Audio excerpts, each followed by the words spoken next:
Gilbert Arenas' Sharks. Gilbert Arenas didn't just make waves on the court, he literally built one in his living room. Inside his over-the-top Virginia mansion sat a custom shark tank, chilling right there like it was no big deal.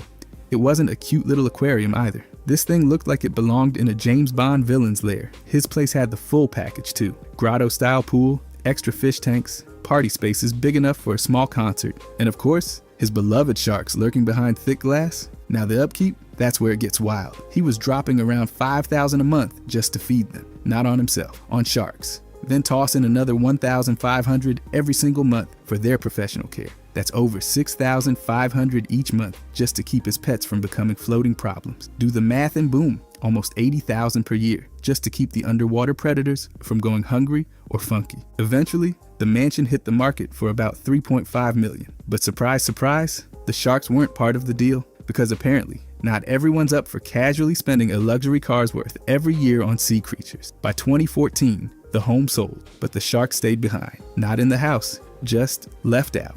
The tank stayed as a design flex, but no buyer was signing up for that fishy responsibility. And honestly, who could blame them? There's baller, and then there's having your own Shark Tank baller. Arenas definitely knew the difference. Nate Robinson's Seahawks tryout. Nate Robinson didn't just chase basketball dreams. He sprinted straight into the NFL conversation at age 32. On a random Monday in June, he showed up at the Seattle Seahawks facility with real plans to make the team. Not joking around either. He just finished playing overseas, still had bounce in his legs, and called football his big-time dream.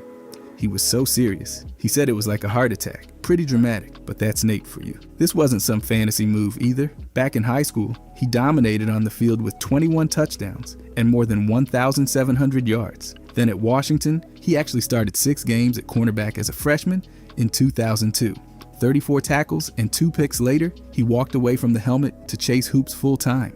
But the football itch never really left. At the tryout, the Seahawks tested him at defensive back. Pete Carroll called him an amazing athlete and said he caught the ball well. Sounds promising, right? Not so fast. Carroll also admitted it was about as difficult a transition as you could find. The guy had speed, but he wasn't 20 anymore. He had a long way to go, and the Seahawks didn't sign him. Had he pulled it off, Robinson would have been only the second guy ever to jump from the NBA to the NFL. The only one before him? Bud Grant, way back in the early 50s. But that record stayed safe. Robinson's football adventure ended as fast as it started. Charles Barkley's cornea burn. Back in November of 1994, Charles Barkley missed the Phoenix Suns season opener because of something way more random than a pulled hamstring. The guy burned the top layer of his cornea with body lotion. Not on purpose, obviously. It all started at an Eric Clapton concert, which is already a plot twist. Between the bright stage lights and some rough allergies, Barkley kept rubbing his eyes like the world was ending. Problem was, he had lotion on his hands. Not exactly what the doctor ordered. By the time the concert was over, Barkley's eyes felt like they were on fire. Literally, the lotion had stripped off the first layer of his cornea. Not the whole thing, just the outer layer. But that's still enough to knock out one of the league's biggest stars. Around 2 a.m, he was rushed to the hospital, where a specialist patched up both eyes and told him to keep the patches on for 12 hours. Probably not the look he was going for. Even though he still traveled with the team to Sacramento, there was no way he could play. So, the Suns opened their season without him. No twisted ankle, no illness, just a skin product malfunction. It's one of those moments that proves being an elite athlete doesn't make you immune to completely bizarre mishaps. Body lotion took down a Hall of Famer for a night. Of all the injuries in NBA history, this one sits comfortably in its own weird little category. A skincare-related benching that belongs in a museum of accidental sports injuries. By the way, if you guys want to subscribe, I'm going to be posting every day. Thanks. Anyways, Lonzo Ball's diss track. On June 11th, 2018, Lonzo Ball released a track called Kylie Kuzma. Yes, aimed directly at teammate Kyle Kuzma. This wasn't some out-of-nowhere beef. The two were tight, both rookies on the Lakers, and spent most of their time roasting each other online. But this one hit different. The song dropped just after the Pusha T and Drake feud, so it felt like Lonzo wanted to hop on that moment with his own twist. The track took playful jabs at Kuzma's Instagram habits, especially those constant workout selfies. One line straight up says he works out daily, but would never stop to post a pic. Then he shifts gears into branding, saying Big Baller Brand was making money while Kuzma was getting crumbs. Subtlety? Nowhere in sight. Lonzo went even further. He clowned Kuzma's outfits, saying he dressed for attention and was trying to be Russell Westbrook, but was just an honorable mention. Then came the line that turned heads. He told Kuzma he was getting sane, while referencing his absent father. That part had fans split. Some thought it went too far, even though the rest of it stayed mostly light. The Lakers didn't love the attention. The front office asked both guys to cool it, just in case things got too personal. Kuzma responded on Instagram, joking that there'd be no comeback track. He'd just whop him on Wednesday. All jokes, no punches. The song was officially released and tagged as an iTunes exclusive. It was available everywhere, which made it harder for anyone to pretend it was just locker room teasing. All in all, it became one of the weirdest examples of off-court energy turning into actual music. D. Will's boxing match. On December 18,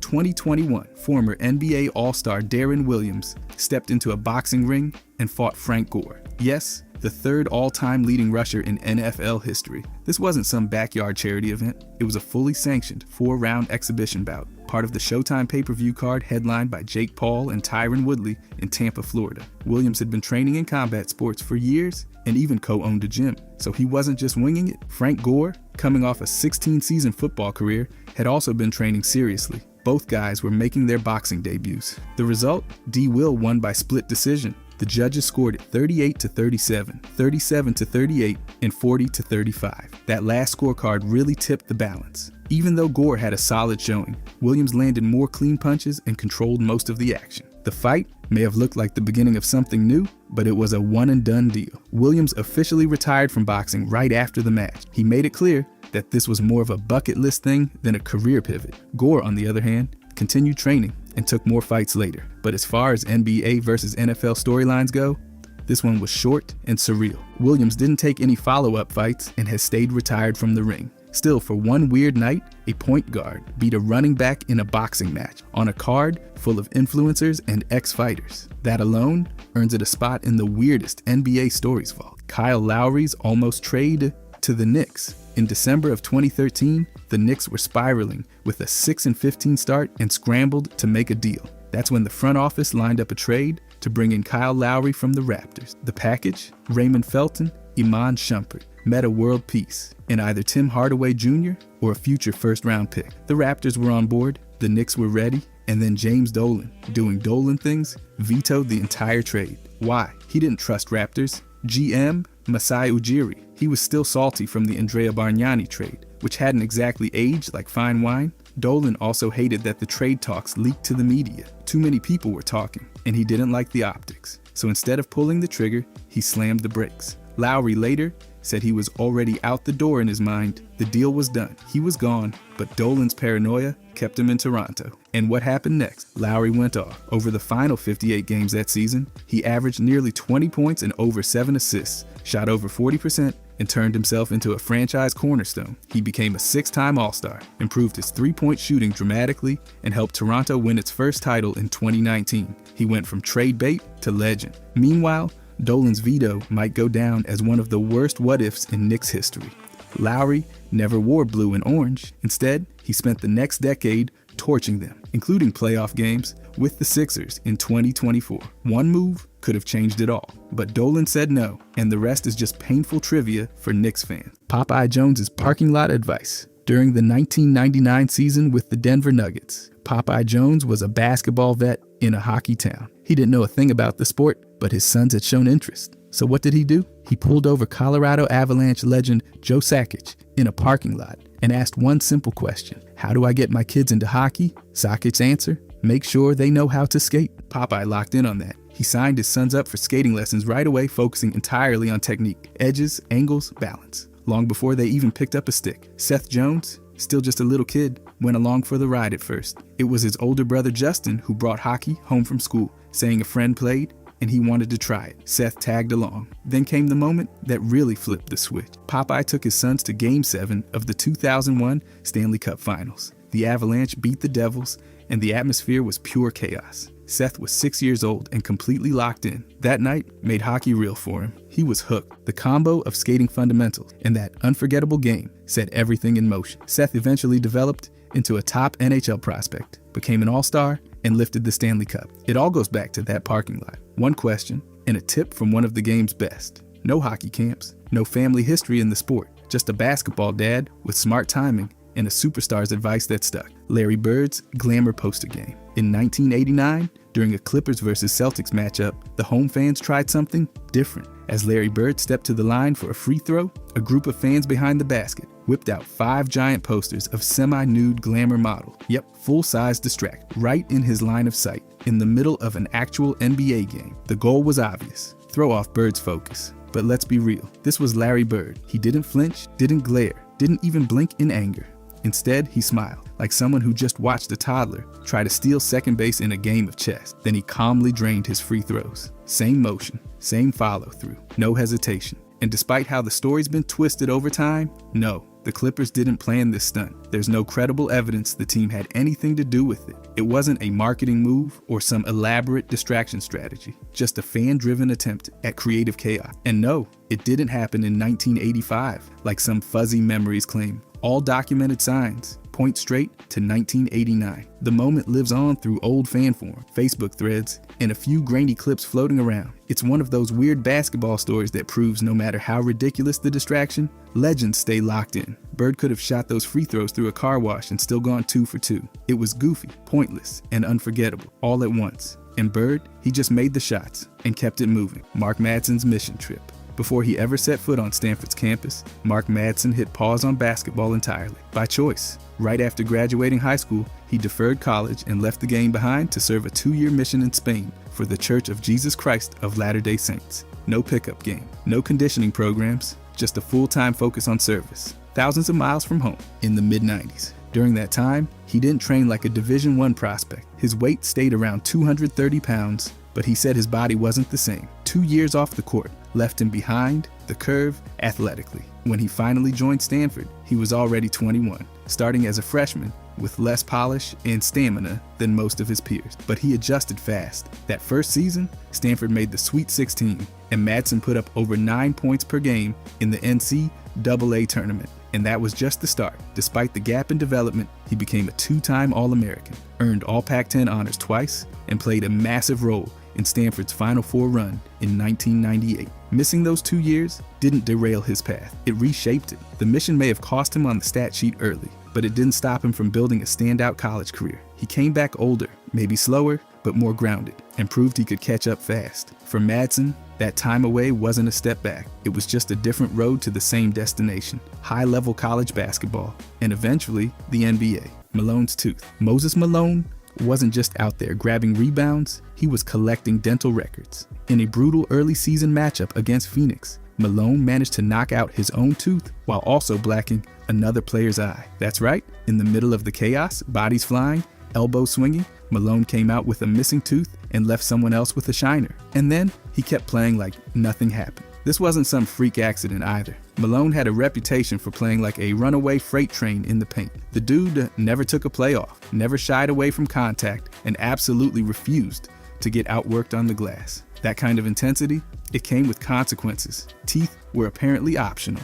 The tooth incident became part of the Malone myth. It's one thing to box someone out, but when you're losing teeth and handing out black eyes in the same game, that's a different level of physicality. Malone didn't need to say much either. He just threw his body around, grabbed everything in sight, and made it very clear the paint belonged to him. This story stuck around because it perfectly captured who he was, a relentless force who'd sacrifice anything to dominate. Some guys avoid contact. Malone practically invited it to dinner. You weren't going to out-hustle him, and if you tried, you might leave with fewer teeth than you came in with. Pavetta's solo game. Dick Pavetta ended up refereeing an entire NBA game alone after his partner broke his leg mid-game. Jack Madden, the other official, collided with Dennis Johnson during a Boston and Philadelphia matchup in November of 1984.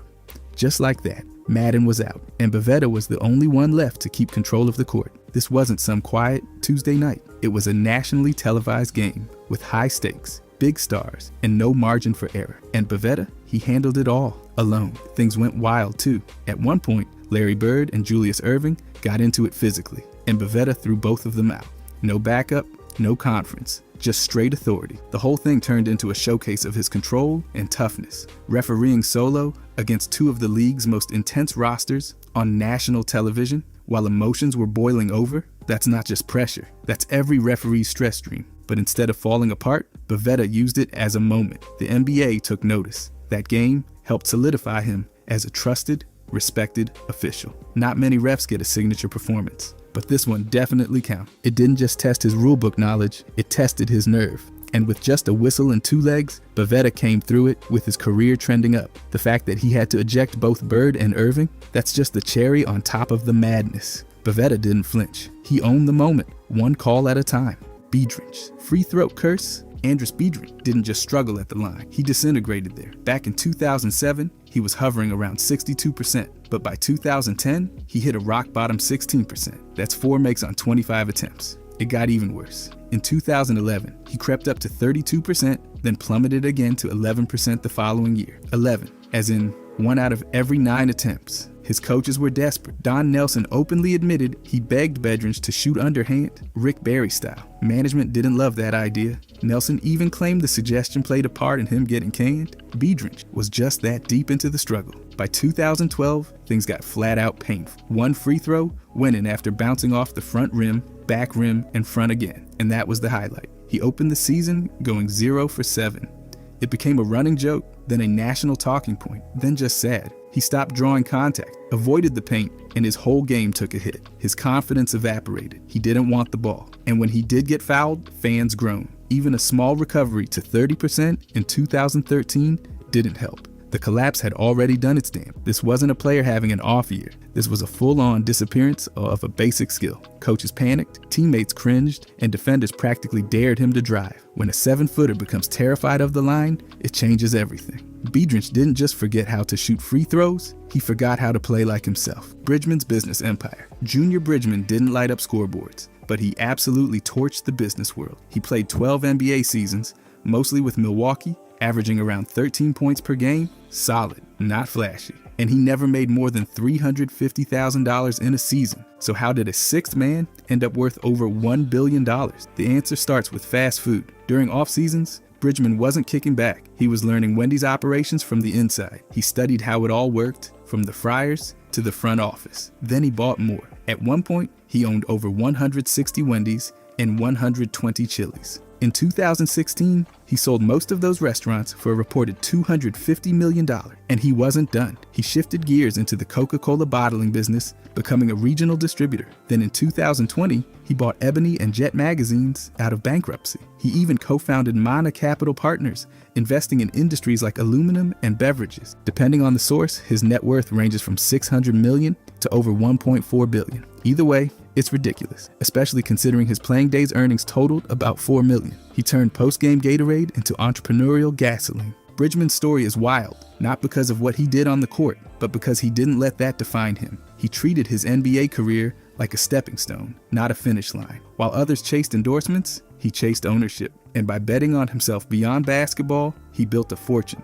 Most superstars never sniff. Lin's couch crash. Right before one of the most unexpected NBA explosions ever, Jeremy Lin was sleeping on a couch, not a figure of speech, a literal couch. He was staying at teammate Landry Field's place, bouncing between that sofa and his brother's apartment. That's how unstable things were. He didn't even have a steady home, just days before becoming the face of the league for 2 weeks. The story goes that the night before he dropped 25 points and 7 assists on New Jersey, Lin was still unknown, undrafted, and basically forgotten. The Knicks were just looking for a spark, and Lin was barely clinging to a roster spot. He wasn't riding limos or relaxing in 5-star hotels. He was folding blankets and sleeping on borrowed furniture. This wasn't some stunt or motivational tale. It was real. Multiple reports confirmed it, and Lin himself talked about switching between his brother Josh's place and Fields' couch. No ego, no comfort, no sense of security. Just a guy holding on and hoping for one shot. Then it happened. He got in the game, made noise, and everything changed. The couch was gone, the spotlight was on, and Linsanity was born. It's one of those rare sports moments that didn't feel scripted. It felt like fate. He went from sleeping in someone else's living room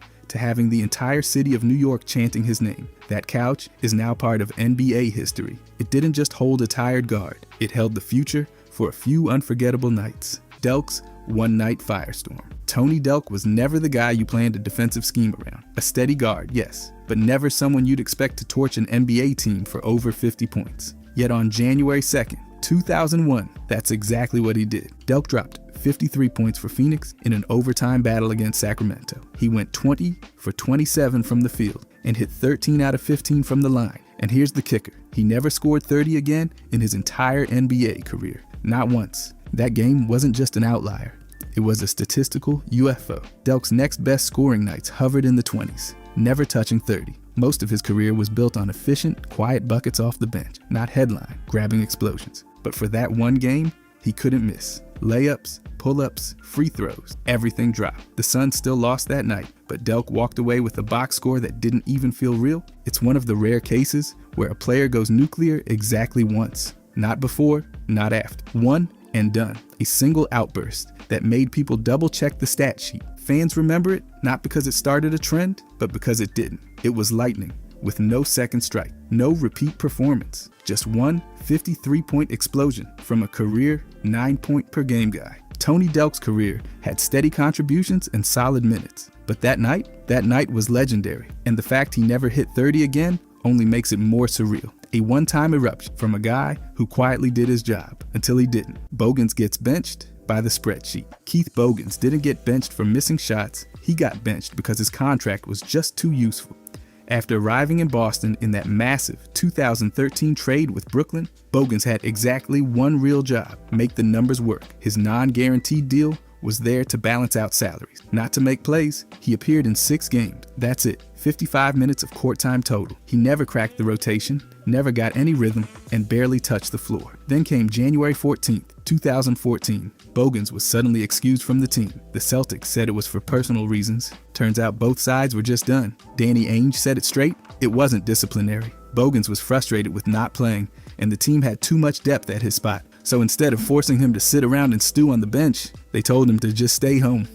And that's where the story kind of ends. On the court, anyway. He never returned to the team, but off the court, that contract lived on. Boston used it as a trade chip later that year, flipping him to Cleveland as part of a multi-team deal. His deal had value because of its structure, not because of anything he did on the hardwood. Bogans didn't flame out. He didn't get cut. He got outmaneuvered by the cap sheet. No drama, no mystery. Just a veteran with a valuable contract who got turned into front office leverage and quietly disappeared from the rotation without a single outburst or moment of chaos. Will Vanderbilt. Michael Jordan didn't just torch opponents, he roasted his own teammates too. Will Perdue, a reliable backup center during the Bulls dynasty, caught one of the coldest nicknames in the locker room: Will Vanderbilt. Why? Because Jordan thought Will Perdue sounded too complimentary. Perdue went to Vanderbilt University, but Jordan flipped it into an insult. The message was brutal. Perdue wasn't even good enough to be associated with a Big Ten school like Purdue.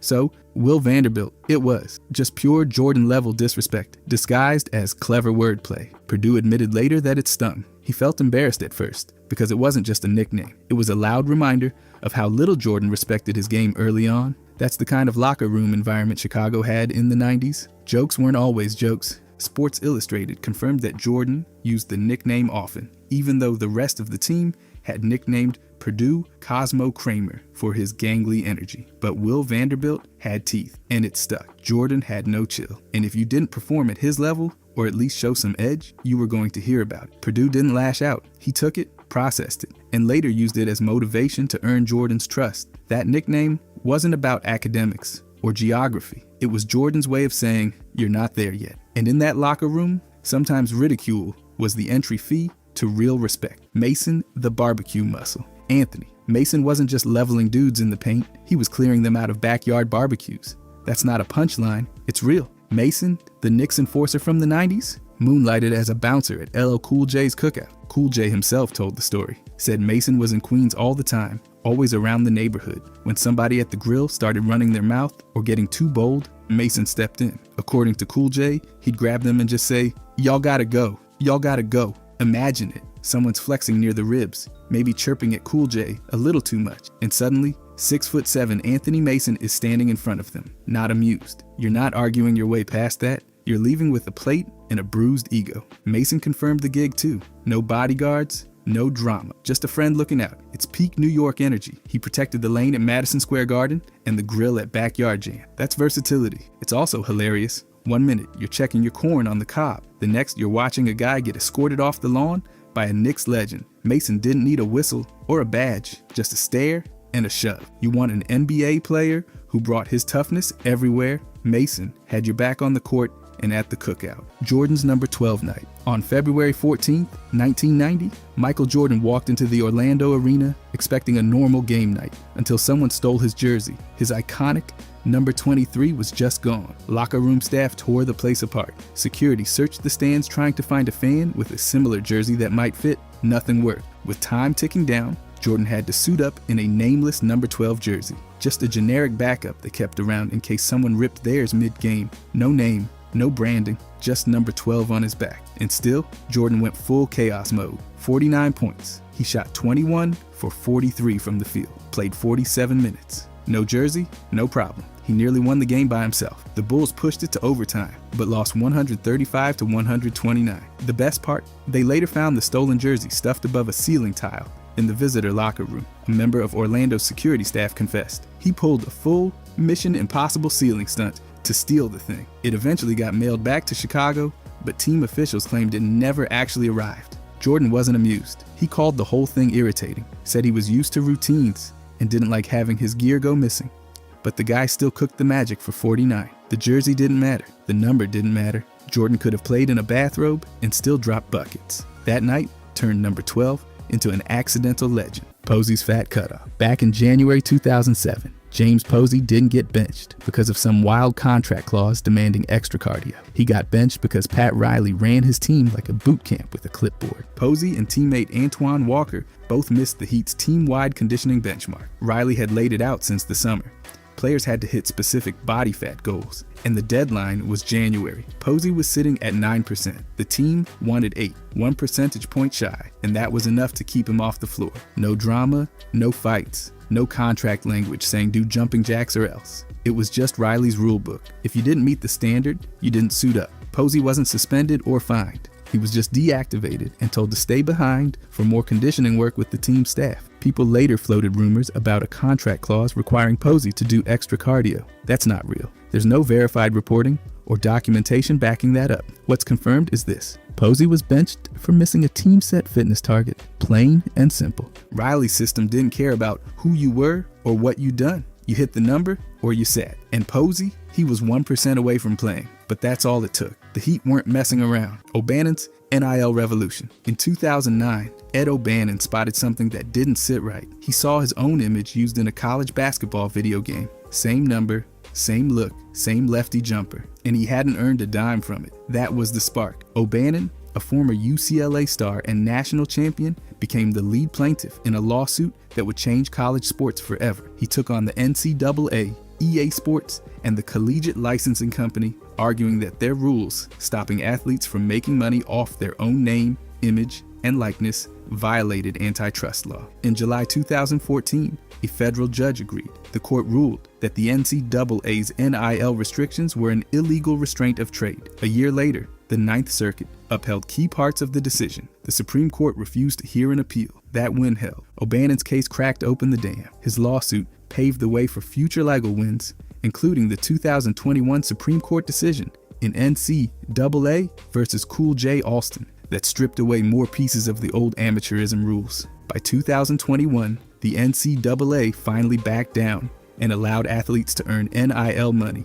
Since then, players have signed endorsement deals, built brands, and turned social media clout into income. In 2024, the House vs. NCAA settlement added a revenue-sharing model to the mix. O'Bannon didn't get rich from the lawsuit, but he made sure others could. From spotting himself in a video game to launching the most important player empowerment movement in college history, he reshaped the rules without ever stepping on a court again. Thibs left Rose in the game. Derrick Rose put up a near triple-double with 23 points, 9 assists, and 9 boards. The Bulls had a nice lead, yet he was still in deep into Game 1 even though Chicago was already up by 12 with just under 90 seconds left. He'd already logged 37 minutes. That's not a light load, especially for someone with his injury history. Then it happened. Rose landed awkwardly in the paint and immediately grabbed his left knee. Everyone could tell it wasn't just a tweak, a torn ACL. Just like that, the Bulls' top-seeded playoff push turned into a nightmare. Rose missed the rest of that postseason and the entire next year.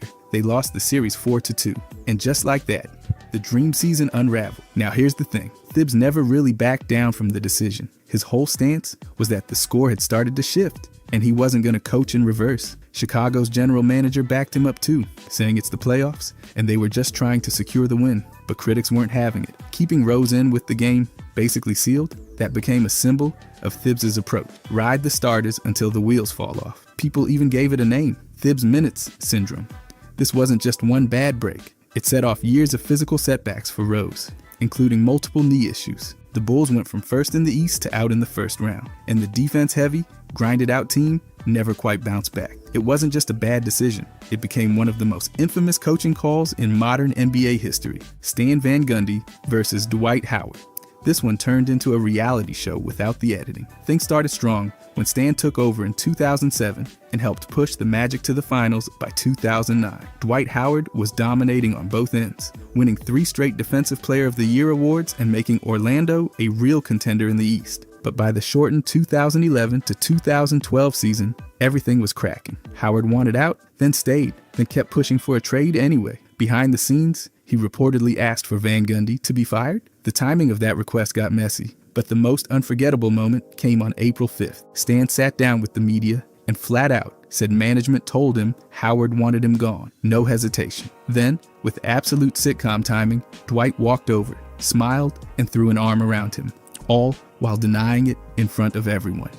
The mismatch between their statements turned into one of the most awkward NBA press moments ever. After that disaster, things spiraled. Trust disappeared. Players took sides, and the locker room felt like a divided cafeteria. The team dumped both Van Gundy and general manager Otis Smith by late May. A few months later, Howard was shipped to the Lakers. The collapse wasn't just internal. The Magic quickly dropped out of playoff relevance. That press conference wasn't just uncomfortable. It became the face of modern coach-player dysfunction. It showed what happens when a star player's influence outweighs the coach's authority, and it all unraveled on national television. You can't plan a moment that cringeworthy. And no, the hug didn't help. It made it legendary for all the wrong reasons. Pop benched Duncan in Game 6. San Antonio was right on the doorstep. They were up by 10 heading into the fourth quarter of Game 6, just minutes from winning the title. That's when Pop made the move that still sparks debates. He sat Tim Duncan to go with a quicker, smaller lineup, intended to defend the three-point line better and keep pace with Miami's floor spacing. It wasn't a random gamble. The Heat had Ray Allen lurking, and Pop wanted faster rotations to close out on shooters. Manu Ginobili even backed it, saying there were good reasons behind the choice. But in that closing stretch, it didn't go as planned. With Duncan on the bench, Chris Bosh grabbed a missed rebound and kicked it out to Ray Allen, who hit that iconic shot to tie the game with just over 5 seconds left. The Spurs had no timeouts left. Miami got to regroup while officials reviewed the play, and in overtime, the Heat pulled out the win, 103-100. Then they took Game 7 too, sealing the title. Stat-wise, Duncan had 0 points in the fourth quarter, and the Spurs were ice cold from deep. Meanwhile, the Heat shot over 65% and completely erased the lead. Some analysts went in hard on Pop, saying he cost the game by benching Duncan and not stopping the clock.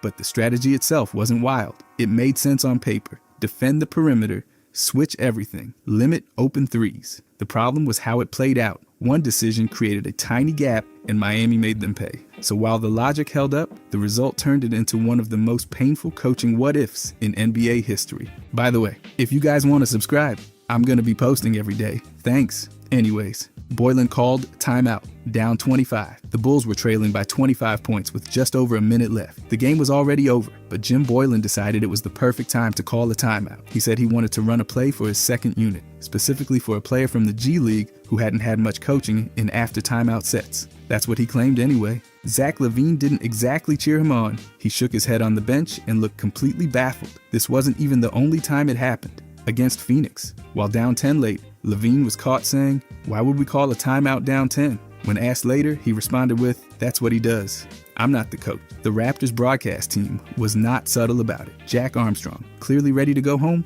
questioned the need for strategy in a game that was already done. Even the fans started booing. This timeout wasn't about strategy. It felt more like theater. And the thing is, Boylen made this kind of move more than once. He did the same in losses to Orlando, Dallas, Portland, and others. Always trailing by a mile, always calling timeouts like something magical might happen. It turned into a pattern that made Bulls games even more frustrating to watch. Sure, he said it was about development, but when the players are annoyed, the the fans are booing, and broadcasters are openly mocking it, the message isn't getting through. This wasn't one mistake. It was part of a bizarre habit that came to define Boylan's tenure. Down 25 with 1 minute left and calling timeout, that's not teaching. That's just baffling. Thibs subbed in Frank. With less than 1 second left in Game 1 against Atlanta, the Knicks were clinging to a 1-point lead. That's when Thibs made the call. He threw in Frank Ntilikina, who hadn't played all night. The assignment? Guard Trae Young, who already had 32 points and 10 assists. Frank hadn't been in the rotation.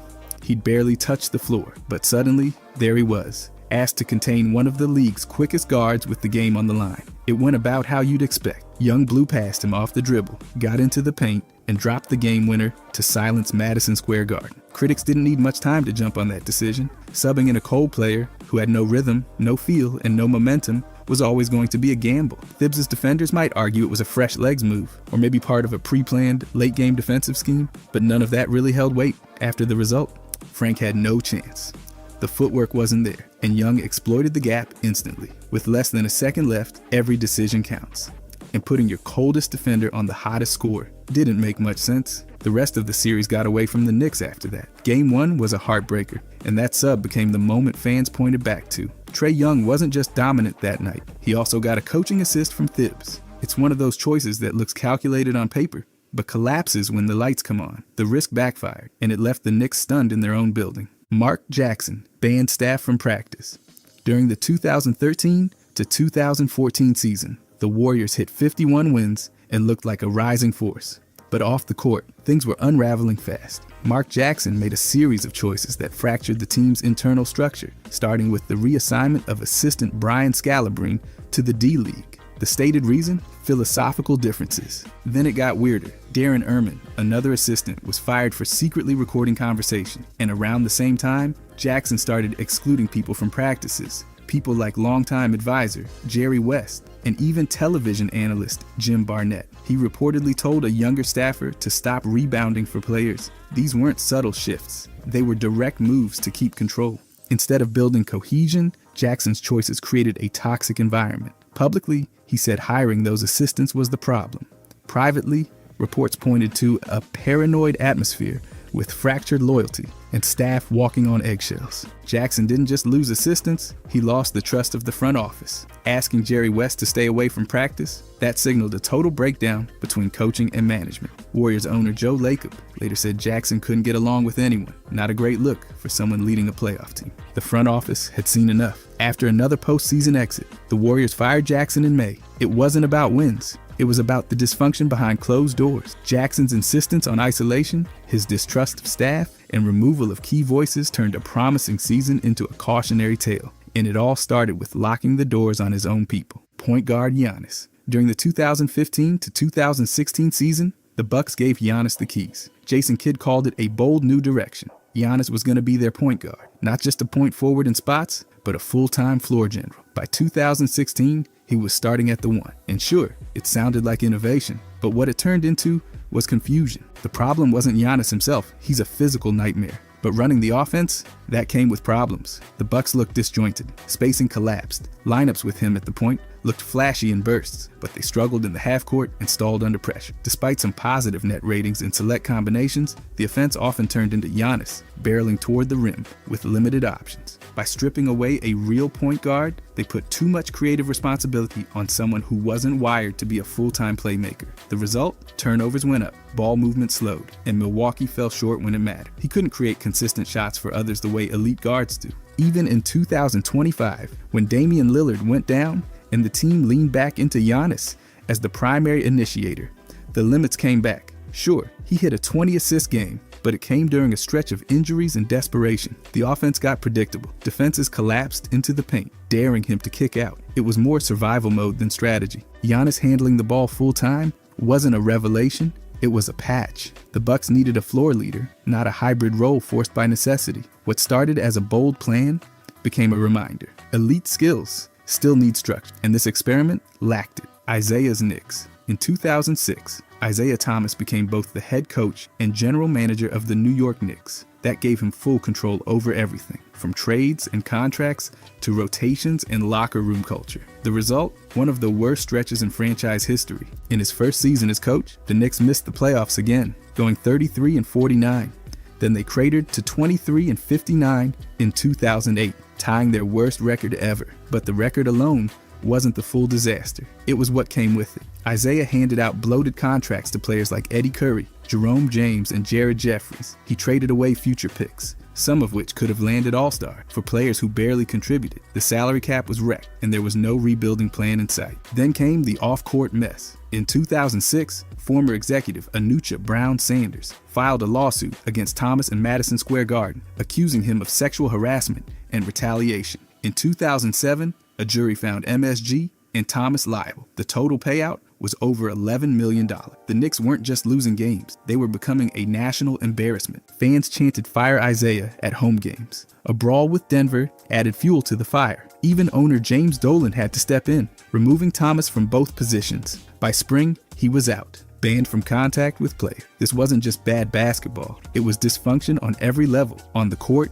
in the front office, and behind the scenes. Thomas's tenure was a cautionary tale of unchecked power and franchise decay. Mike Brown benched Kobe in crunch time. On March 25, 2012, with just under 6 minutes left and the Lakers trailing Memphis by 14, Mike Brown pulled Kobe Bryant from the game. Kobe had just gone 4 for 4 in the third, leading a 15-0 run that got them back in it. Then suddenly, he was on the bench, just sitting there. Kobe had logged nearly 39 minutes. And sure, Brown said it was about rest, but it was crunch time. It wasn't a blowout. It wasn't garbage minute. The Lakers were still in the game, and this was Kobe Bryant. Resting him in that moment wasn't just odd, it was borderline mutiny material. Kobe was visibly furious, punching a chair during a timeout. After the game, he didn't blast the coach publicly, but the tension was obvious. He said he was upset. He said it was Brown's decision, but the subtext was screaming. Veterans in the locker room were confused. Even guys like Ramon Sessions admitted the moment felt off. The timing made no sense.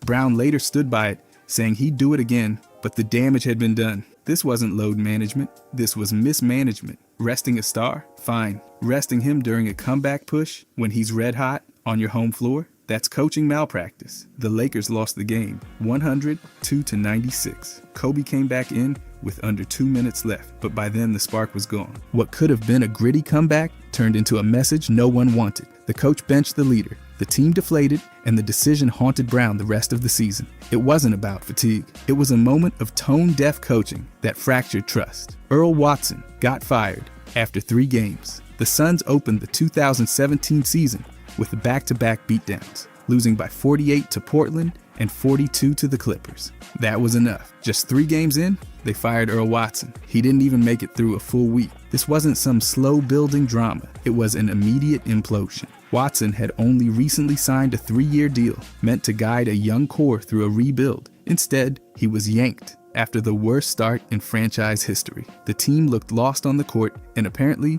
things off the court weren't any better. Eric Bledsoe fired off a tweet, "I don't want to be here." And the message wasn't subtle. That, combined with reported tension between Watson and general manager Ryan McDonough, lit the fuse. Owner Robert Sarver made the call. Watson was out. Jay Triano, the associate head coach, was promoted on the spot.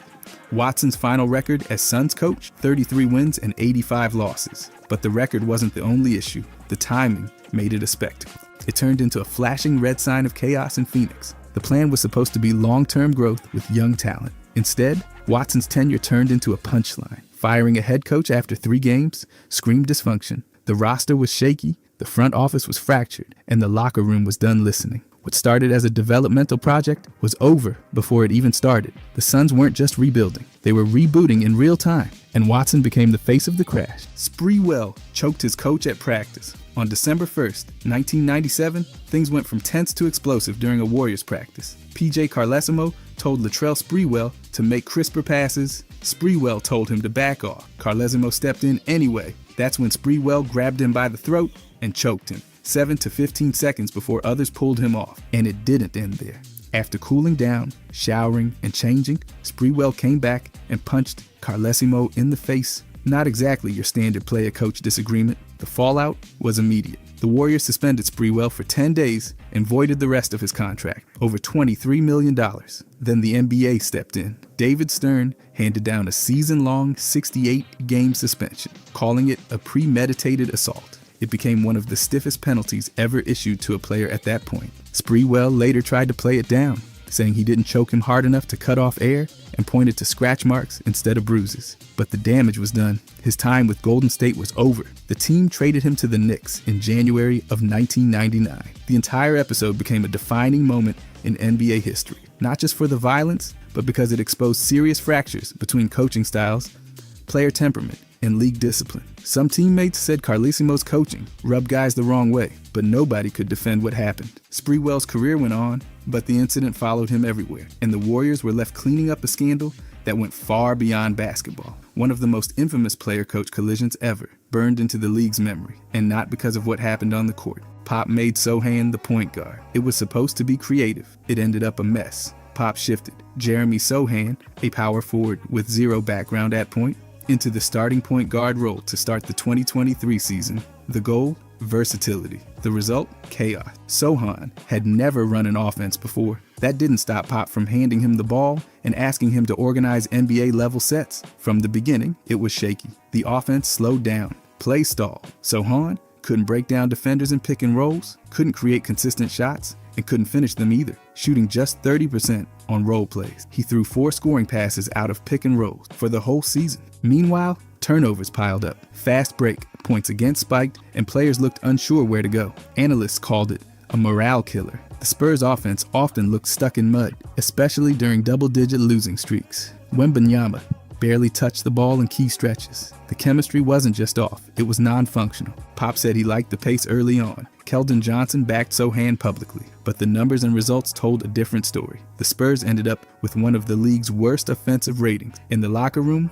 while quiet in the media, reflected frustration on the court. Fans saw it too. Reddit threads were full of blunt reality checks. Sohan wasn't a point guard, and everyone could see it. A few people floated experiment or long-term thinking, but most knew this wasn't working. The point-Sohan era became one of the most criticized strategic decisions of the season. It wasn't a bold success, it was a well-documented, slow-moving train wreck that never needed to happen. Fisher's Knicks era, the Knicks hired Derek Fisher in June of 2014, handing him a 5-year, $25 million deal right after he retired as a player. No coaching resume, no assistant experience, just a strong connection to Phil Jackson and an understanding of the triangle offense. That was the entire pitch. It went downhill immediately. In his first season, the Knicks finished 17-65, the worst record in franchise history. In year 2, they were 23-31 before Fisher was fired mid-season. His final record, 40 wins, 96 losses. Nothing worked. The triangle system that Jackson swore by never clicked. Fisher tried to implement it,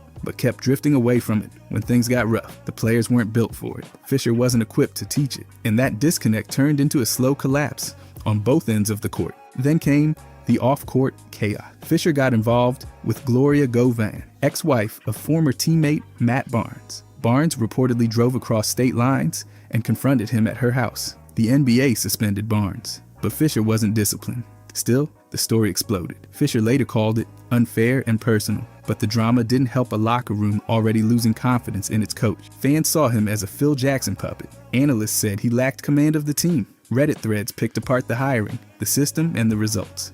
It never looked like he had control. Fisher's time in New York wasn't just rocky, it was an organizational miss from day one. No plan, no structure, and no results. Add personal controversy, and it turned into another painful chapter in Knicks dysfunction. Carlisle and Rondo clash. When the Mavericks traded for Rajon Rondo in December of 2014, the idea was to get their next floor general. Carlisle wanted another Jason Kidd. What he got was the exact opposite. Rondo came into a top-ranked offense and immediately changed the tempo. He slowed things down, rejected structure, and fought Carlisle's control over the playbook. It didn't take long to explode. In February, against Toronto, Rondo ignored a timeout call. Carlisle walked onto the court mid-play, shouting. The two had a heated sideline argument. Then in the locker room, it got worse. Rondo was benched the rest of the game. Days later, the team suspended him for conduct detrimental to the team. The problem wasn't just one moment. The two had completely different philosophies. Carlisle needed a point guard who ran his system. Rondo wanted freedom to improvise. Instead, he fought the game plan, walked the ball up the floor, and clashed with teammates. Dallas's offensive numbers dropped. Team flow vanished. Morale dropped with it. By the playoffs, Rondo was pulled again, this time for good. The team cited a back injury, but Rondo later said that was fake. According to him, Carlisle was done coaching him and made up the excuse. Either way, he was gone. He didn't finish the series against Houston and never wore a Mavericks jersey again. The Mavericks won 50 games that year, but were bounced in the first round. The Rondo experiment was a flop, a bad fit on paper, a worse one in practice. It wasn't just a mismatch, it was a full-on derailment of a season that had title hopes. Dunleavy's power. In 2003, Mike Dunleavy Sr. joined the Clippers as both head coach and general manager.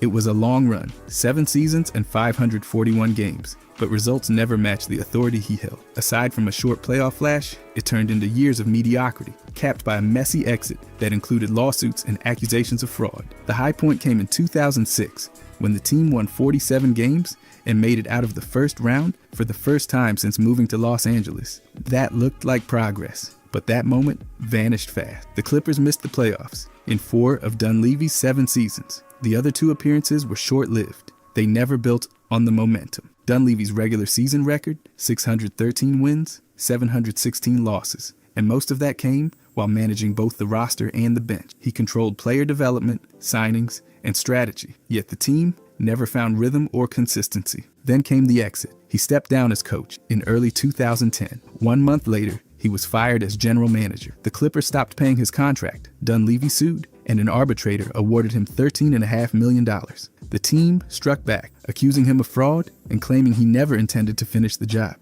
Instead of closing the chapter quietly, the relationship collapsed into public court battles.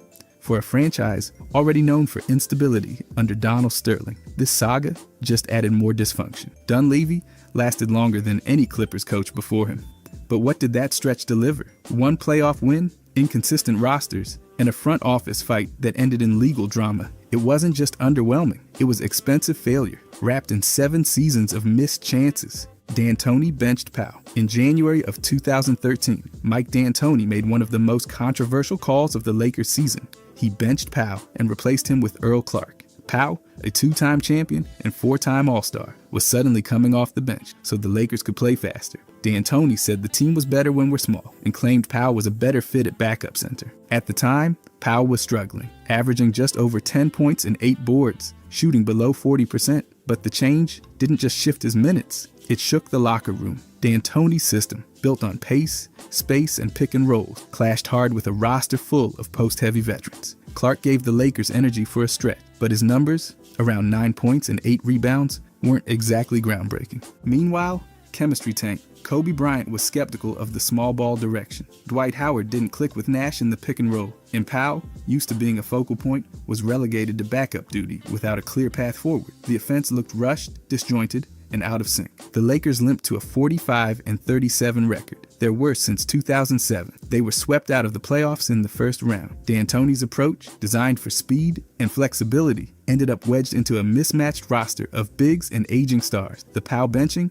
became the flashpoint. Instead of adapting the system to the players, D'Antoni forced the players to adapt to the system, and it didn't work. The season unraveled under conflicting philosophies, bruised egos, and a glaring disconnect between coach and roster. Stan Van Gundy makes Zion the point guard. Stan Van Gundy walked into New Orleans with big plans and an even bigger gamble. He handed Zion Williamson the keys and told him to drive the whole offense. Instead of letting Zion bulldoze his way in the paint like usual, Van Gundy tried to reinvent him as a full-time point forward. That meant Zion was bringing the ball up, making decisions, and setting up plays. Things most forwards aren't exactly built to do all game. And at first, the numbers looked shiny. Zion put up over 27 points a night and shot over 61% from the field across 61 games. But here's the twist. Everything around him slowed to a crawl. The rest of the team stood around like they were waiting for a bus. The offense got sticky. Movement dried up, and defenses just started swarming Zion because they knew nobody else could shoot consistently. The spacing was a disaster,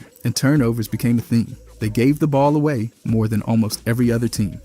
And when they lost the ball, their transition defense was basically non-existent. They ranked near the bottom in stopping fast breaks and gave up a ton of points in transition. Even though Zion thrived individually, the team couldn't keep up. They finished 31-41 and missed the playoffs again. Van Gundy admitted it himself. There were only 2 real shooters, and everyone just collapsed the paint. The experiment with Zion as the primary playmaker looked cool in theory, but the result was a clunky offense and a team stuck in neutral. Flip Saunders tries the triangle in Washington. Flip Saunders showed up in DC with a clipboard full of structure and a team full of improvisers. His plan? Blend triangle-style principles, like off-ball movement and floor spacing, with a squad built around Gilbert Arenas, who played like he was allergic to structure. Saunders wasn't a triangle purist, but he borrowed enough of it to make everyone uncomfortable. The Wizards had athleticism, shot creators, and guards who liked to run. But instead, they got slowed down by a playbook built for patience and precision. Flip wanted the team to push the pace. That sounds great, until you remember his past teams were among the slowest in the league. So while he said one thing, the team did the opposite. The offense became a clunky mashup of old school sets and players who didn't want to be parked in the corners or watching post entry. Arenas in particular struggled to adjust. Instead of free-flowing attacks, he had to navigate a half-court system that just didn't fit. It all unraveled fast. The Wizards stumbled to 26 wins in his first year, and the locker room cracked open. Between off-court chaos and players not buying in, the team drifted. By the start of the 2012 season, they opened 2-15. That was it. Flip was out. The team brought in Randy Whitman, and just like that, the triangle-inspired experiment ended. It wasn't that Flip didn't know basketball, it just wasn't the right group. Trying to install structured patterns in a chaos-loving roster ended with confused players, a broken identity, and no postseason to show for it. Thibs starts Elfrid Payton over Derrick Rose. Thibs entered the 2021 season with his typical loyalty to structure, and somehow that meant rolling with Elfrid Payton as the Knicks' starting point guard. Yep, even after Derrick Rose joined mid-season and looked way more effective, Thibs stuck with Payton through most of the regular season. Payton gave them about 10 points a game, didn't create much, and definitely didn't make defenses sweat. Meanwhile, Rose came off the bench and gave them way more playmaking and energy. When the playoffs hit, things got awkward fast. Game 1 against Atlanta, Payton started, played 5 minutes, scored nothing, and hit the bench like he had a flight to catch. Rose stepped in, took control, and from that moment, it was clear who should have been starting all along. Thibs finally pulled the switch mid-game in Game 2. Rose dropped 26 points and gave the team life. From Game 3 on, he owned the starting spot. Payton barely saw the court again. People questioned why it took until the playoffs to make the obvious move. Thibs might have been valuing defense or trying to reward Payton for the regular season minutes, but the gamble didn't pay off. The offense opened up once Rose ran the show. In hindsight, sticking with Payton in Game 1 cost them early momentum. Rose ended up playing 35 minutes per game in the series, and honestly, he was their most reliable piece. The hesitation to make the switch sooner just made the whole thing look like a stubborn miscalculation. Larry Drew's rotation chaos in Milwaukee. Larry Drew took over the Bucks in 2013, and instead of building chemistry, he ran the roster like it was a shuffleboard tournament. Right from preseason, no role was safe. He rotated starters like he was pulling names out of a hat. One night, it was Knight and Mayo.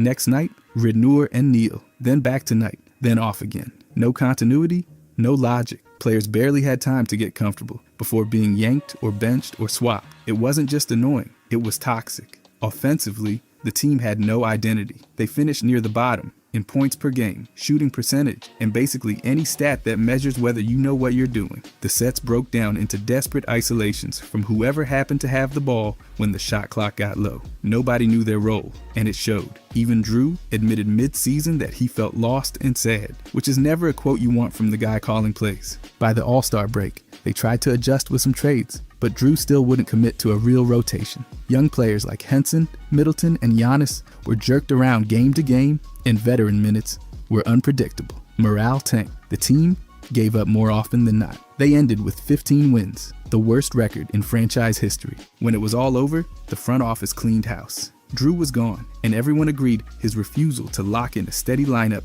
wrecked the season. No vision, no trust, no chance, just a chaotic mess from the bench on down. Luke Walton benches Julius Randle all season. Luke Walton made a call before the 2017 season tipped off that raised eyebrows across the board. He benched Julius Randle. This was the same Randle who had started almost every game the previous year, but Walton decided to make him the anchor of the second unit instead. His reasoning? He wanted energy and scoring off the bench, and apparently thought Randle could adjust to a new role. Spoiler, he did, but that doesn't mean the move made any sense.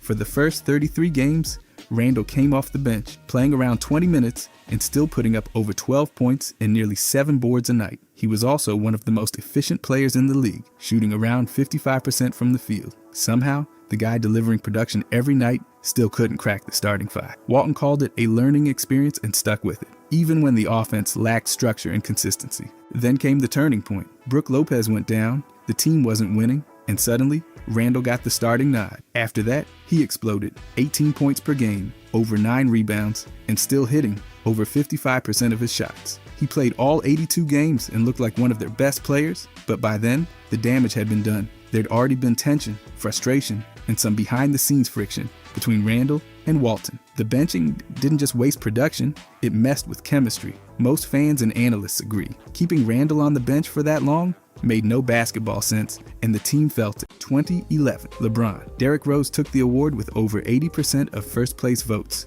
while LeBron barely scraped together a few. It wasn't even close. But the numbers? Yeah, they tell a different story entirely. LeBron crushed the advanced metrics. He led the entire league in box plus minus, win shares per 48 minutes, offensive win shares, and total win shares. Rose didn't touch him in any of those categories. LeBron's BPM was over 8, first in the league. Rose's was 6.8. Not bad, but not better. Win shares per 48, LeBron at .244, first again. Rose sat at 10th. The offensive win shares gap was just as wide. And LeBron wasn't just some stat sheet merchant. He averaged 26.7 points, 7.5 rebounds, and 7 assists per game on 51% shooting. He made the All-NBA first team and the All-Defense first team. He did all of that while leading a Miami team that finished 58-24. That's not some fluke record, even with Wade and Bosh on the squad. Now yeah, the Bulls had the better record at 62-20, and Rose was their clear number one. But let's not ignore the context. The Bulls had a massive turnaround that season,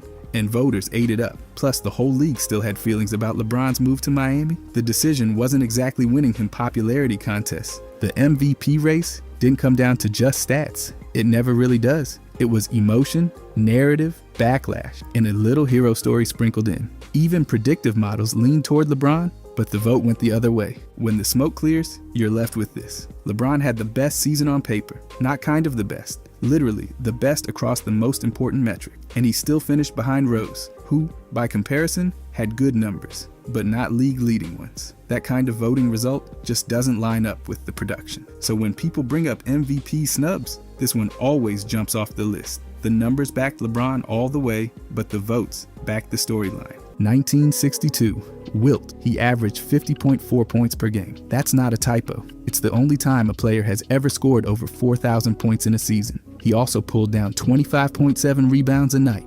Oh, and played 48.5 minutes per game. That's more than the length of regulation. He just didn't come off the court. And of course, there's the 100-point game, which still stands alone in NBA history. But even with all of that, Wilt didn't win MVP. Bill Russell did. Russell earned 297 points in the voting. Wilt got 152. It wasn't even close. And that just makes this one of the wildest MVP outcomes in league history. Russell had a great season by normal standards. He averaged 18.9 points, 23.6 rebounds, and 4.5 assists. The Celtics finished with the league's best record at 60-20. Wilt's Warriors went 49-31. That put them third in the standing. Now team success mattered back then, just like it does now. But Wilt's individual numbers weren't just impressive, they were otherworldly. Analysts and historians look back on this season as the gold standard of personal dominance. Nobody's touched those stats since. Nobody's even sniffed them. Russell did win the title that year, but the MVP is a regular season award, and based on regular season output, this one's hard to justify. Wilt led the league in scoring, rebounding, and minutes. His team was still one of the top seeds. He didn't sneak into the playoffs or rack up empty stats on a tanking squad. He just got outvoted. And that's where the controversy still lives. You can't look at 50 points a game, 25 rebounds, a 100-point game, and over 4,000 total points, and then say that second place makes sense. Yet here we are. Wilt's season wasn't just the best of that year. It might be the best season anyone's ever had, period. But he didn't take the trophy, and that's why it's still one of the most famous MVP snubs ever. 2025 Jokic. Shea won MVP with 71 first-place votes and 913 total points. Nikola Jokic, he snagged the other 29 first-place votes and finished with 787 points. That voting gap was closer than it looks, especially since Jokic had 71 second-place votes. But once again, he walked away without the award. That made it 5 straight seasons where Jokic finished either first or second in MVP voting. Only Bill Russell and Larry Bird have done that before. But unlike most runners-up, Jokic stacked some truly wild numbers this year. He led the entire league in efficiency, with a per-game EFF of 42.4. He notched 34 triple-doubles, more than anyone. And for the third time in NBA history, a player averaged a triple-double across a full season. The other two guys who did it, Oscar Robertson and Russell Westbrook. Yeah, that's the level we're talking about. Then there were the record-setting games. On April 1st, Jokic dropped 61 points, 10 rebounds, and 10 assists, highest scoring triple-double ever. On March 7th, he had a 30-20-20 game, the first one ever documented, throwing a bunch of 30-point triple-doubles on absurd efficiency, and it's obvious he wasn't just padding stats. He was dominating every single area. His season averages, 29.6 points, 12.7 rebounds, 10.2 assists, and over 41% from three. That's elite production with historical impact. And while he didn't win MVP, he still made the All-NBA first team and was a finalist for Clutch Player of the Year. The respect was there from coaches and voters, even if the trophy didn't land in his lap. Shea had an amazing season too. Oklahoma City had the wins, the storyline, and the hype. But Jokic had the numbers. Everywhere. Efficiency, production, milestones, he owned them. Jokic's 61-point triple-double alone would have sealed the award in most other years, but this time, the narrative took over the vote, which makes this another brutal example of MVP voting, ignoring cold, hard fact. And yeah, that makes this season one of the clearest MVP snubs we've seen lately. By the way, if you guys want to subscribe, I'm going to be posting every day. Thanks. Anyways, 2006 Kobe. He averaged 35.4 points per game and dropped over 2,800 total points. That's the highest single season scoring mark since the merger. He had 27 games with at least 40 points. And then there were the two monster nights that changed everything. 62 in 3 quarters against Dallas. Then, less than a month later, 81 points against Toronto. No player besides Wilt has scored more in a game. Kobe's player efficiency rating was 28, second best in the league. He also finished with 15.3 win shares, which topped the MVP winner, Steve Nash, who only had 12.4. Nash's PER was 23.3, so Kobe was more efficient, more productive, and more dominant. But when the MVP results came in, Kobe finished 4th. Nash had 924 voting points. LeBron and Dirk were ahead of Kobe too. Kobe had 483 points and 22 first-place votes, which was second only to Nash. Still, he landed outside the top 3. And the reason? Team success. The Lakers went 45-37. They made the playoffs as the 7th seed and lost in the first round. Meanwhile, Nash's Suns were 54-28 and won their division. Nash had all-star level help in Shawn Marion and Boris Diaw. Kobe had Kwame Brown, Smush Parker, and Chris Meem. That roster wasn't winning anything without him. Analysts have pointed to this year over and over as a major snub. Nash had a great season, but his scoring was under 19 a night. He didn't have any massive single-game explosions. He didn't carry a broken roster into the playoff. Kobe did all that and more. It wasn't just about highlights. He backed it up with advanced stats, efficiency, and total wins above replacement. And yet, he came away empty-handed in MVP voting. This wasn't some close race between equals. The numbers leaned heavily in Kobe's favor. The only thing that pulled him back was his team's record, and that's why many still call this one of the biggest MVP snubs in NBA history. 1997, Jordan. He averaged 29.6 points, 5.9 rebounds, and 4.3 assists per game while leading the Chicago Bulls to a 69-13 record. That was the best record in the league, and just one win shy of back-to-back 70-win seasons. He also made the All-NBA first team and the All-Defense first team. It was a complete season. But the MVP went to Karl Malone. He put up 27.4 points, 9.9 rebounds, and 4.5 assists. His Utah Jazz finished 64-18. Great numbers, strong team, but still behind Jordan in scoring and wins. The MVP vote was tight. Malone got 63 first-place votes and 986 total points. Jordan had 52 first-place votes and finished with 957 points. That's a difference of just 29 points. That small margin has kept this one under the microscope ever since. The case against Jordan winning? Voter fatigue. He'd already won 4 MVPs. Some voters likely felt Malone deserved one. He'd been excellent for years, but never recognized with the award. So they gave it to him now. Not because he was better, but because they thought he'd waited long enough. That's where it gets frustrating. Jordan was the league's best scorer, led the best team, and was still dominating defensively. Plus, MVP tracking models actually favored him that season. He had the numbers, the impact, the accolades, and the team success. But narrative swayed the vote. Jordan even admitted that Malone winning fired him up, and that playoff run proved it. He led the Bulls through the postseason, won his 5th title, and picked up his 5th Finals MVP. The defining moment? The flu game in the finals against Malone's Jazz. That was vintage Jordan, taking things personal and responding with history. Looking back, this MVP vote is one of the most debated ever. Jordan did everything MVPs are supposed to do, but a shift in narrative and maybe boredom from voters cost him the trophy. And that's why his 1997 season still stands as one of the most contested MVP snubs in NBA history. 2008, Chris Paul. He led the league in assists with 11.6 per game and topped the NBA in steals with 2.7. He averaged 21.1 points, grabbed 4 rebounds a night, and had an absurd assist-to-turnover ratio of about 4.5 to 1. At just 22 years old, he took a Hornets squad that had won 39 games the season before and pushed them to 56 wins and a division title. That turnaround gave them the 2nd seed in the West. And Paul wasn't just racking up empty stats, he broke franchise records for assists, steals, double-doubles, and even set a playoff record for the team with 17 assists in a game against Dallas. He earned a first-team All-NBA selection and made the All-Defense 2nd team. Now the MVP went to Kobe Bryant, but the vote was incredibly close. According to ESPN's roundtable tally, Kobe had 64 points with 9 first-place votes. Paul had 60 points with 4 first-place votes. That gap, just 4 points. Kobe had the higher scoring average and led the Lakers to 57 wins, just 1 ahead of the Hornets. But he also had midseason help in Pau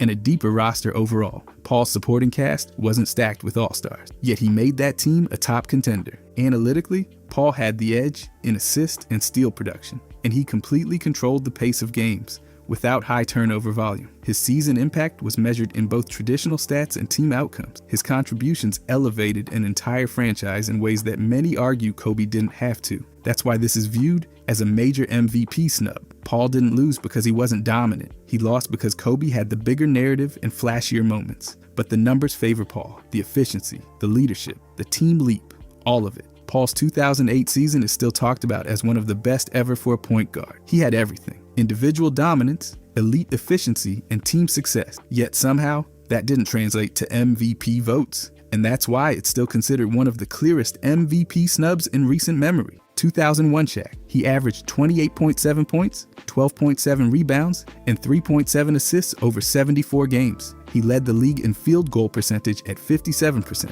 and dominated both ends of the court. He also topped the NBA in win shares and win shares per 48 minutes. Allen Iverson, the MVP winner, wasn't close in either. Iverson had a strong season too, 31.1 points per game, 2.5 steals, and a league best story. But in terms of advanced value, Shaq was clearly ahead. He totaled 14.9 win shares. Iverson had 11.8. Iverson's efficiency rating lagged as well. His win shares per 48 minutes sat at 0.19. Shaq's was far higher. When MVP votes came in, Iverson got 93 first-place votes and over 1,100 total points. Shaq, just 7 first-place votes and 578 points. He didn't even finish second. Tim Duncan did, with 706 points and 18 first-place votes. That drop-off shocked many, including Shaq's own coach, Phil Jackson, who called it a slap in the face. The Lakers finished with a 56-26 record, same as the Sixers.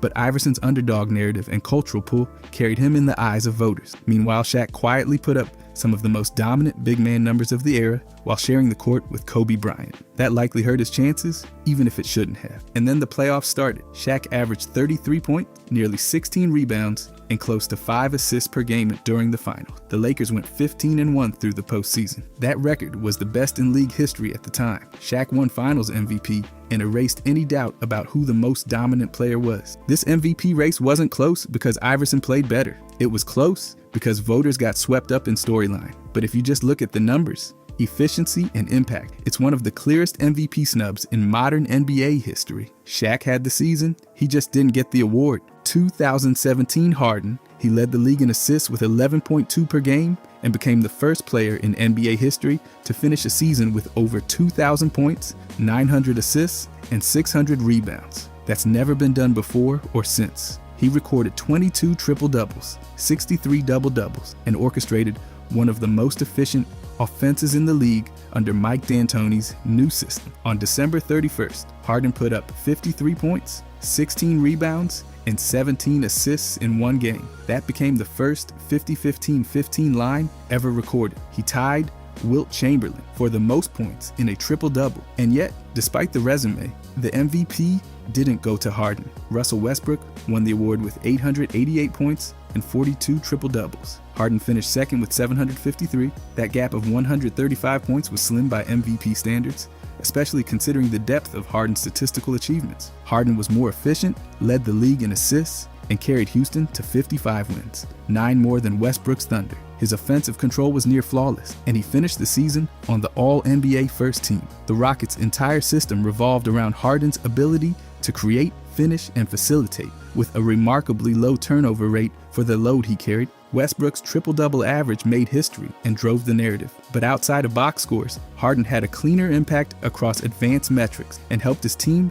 outperform expectations. He didn't rely on inflated usage or rebounds boxed out by teammates. He ran one of the most explosive offenses in the league and made it look methodical. The voting reflected the story, not the numbers. Westbrook had the highlight reels, but Harden had the substance. He built one of the most complete offensive seasons in recent memory and still got left behind in the final count. That season marked the closest Harden came to winning MVP without actually getting it. It's been debated ever since, because when you isolate the production, consistency, and impact, it's impossible not to call it what it was, a major MVP snub.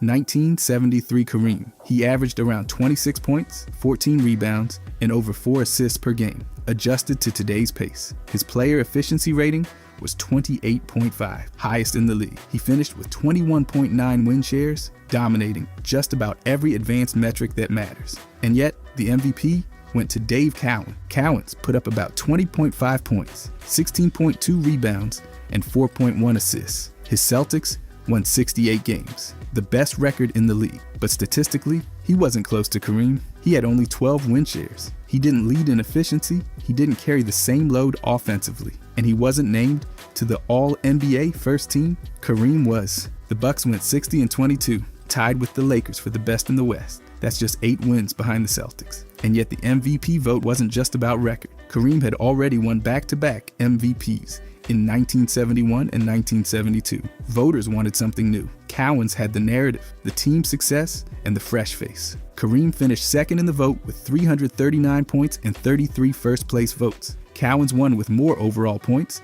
even though his statistical case didn't hold up. The only major thing he had was team wins. This wasn't some off year for Kareem either. He was still in his prime, still controlling games on both ends of the court, and still leading his team to elite records. His P, ER, and win shares were the highest in the league.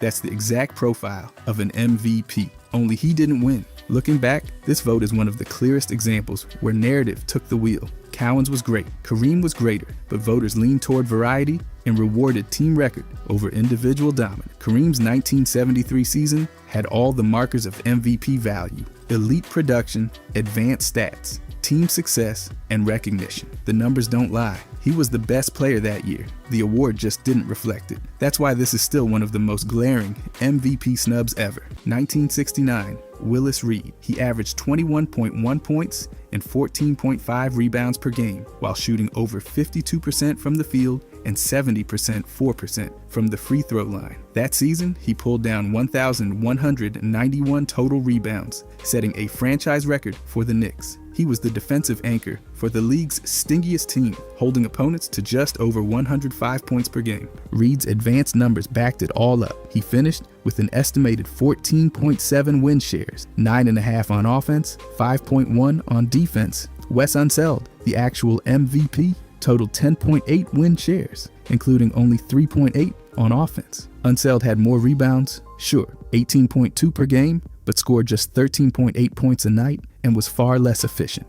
Reed outscored him by nearly 8 points per game and shot better from everywhere. Despite that, the MVP went to Unseld, a rookie. He got the vote on narrative. The story of a first-year player leading the Bullets to the best regular season record in the East was impossible for voters to resist. But statistically, Reed had the better season. The more complete season, the more impactful season. He made the All-NBA team. He led the best defensive unit in the league, and he carried his team to a strong record in the West, matching the Lakers with 60 wins. Yet the MVP voters overlooked the numbers in favor of the headline. Reed's season wasn't forgotten though. He was named Press Player of the Year by journalists in both 1969 and 1970. So while the official trophy went to Unseld, Reed's dominance was clear to those who looked beyond the surface. This wasn't just about flash or potential, it was about actual performance, advanced stats, team defense, scoring impact, and efficiency all leaned toward Reed, but the vote went the other way. That's why his 1969 campaign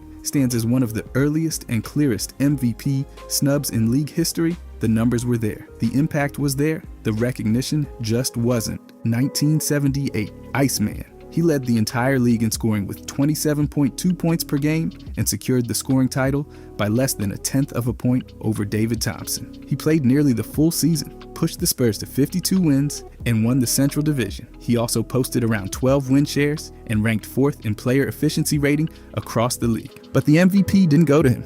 It went to Bill Walton. Walton finished with 96 votes. Jervin followed close behind with 80.5. Yet Walton only played 58 games that year, missing nearly a third of the season. The Iceman played through the grind, maintained elite production all year, and carried his team into the playoffs with consistent volume and efficiency. Walton's impact in the games he played was massive. Portland went 50-10 when he was on the floor, but he wasn't on the floor enough. His win shares, just 8.4. The Iceman topped him by nearly 4 full wins added. He also had a higher PER and better total production across the season.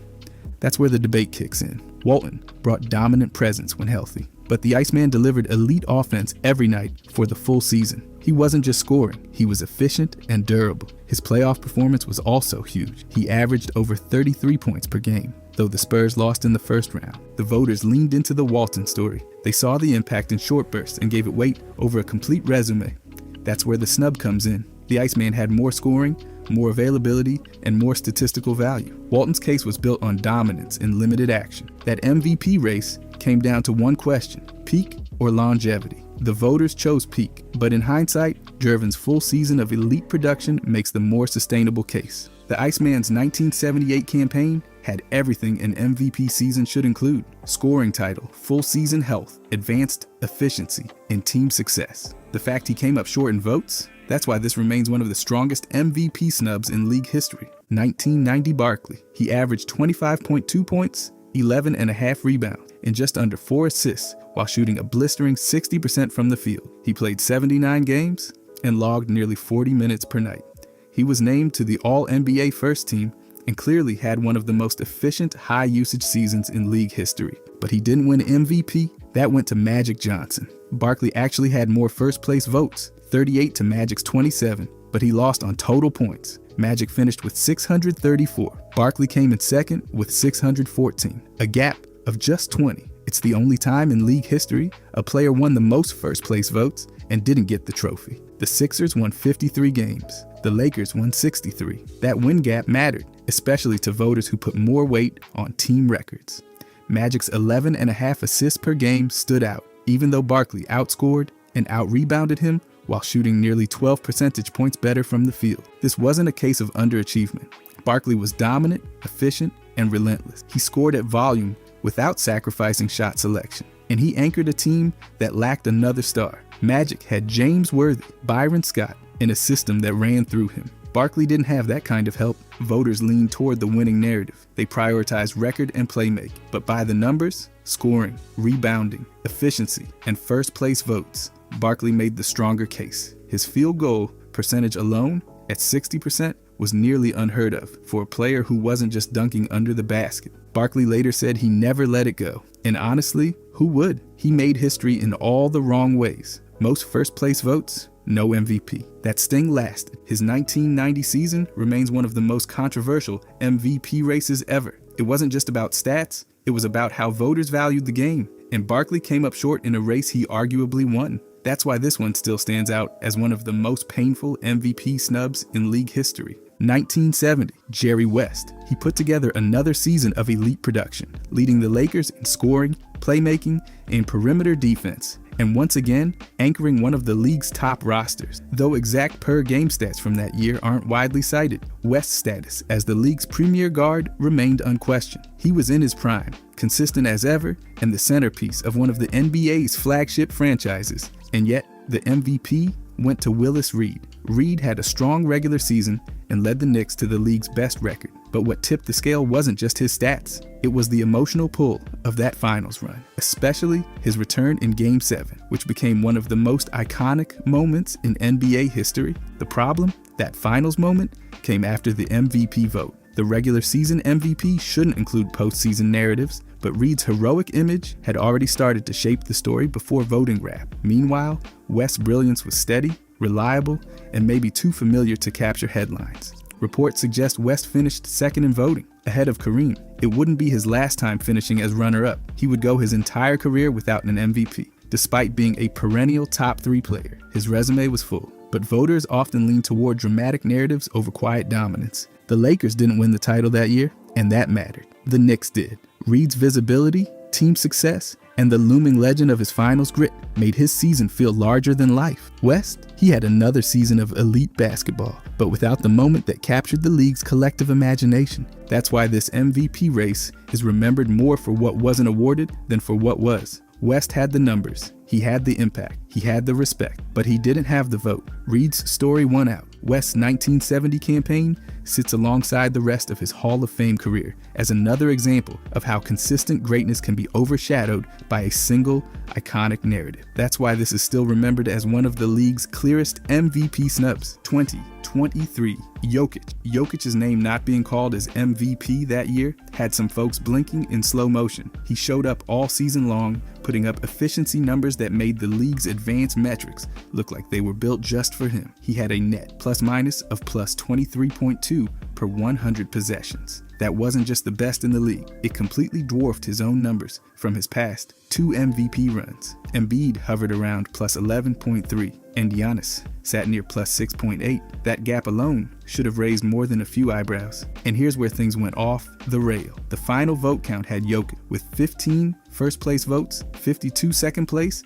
and 32 third place. But he only appeared on 99 of the 100 ballots, meaning someone just didn't include him at all. That missing vote wasn't a ghost. It belonged to ESPN's Mark Jackson, who somehow chose to list 5 other names instead. He later said it was a mistake and apologized. But by then, the damage was done, leaving out a reigning back-to-back MVP who was once again statistically dominating. That's not a small oversight. That's a full-on misstep in a season where every vote counted. His final voting score was 99, just one shy of perfection. And that single error lit a fire under fans and analysts who saw it as a total breakdown in voting integrity. It wasn't just fans that reacted. Analysts across media outlets pushed back hard. The consensus was simple. Even if someone didn't want to give him the MVP, leaving him off completely made no basketball sense. And Jokic, he just kept hooping while the storm brewed. That season now stands as a case study in how voter decisions can alter the course of league history, whether intentional or not. When you've got the league leader in impact metrics being left off a single ballot in a race that tight, it's hard not to call it what it is. That was a snub, plain and clear. 1978, Kareem. That season, Kareem put up numbers that didn't just speak, they shouted. He averaged over 25 points, grabbed almost 13 rebounds, and added 4 assists per game. His win shares were a massive 12.1, topping the league. And somehow, he didn't win MVP. Bill Walton got the award instead, and it wasn't close enough for comfort. Now look, Walton had a solid year. 18.9 points, 13.2 boards, 5 assists. He helped Portland get off to a strong start and was praised for how he lifted that squad. But his win shares, just 8.4, and he only played in 58 games. Kareem played in 62. Neither guy played the whole season, but Kareem still had the statistical edge everywhere it mattered. Despite that, Kareem didn't get the nod. The voters were clearly swayed by narrative. Walton's team had more momentum, more media hype, and more highlight-friendly performances early in the season. Kareem, he just dominated quietly, like he always did, and somehow that got overlooked again. Even though Kareem didn't win MVP, he still made the All-NBA second team. Walton didn't receive individual awards on those fronts. That adds another layer of confusion to the whole thing. Kareem's total package, scoring, rebounding, efficiency, and defense, was unmatched that year, but because the Lakers weren't lighting it up in the standings, his impact got buried under all the noise surrounding Portland. The big takeaway here is simple. Kareem delivered a more complete season. He was more durable, more productive, and more consistent. But the voters rewarded Walton's flash over Kareem's substance. It wasn't just about stats. It was about storyline, and that's what made the whole thing feel off. This wasn't just a close race. It was a moment when consistency and greatness lost to excitement and narrative. From a pure numbers standpoint, this snub still sticks out all these years later. It's one of those cases where the award went to the storyline, not the stat sheet. 1964. Wilt. That season, Chamberlain put together another monster campaign that somehow didn't end with him holding the MVP trophy. He led the league in scoring by a landslide with 36.9 points per game. He also pulled down 22.3 rebounds a night, which was good for second in the league. And if that wasn't enough, he averaged over 46 minutes per game. That's basically never coming off the floor. Oscar Robertson ended up taking home the MVP instead. He averaged 31.4 points, nearly 10 rebounds, and dished out 11 assists per game. His all-around production and assist title impressed the voters, and the triple-double narrative gave him an extra push. But that doesn't erase how dominant Wilt was in nearly every box score category. Wilt's team didn't have the best record, and that likely played into the final vote. Still, being the scoring leader, nearly the top rebounder, and logging an insane amount of minutes made him the most imposing force on the court. He earned All-NBA first-team honors, but somehow that wasn't enough for MVP voters. Back in those days, advanced stats weren't even part of the conversation. No win shares, no player efficiency ratings, just raw production. And by those standards, Wilt's season was off the charts. He did everything but hand out popcorn during timeouts. His scoring alone was so far ahead of the field, it felt like a cheat code. Robertson's triple-double numbers were historic, no doubt, but Chamberlain was setting statistical standards that remain almost untouchable. Losing the MVP race after putting up nearly 37 and 22 still feels strange, especially when he played more minutes and took on more responsibility. This snub wasn't just about numbers. It reflected a preference for a more well-rounded skill set over outright dominance. And that choice kept Wilt from taking home what many believe should have been another MVP. When the league's most dominant player doesn't get recognized during one of his peak years, that stands out. 1964. Wilt remains one of the biggest. How did he not win seasons in league history? Pacers trade Kawhi Leonard. The Indiana Pacers shipped off the rights to Kawhi Leonard on draft night in exchange for George Hill, a player who was good, sure, but not even close to Leonard's ceiling.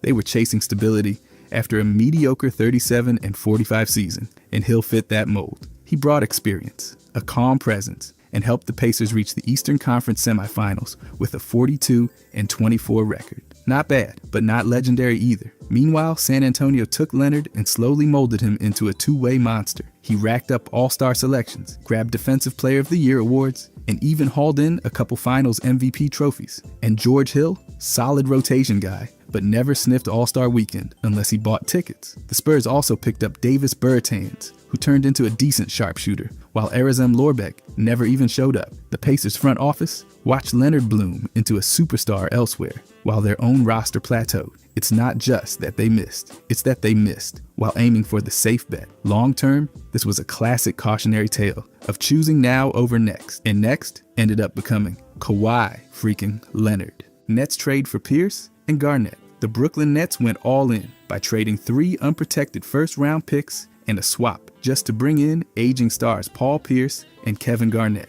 They were banking on a super team vibe next to Darren Williams, Joe Johnson, and Brook Lopez. But what they got was a short burst of mediocrity. The team finished 44 and 38, barely made it to the second round, and then quickly unraveled. Pierce was gone the next season. Garnett followed shortly after. Meanwhile, Boston used those picks to grab Jaylen Brown and Jason Tatum. So while Brooklyn burned through money and hope, Boston built the core that eventually led to a title. Gerald Wallace and Chris Humphries were mostly filler, but the real story here was how the Celtics turned Brooklyn's desperation into a decade of dominance. Brooklyn ended up capped out, asset poor, and watching their picks turn into all-star on someone else's roster. Even Billy King later admitted they missed the mark. This was not just a bad trade, it was one of the worst in league history. Brooklyn got veterans with no runway. Boston got a runway that led straight to a championship. Thunder trade, James Harden. Just days before the season started, Oklahoma City decided James Harden wasn't worth a few extra million and shipped him to Houston.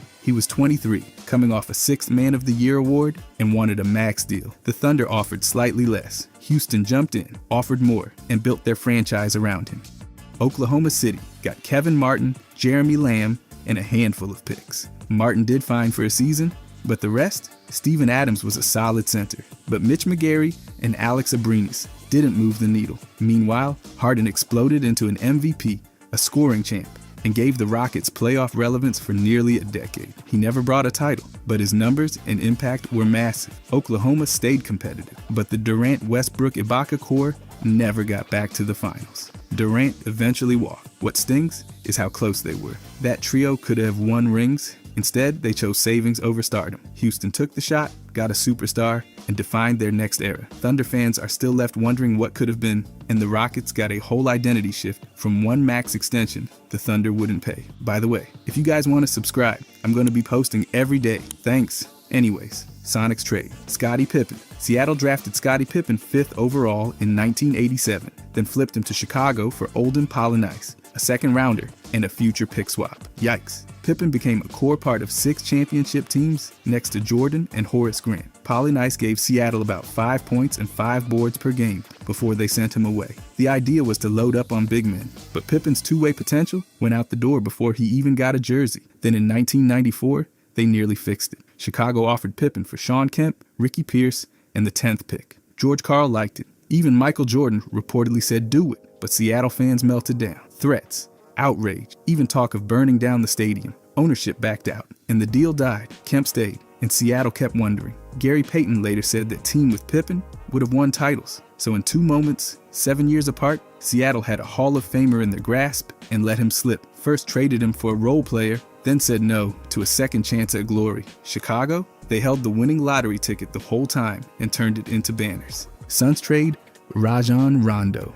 On draft night in 2006, the Phoenix Suns selected Rajon Rondo 21st overall and then immediately sent him and Brian Grant to Boston for cash and a future pick. That pick turned into Rudy Fernandez, who was then traded for more cash. So in the end, Phoenix got 0 players and a little money. The Suns were in win-now mode and didn't want to spend time developing a rookie point guard. They were more interested in salary relief than a long-term upside. Meanwhile, Boston got Rondo, who became a starter by his 2nd season and a vital piece of their 2008 championship squad. He eventually made 4 All-Star teams and helped run the floor with the Celtics' Big Three. Phoenix's decision wasn't just about skipping on talent, it was part of a pattern that year. They also dumped their 27th pick, Sergio Rodriguez, for cash. So in one night, they turned 2 first-rounders into nothing on the court. Boston, on the other hand, walked away with a franchise point guard. The gap between short-term savings and long-term impact made this one of the Suns' most painful trade night flops. Clippers trade for Paul George. In 2019, the Clippers handed over Shea, Danilo Gallinari, 5 first-round picks, and rights to 2 swaps just to land Paul George. The goal? Pair him with Kawhi Leonard and go all in. What they got was a mix of injuries, missed chances, and no titles. Meanwhile, Oklahoma City hit the jackpot. Shea transformed into an MVP, a finals MVP, and led them to a title in 2025. He averaged over 32 points per game and topped the league in scoring. And those picks? They snagged Jalen Williams, now an All-Star, and stacked up future assets. Back in Los Angeles, the Kawhi and George duo peaked at a Western Conference Finals appearance but couldn't stay healthy enough to go all the way. Kawhi missed entire seasons. George had stretches of brilliance, but no playoff breakthroughs. While the Clippers chased a quick ring, the Thunder quietly built a contender that actually cashed in. The difference in return? Massive. Oklahoma got a championship and 2 stars. The Clippers got regret. This deal didn't just miss. It tipped the balance of the league and gave OKC everything Los Angeles thought they were buying. Celtics trade Joe Johnson. Midway through the 2002 season, Boston traded rookie Joe Johnson, along with 2 bench players and a future pick for veterans Tony Delk and Rodney Rogers. Johnson had started 33 games and showed flashes, but the Celtics were focused on a playoff run. Delk and Rogers helped Boston make the Eastern Conference Finals, but neither stuck around long. Meanwhile, Johnson headed to Phoenix and developed into a 7-time All-Star. He averaged over 14 points per game with the Suns before moving on to Atlanta and becoming a franchise cornerstone. Boston's short-term gain came at the cost of long-term star power. The pick they gave up became Casey Jacobson, a role player. Brown and Palacio barely made noise. In the end, Boston got a brief boost and lost a future All-NBA player. Phoenix saw Johnson grow into a go-to scorer, while Boston was left with a could-have-been core. It's one of those trades that made sense in the moment, but aged like unrefrigerated milk. They chased a playoff push and gave away a guy who ended up averaging over 16 points per game for his career. Not exactly a win for long-term planning. Hawks trade Bill Russell. In 1956, the St. Louis Hawks drafted Bill Russell second overall and then shipped him off to Boston for Ed Macaulay and Cliff Hagan. Macaulay was a local favorite and a six-time All-Star. Hagan was a college standout with a bright future, but neither of them turned into Bill Russell. Not even close. Russell joined the Celtics, won 11 titles in 13 years, and basically invented modern defense. He averaged around 22 rebounds per game and became a 5-time MVP. The Hawks, they won one title in 1958, but that was mainly thanks to Bob Pettit. Macaulay faded. Hagan played well, but never changed the game. The trade was shaped by hometown bias and the racial climate of the time. Russell later said he wouldn't have played for St. Louis anyway. Boston's Red Auerbach knew what he was doing, maneuvered the draft, and landed a generational force. This was not just a bad trade, it's arguably the most lopsided one in NBA history. Boston built a dynasty. The Hawks handed it to them. For a local PR boost, they traded away a legacy. That decision haunted the franchise forever. Bucks trade Dirk Nowitzki. In 1998, Milwaukee drafted Dirk Nowitzki 9th overall, then immediately traded him and Pat Garrity to Dallas for Robert Traylor, who had gone 6th. Milwaukee wanted a big man to support Glenn Robinson and Ray Allen, and Traylor looked the part. Problem is, he never produced. He averaged under 5 points and less than 4 rebounds per game across 7 seasons. Nowitzki, he stayed in Dallas for 21 years, won an MVP, a Finals MVP, made 14 All-Star teams, and led them to their first championship in 2011. Dallas also flipped Garrity for Steve Nash, giving them 2 Hall of Famers from one move. Milwaukee, on the other hand, never got a real return. The Bucks' scouts admitted they barely evaluated Nowitzki, and the trade was arranged before the draft even started. Dirk later said he would have liked playing in Milwaukee. Instead, he became the greatest Maverick ever. The gap between what was and what could have been is enormous. This wasn't just a swing and a miss, it's still cited as one of the worst draft night trades in league history. Milwaukee gave up a legend for a player who barely made an impact. Lakers trade for Russell Westbrook. In 2021, Los Angeles sent Kyle Kuzma, Caldwell Pope, Montrezl Harrell, and the 22nd pick to Washington for Russell Westbrook and 2 future second-rounders. The plan was to form a new Big Three with LeBron James and Anthony Davis. Instead, they got a train wreck. Westbrook clashed with the team's ball-dominant structure, couldn't space the floor, and the Lakers spiraled to 33-49, missing the playoffs entirely. Injuries didn't help. LeBron, Davis, and Westbrook only played 21 games together. The team used 41 different starting lineups. Fans booed. Nothing worked. Westbrook's turnover rate and awkward fit tanked the offense. Los Angeles gave up depth and flexibility for a role he couldn't fill. By 2023, they shipped him to Utah in a 3-team trade, bringing back D'Angelo Russell, Malik Beasley, and Jared Vanderbilt. That group helped the Lakers reach the Western Conference Finals. So yes, they salvaged something eventually, but only after burning down the house. This deal gutted their depth, collapsed their cohesion, and wasted an entire season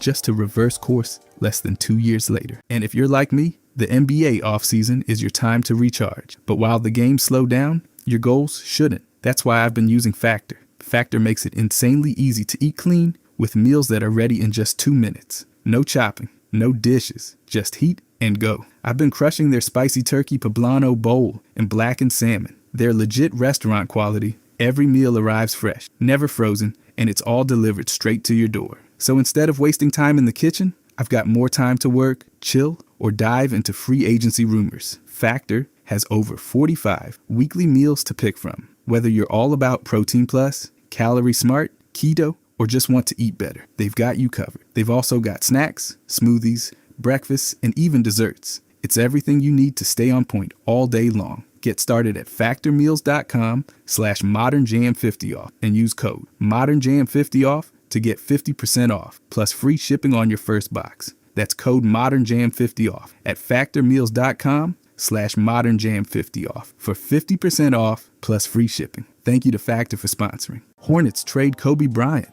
In 1996, Charlotte picked Kobe Bryant 13th overall, but already had a deal in place to send him to the Lakers for Divac. Divac was a proven center, and Charlotte wanted immediate help next to Glenn Rice and Anthony Mason. Kobe, just a 17-year-old kid coming out of high school. The trade became official after Divac agreed not to retire, and the Lakers cleared cap space to chase Shaq. Charlotte got 2 solid seasons from Divac, including a 54-win year, but no deep playoff success. The Lakers got Kobe, 5-time champion, 18-time All-Star, 2-time Finals MVP, and one of the greatest to ever do it. Charlotte's front office admitted they never intended to keep him. Divac played well, but Kobe became a global icon and franchise cornerstone. This was not just a missed opportunity, it was a turning point. The Lakers formed a dynasty. The Hornets gave it away. It's one of the most lopsided trades in NBA history, with short-term need completely blinding Charlotte to long-term greatness. They picked Kobe, then immediately handed over 2 decades of superstardom for a veteran center and 2 playoff exits. Sixers trade Wilt Chamberlain. In 1968, Philadelphia gave up Wilt Chamberlain to the Lakers for Darrell Imhoff, Archie Clark, Jerry Chambers, and cash. Let's be honest, Imhoff was a decent big, Clark was a capable guard, and Chambers barely played. Meanwhile, Los Angeles got the reigning MVP. Wilt immediately turned the Lakers into title contenders. In his first season, they made the finals. By 1972, they had a 69-win season,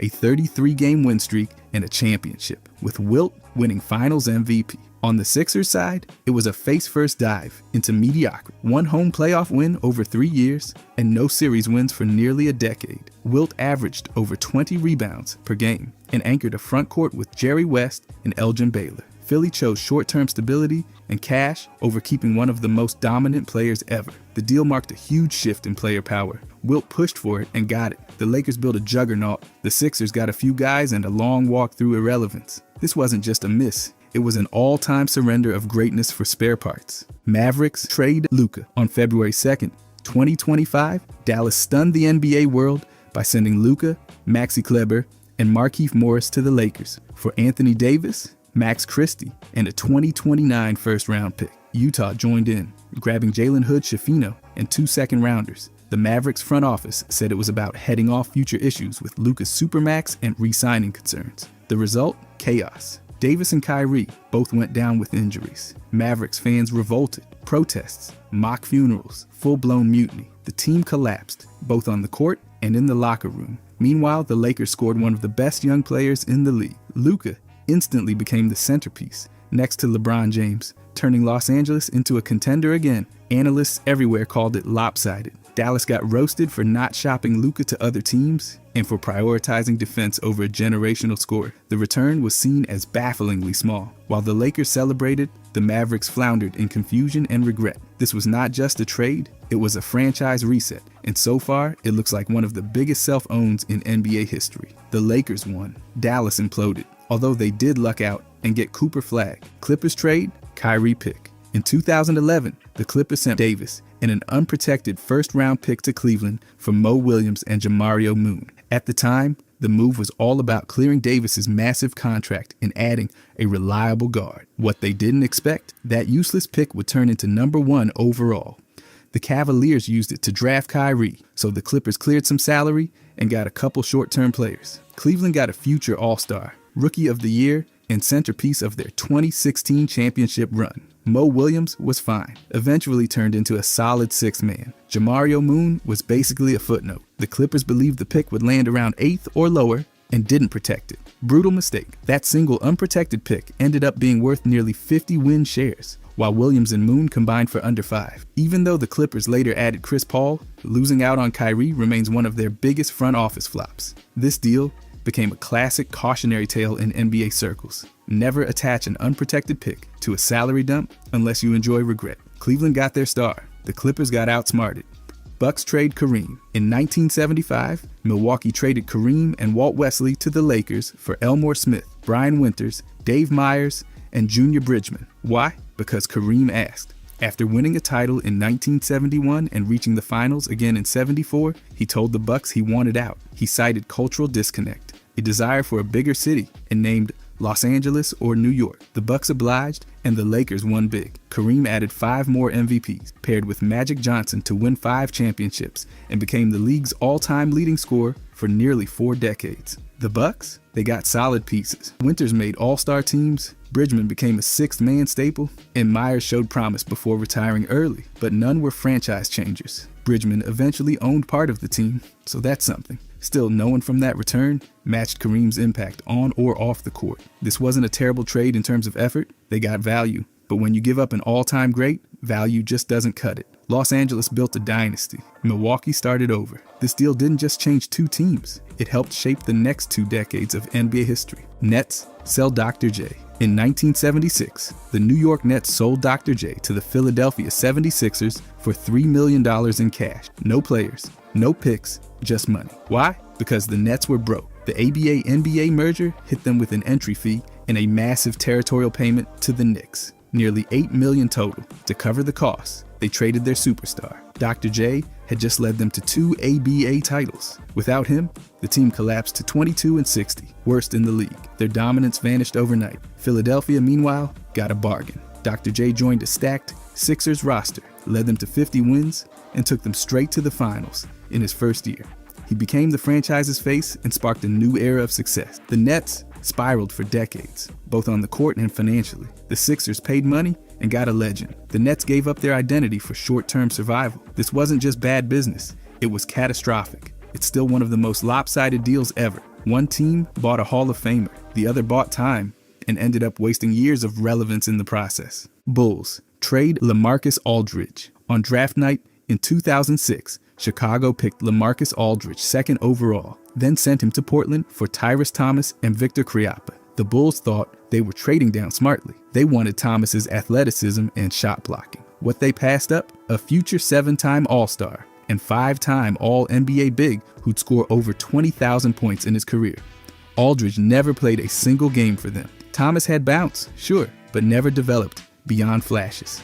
His best years were short-lived, and he was out of the league a decade later.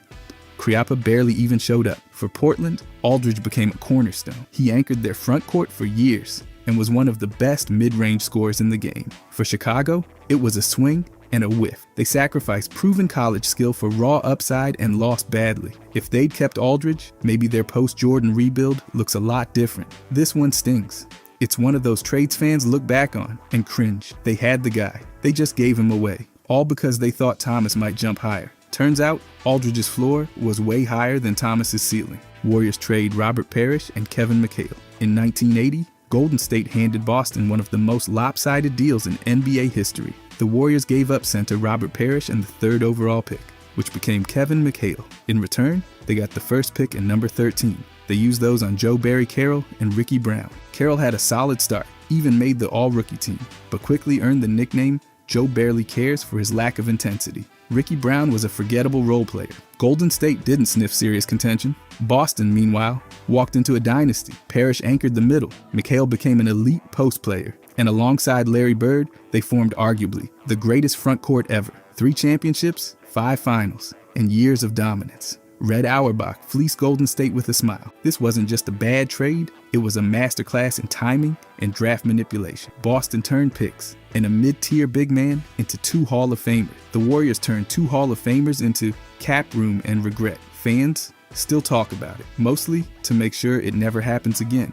Magic trade Oladipo and Sabonis. Orlando sent Victor Oladipo, Ersan, and the rights to Sabonis to Oklahoma City for Serge Ibaka, who'd been a defensive standout but was approaching free agency. The Magic wanted a shot-blocking veteran to pair with Nikola Vucevic and help anchor their defense under Frank Vogel. Problem is, Ibaka didn't stick around. He played only 56 games before being flipped to Toronto. Orlando ended that season 29-53 and never came close to playoff contention. Meanwhile, Oklahoma City made out like bandits. Oladipo signed a 4-year deal and looked strong, and Sabonis showed real promise. The Thunder used both guys in the deal to land Paul George, which turned into a major franchise shift. Oladipo became an all-star. Sabonis developed into a top-tier big man. Ibaka did go on to win a title with Toronto, but Orlando got only a short rental and a mid-tier return. Oklahoma City turned an expiring contract into multiple valuable assets. Looking back, this one stings for Magic fans. They gave up rising talent and got a half season of Ibaka in return. It was a bet that didn't just fail, it never even had a real chance. Rockets trade Moses Malone. Houston sent away the reigning MVP for Caldwell Jones and a first-round pick that turned into Rodney McCray. The reason? Ownership thought Malone's $2 million salary was too much, even after he carried them to the finals. So they let their superstar walk to Philadelphia in a sign and trade. In return, they got a 32-year-old center and a rookie who never came close to matching Malone's output. Caldwell gave them decent minutes, but didn't move the needle. McCray was solid, but not a franchise changer. That year, Houston collapsed to a 14-68 record. It looked like a disaster, but it set them up for something big. With those losses, they drafted Ralph Sampson in '83 and Hakeem Olajuwon the year after. Meanwhile, Philadelphia hit the jackpot. Malone came in and dominated, winning another MVP and powering the Sixers to a title that season. He won finals. He turned them into a championship team overnight. Philly made the finals 3 straight years. The short-term optics crushed Houston, but it led to their long-term rebuild. One team got a ring, the other got a dynasty in waiting. Bucks trade Ray Allen. Milwaukee sent Ray Allen, Kevin Ollie, and Flip Murray to Seattle for Gary Payton, Desmond Mason, and a first-round pick. Allen was in his prime, averaging around 25 points per game, but the Bucks wanted veteran leadership for a playoff push. Payton was 34, on an expiring deal, and still producing at a high level. He played 28 games for Milwaukee, averaging nearly 20 points and over 7 assists, but that was it. The Bucks made the playoffs, lost in the first round, and Payton bolted to the Lakers that summer. No long-term return, just a short-lived gamble. Meanwhile, Seattle got a star entering his prime. Ray Allen stepped in, averaged almost 25 a night, and gave them a go-to scorer. They improved their record after the trade and narrowly missed the playoffs. The first-round pick from Milwaukee became Luke Ridnour, who contributed solid minutes. Seattle got younger, deeper, and more stable, while the Bucks got a temporary spark that fizzled out fast. It was a textbook case of a rebuilding team flipping an aging star at the right time. The Bucks traded long-term firepower for a rental and walked away empty. Kings trade Isaiah Thomas. Sacramento sent Isaiah Thomas to Phoenix in exchange for a $7 million trade exception and draft rights to Alex Oriaki, who never played an NBA minute. Thomas had averaged over 20 points and 6 assists the previous season, showing serious promise. But when Phoenix offered a 4-year, $27 million deal, Sacramento chose cap flexibility over matching that contract. That meant losing a rising star without getting a real player back. The trade exception gave them room to absorb salary in a future deal, but they never actually used it. Meanwhile, Phoenix grabbed a cheap, high-upside scoring guard who became a solid rotational piece. Though he didn't develop into a franchise cornerstone there, Thomas later blossomed into a 2-time All-Star and Finals MVP runner-up in Boston. But the Kings missed out completely on that growth. The move is widely criticized as a failure in both talent, valuation, and cap management. They lost a fan favorite and gained nothing tangible. Phoenix got a bargain. Sacramento just regrets the decision. Spurs trade Dennis Rodman. The Spurs finally had enough of Rodman's wild antics, even though the guy was grabbing rebounds like he owned the damn court, over 17 a game. Popovich and Robinson just couldn't deal with the drama anymore, so they shipped him off to Chicago for Will Perdue and some cash. Perdue was your classic, reliable backup center.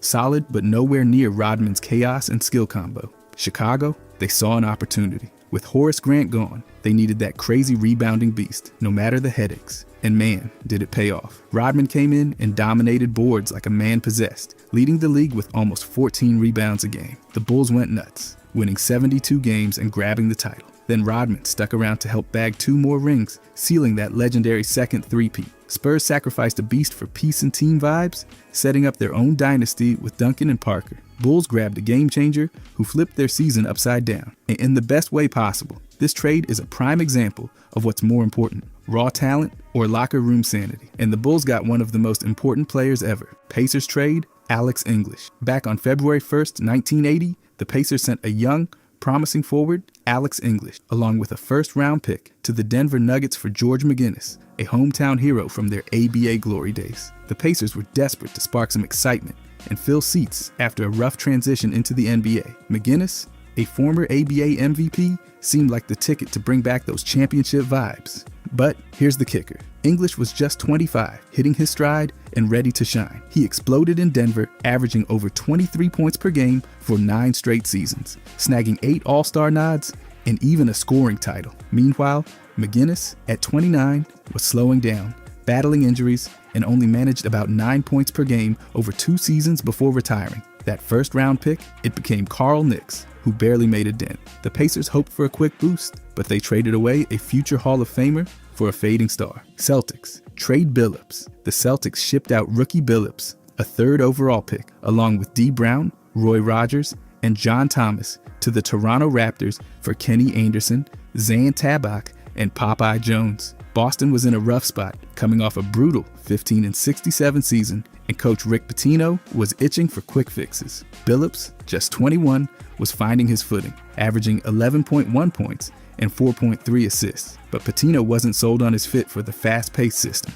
Anderson, a former All-Star, brought veteran savvy, but only stuck around for a season and a half, averaging under 12 points. Tabak and Jones, barely a blip, gone within months. Meanwhile, Billups bounced around before becoming Mr. Big Shot in Detroit, winning a championship and finals, MVP. The Celtics missed out on a Hall of Famer for a trio that didn't move the needle. Trailblazers trade Jermaine O'Neal. On August 31st, 2000, Portland swapped Jermaine O'Neal and Joe Klein to the Indiana Pacers for Dale Davis. The Blazers were coming off a 59-23 season, hungry to topple the Lakers after a heartbreaking conference finals loss. They needed muscle to handle Shaq, and Davis, a 31-year-old All-Star, brought rebounding and defense. But O'Neal, just 21, was a raw gem, stuck behind vets like Rasheed Wallace and Arvydas Sabonis, averaging only 3.9 points in limited minutes. Frustrated, he demanded a trade, and Portland obliged, prioritizing win-now grit. Big mistake. Davis gave them 7.7 points and rebounds over 4 seasons. Solid, but not spectacular. Meanwhile, O'Neal exploded in Indiana, snagging 6 All-Star nods and the Most Improved Player award, averaging 18.6 points and 9.6 rebounds. Kleiner waved on arrival. Portland's gamble on a veteran fizzled, while O'Neal became a Pacers legend. This trade's a stark reminder. Betting against youth can cost you a superstar. Nets trade. Kyle Korver for a copy machine. The New Jersey Nets drafted Kyle Korver, a sharpshooting forward from Creighton, with the 51st pick. Minutes later, they flipped his draft rights to the Philadelphia 76ers for $125,000. Why? The Nets were strapped for cash after a finals run and needed funds for their summer league entry fee. With the leftover change, they bought a fancy copy machine. Korver, just 22, was a late bloomer, but he became a three-point wizard, earning an all-star nod and setting records for consecutive games with a three. That copier, it broke down years after. Korver's 17-year career, with over 2,300 three-pointers, made this trade a laughable misstep. The Nets thought they were making a practical move, but they gave up a future sniper for some summer league games and office equipment. This trade is textbook NBA lore. Jazz trade Rudy Gobert. On June 27, 2013, the Denver Nuggets picked Rudy Gobert, a lanky French center, 27th overall, and immediately sent his draft rights to the Utah Jazz for Eric Green's rights, the 46th pick, and some cash. The Jazz were building around young talent, hoping Gobert's 7'1" frame and insane wingspan would bolster their defense. Denver, fresh off a 57-25 season, thought they didn't need another big man with Nikola Jokic emerging. Well, Gobert became a defensive titan, snagging 4 Defensive Player of the Year awards, 3 All-Star nods, and anchoring Utah's playoff runs for 9 years. Green, he played 49 NBA games, averaging a measly 3 points before vanishing from the league. That cash, probably spent on a few team dinners. One of the roughest draft night deals ever. Blazers trade Kyle Lowry's pick to Rockets, another gut punch for Portland fans. On June 22, 2006, the Trailblazers drafted Kyle Lowry, a gritty point guard from Villanova, with the 24th pick, via a trade with Cleveland for Victor Kriapa and cash. But just days later, on June 28th, they sent his draft rights to the Houston Rockets for Rafer Alston and cash. Portland, coming off a dismal 21-61 season, aimed to rebuild with veteran leadership. Alston, a 30-year-old street ball legend, offered experience, averaging 12 points and 6 assists. But here's the twist. Lowry, only 20, became a 6-time All-Star, a champion with Toronto, and a clutch playmaker, racking up over 15,000 points in his career. Alston, he played 2 seasons in Portland, never matching Lowry's impact, before bouncing to other teams. The Blazers thought they were getting stability, but they traded away a future superstar for a journeyman and some bucks. J.R. Smith's shoelace untying. On January 5th, 2014, during a Knicks game against the Mavericks, Smith pulled one of the weirdest in-game stunts ever. While Sean Marion was standing at the free throw line, Smith bent down and untied Marion's shoelace on live television. No warning, no trash talk, just straight up reached down and did it. The league noticed. They issued a warning, told him to knock it off. 2 days later, he did it again. This time, he went after Greg Monroe during a game against the Pistons. Same deal, free throw line, unsuspecting opponent, and Smith reaching down like it was recess. That second stunt cost him $50,000. The NBA fined him for recurring unsportsmanlike conduct. It wasn't technically a suspension, but it worked like one. The message was loud and clear. Don't mess with opponents' gear. His coach, Mike Woodson, wasn't thrilled either. He said it was unacceptable and flat out unprofessional. Even said he'd already told Smith to stop. But apparently, Smith needed the financial incentive to listen. The league's Rod Thorne, head of basketball operations at the time, made the fine official and confirmed that repeat nonsense would keep getting punished. The shoelace thing might sound harmless, but it wasn't just a prank. Players rely on their shoes being secure. Tampering with laces during a live game could have led to someone tripping or getting injured. That's why this was a big deal. Smith became the only player in NBA history fined for untying someone's shoes. Not exactly a record you brag about, but hey, at least it was original. The fine ended the behavior, and the league moved on. Laces stayed tied. Kyrie Irving's sage ritual. In December of 2020, before a game at TD Garden, Kyrie walked around the court burning sage. He called it smudging, a Native American ritual meant to cleanse bad energy. It wasn't just a performance. Kyrie's got tribal heritage through the Standing Rock Sioux, and he made it clear this was personal. He said he'd keep doing it as long as the opposing team and arena were fine with it. The NBA didn't freak out. They didn't ban it or throw out some last-minute restriction, but they did send a reminder to all teams. No rituals involving fire or smoke unless they're cleared by venue officials first. It wasn't about Kyrie. It was about fire codes, especially in older buildings like the Garden, where a tiny bit of smoke can trigger alarms or violate city safety rules. So the league added a step. If a player wants to smudge or do anything with smoke or open flame, they need pre-approval from the team, the league, the arena, and sometimes even the local fire marshal. Not a hard no, just an extra form. They didn't take a side on the meaning of the ritual. The NBA stayed neutral. They just made sure rituals didn't turn into fire hazards. The policy wasn't about silencing culture. It was about not setting the hardwood on fire. So Kyrie's sage wasn't banned. It just came with some fine print. And now, any player trying to light something up before tip-off needs more than a lighter. They need clearance. The smoke can rise, but only if it passes inspection first. Dwight Howard's Stickum. The whole thing went down in Atlanta on March 19, 2016. Dwight was waiting to check back into the game when he casually sprayed Stickum on his hand. Yeah, the same stuff that used to make football stick like duct tape in the NFL. Paul Millsap grabbed the ball after Dwight did and instantly called it out. Said it felt like super glue. Refs took the ball, found the Stickum can taped up at the scorer's table, and made sure everyone knew Stickum was absolutely not allowed. No technicals were handed out. Dwight stayed in the game like nothing happened, which is wild. The Rockets coach even tried blocking the spray can with his body. Smooth move, but it didn't work. Officials still took the can away and sent a little reminder that this wasn't allowed. Dwight, he didn't even try to play it off. He straight up admitted he'd been using it for 5 years, claimed it helped to dry his hands and wasn't cheating, said he never hit it, and acted like people were overreacting. 2 days later, the league dropped a memo banning all adhesive sprays before and during games. Chalk and resin were fine, but no more Stickum. No fines, no suspensions, just a warning. The league didn't even change the rulebook, just made it really clear. They decided Dwight's super sticky ritual went too far, even if he didn't think it was a big deal. It's still one of the weirdest things to spark a new rule, mostly because he was so open about it.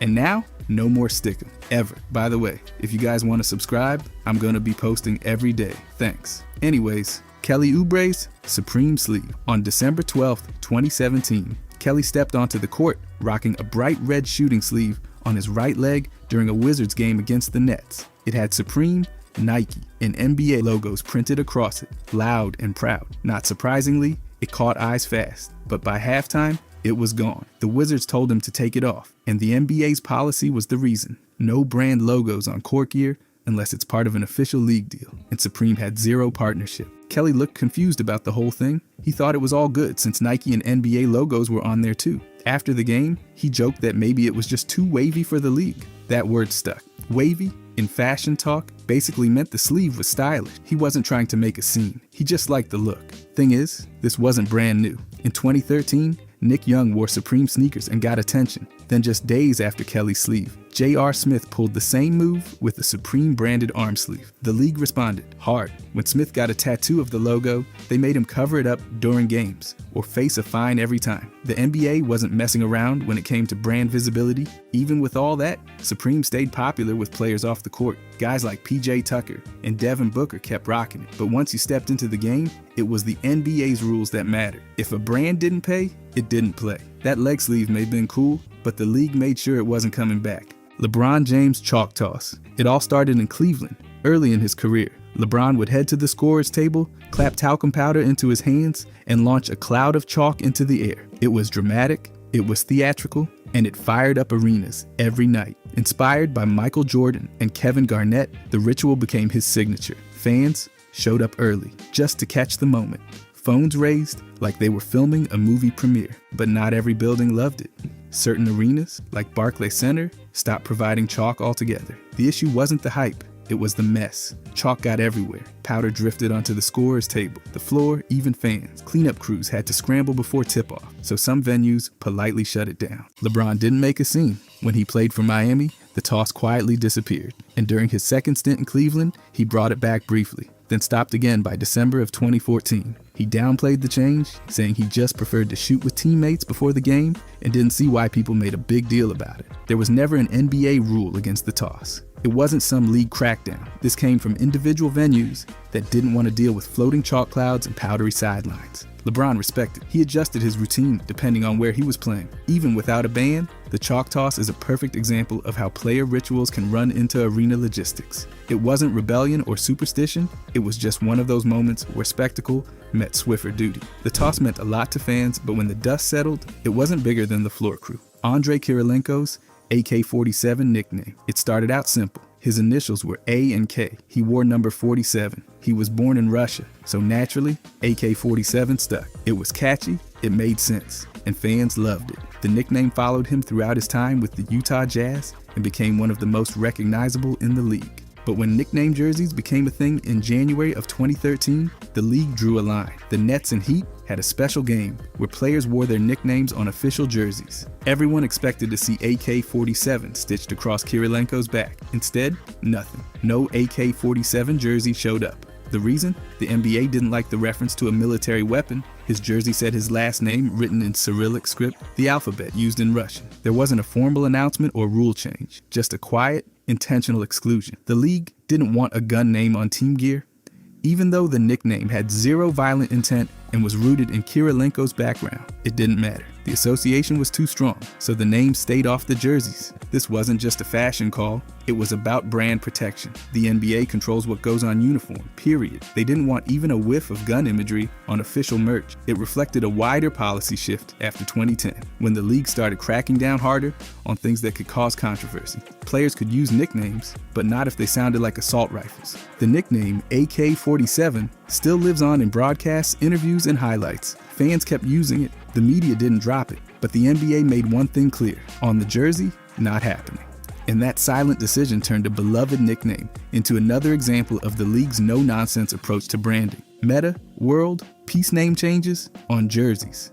If it's not your legal name, it's not going on the jersey. Period. That's the NBA's line, and they don't bend it. You can't slap a nickname, slogan, or message on the back just because it sounds cool or you feel like making a statement. If it hasn't been legally changed through the courts, the league shuts it down. No exceptions. Look at Ron Artest. He didn't just tell the Lakers he wanted to be called Meta World Peace. He went to court, got it legally changed, and only then did the NBA approve World Peace on his jersey, starting in the 2011 to 2012 season. That wasn't a publicity stunt, it was paperwork. When he changed it again in 2020 to Meta Sandiford Artest, the NBA updated their records because he did it the right way. Same thing happened with Enes Kanter when he became a U.S. citizen in November 2021 and added freedom to his name. The league didn't flinch. The Celtics jersey said freedom the next game because the legal name change was complete. But if a player wants to wear something symbolic without changing their name legally, not happening. The NBA's jersey policy is strict. Only your government-recognized name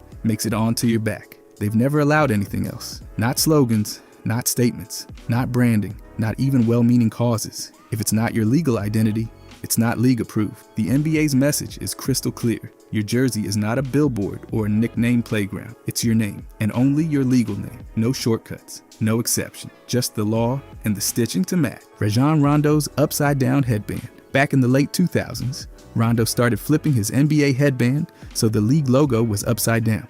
No official explanation ever came out, but most figured it was some mix of superstition, personal style, or just Rondo doing Rondo things. It didn't take long for fans to notice. It became a signature part of his look, but the league, yeah, they noticed too, and they weren't into it. In October of 2010, the NBA updated the dress code to ban upside down or inside out headbands. The logo had to be front and right side up. That rule was directly aimed at Rondo's upside down style. League officials said the headband thing clashed with their branding. Basically, it was a walking, sweating logo flip.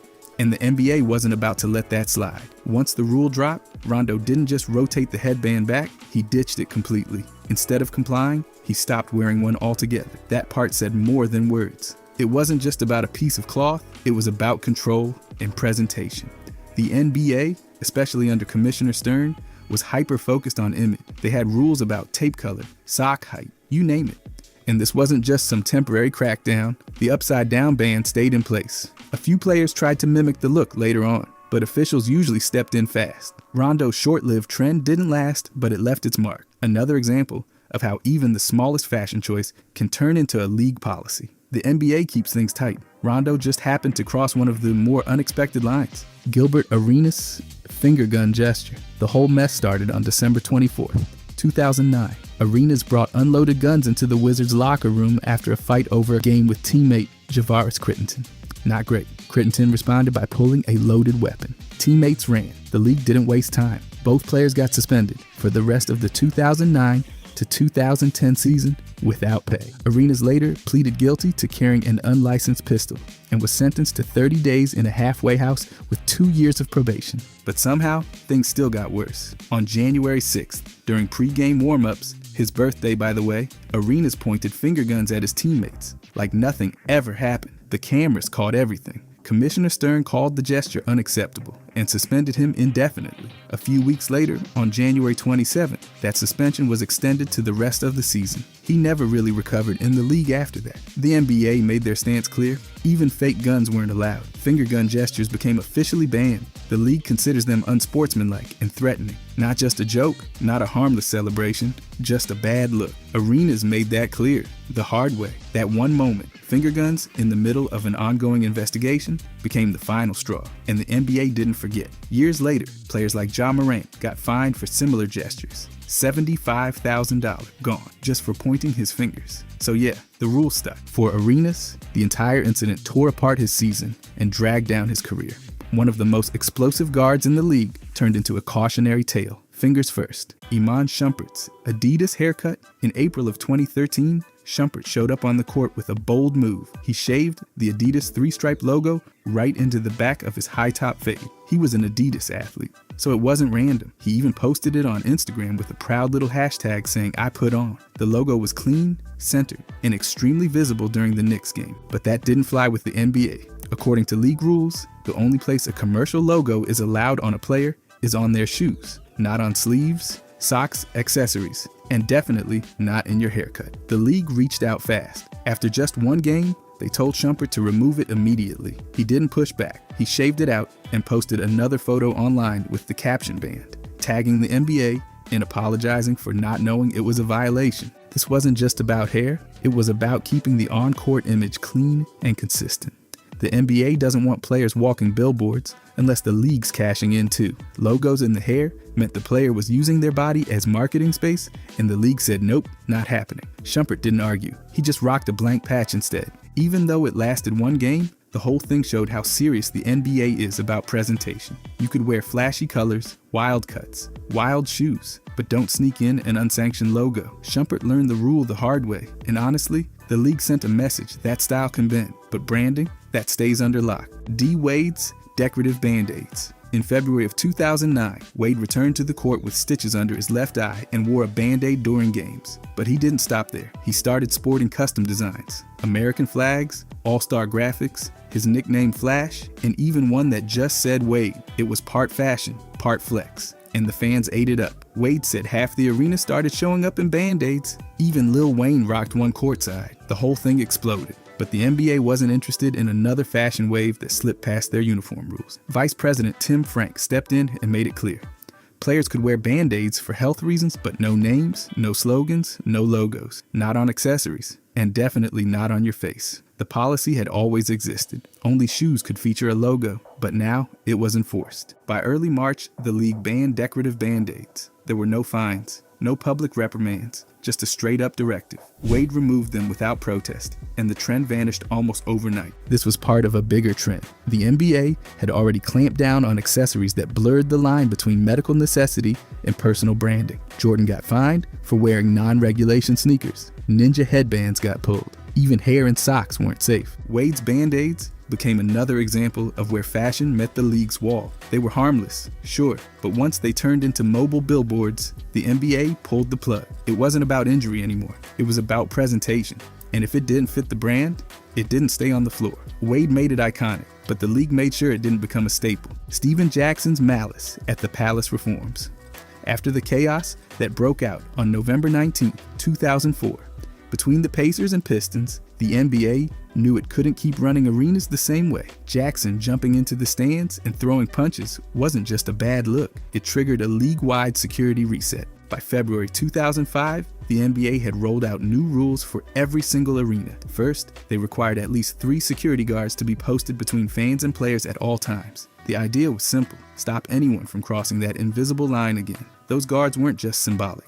They were meant to physically block access and prevent a repeat of what happened in Detroit. Then came the alcohol rules. The league capped drinks at 24 ounces, limited fans to buying 2 at a time, and shut down sales after the third quarter. Fans could still have their beers, but the idea was to cool things off before emotions and alcohol boiled over. And arenas now had to post a fan code of conduct on signs, on screens, over the PA system. Everyone had to be reminded what behavior was expected. If a fan acted out, staff were empowered to throw them out or even ban them. No more gray areas. All these changes were announced during All-Star Weekend, just months after the brawl. It wasn't just reactionary, it became the blueprint for keeping player-fan interaction safe and professional. Jackson's punch wasn't the only issue, but it was the wake-up call. These rules didn't just protect players, they redefined how NBA venues operated. Other leagues noticed. The standards shifted, and they've never shifted back. Jason Terry's sock situation.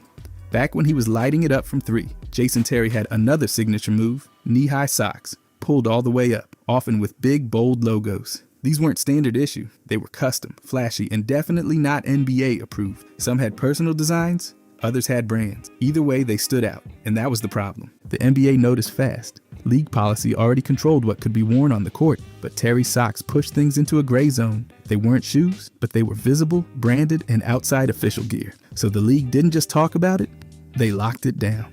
Soon after Terry's sock statement started catching attention, the NBA banned unauthorized sock branding outright. If it didn't come from a league-approved partner, it wasn't allowed, period. No more logos creeping up the shins. Only officially sanctioned sock brands made the cut, and even those had to follow uniform guidelines for color and visibility. Terry's fashion flair might have been harmless, but to the league, it was another case of brand control slipping. And the NBA doesn't let presentation slide. If it goes on your body, it goes through the league. Socks included. Allen Iverson's dress code impact. In the early 2000s, Iverson wasn't just changing the game, he was changing how players looked walking into it. Baggy jeans, do-rags, oversized jewelry, snapbacks, Timberlands. It was bold, unapologetic, and completely outside the NBA's old-school image, and the league had a problem with it. On October 17, 2005, Commissioner David Stern dropped a league-wide dress code. No hats, no jeans, no Timberlands, no big chains, no do-rags,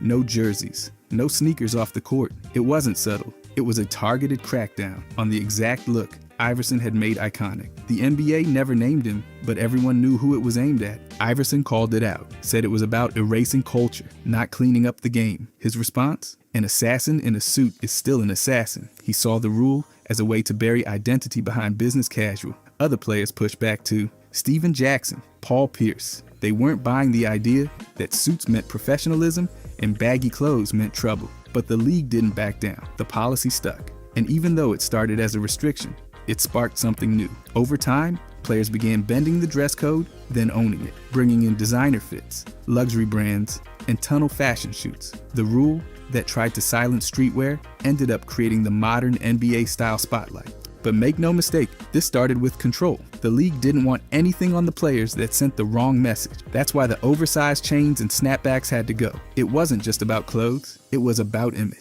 And the NBA wanted to choose it, not inherit it from Allen Iverson.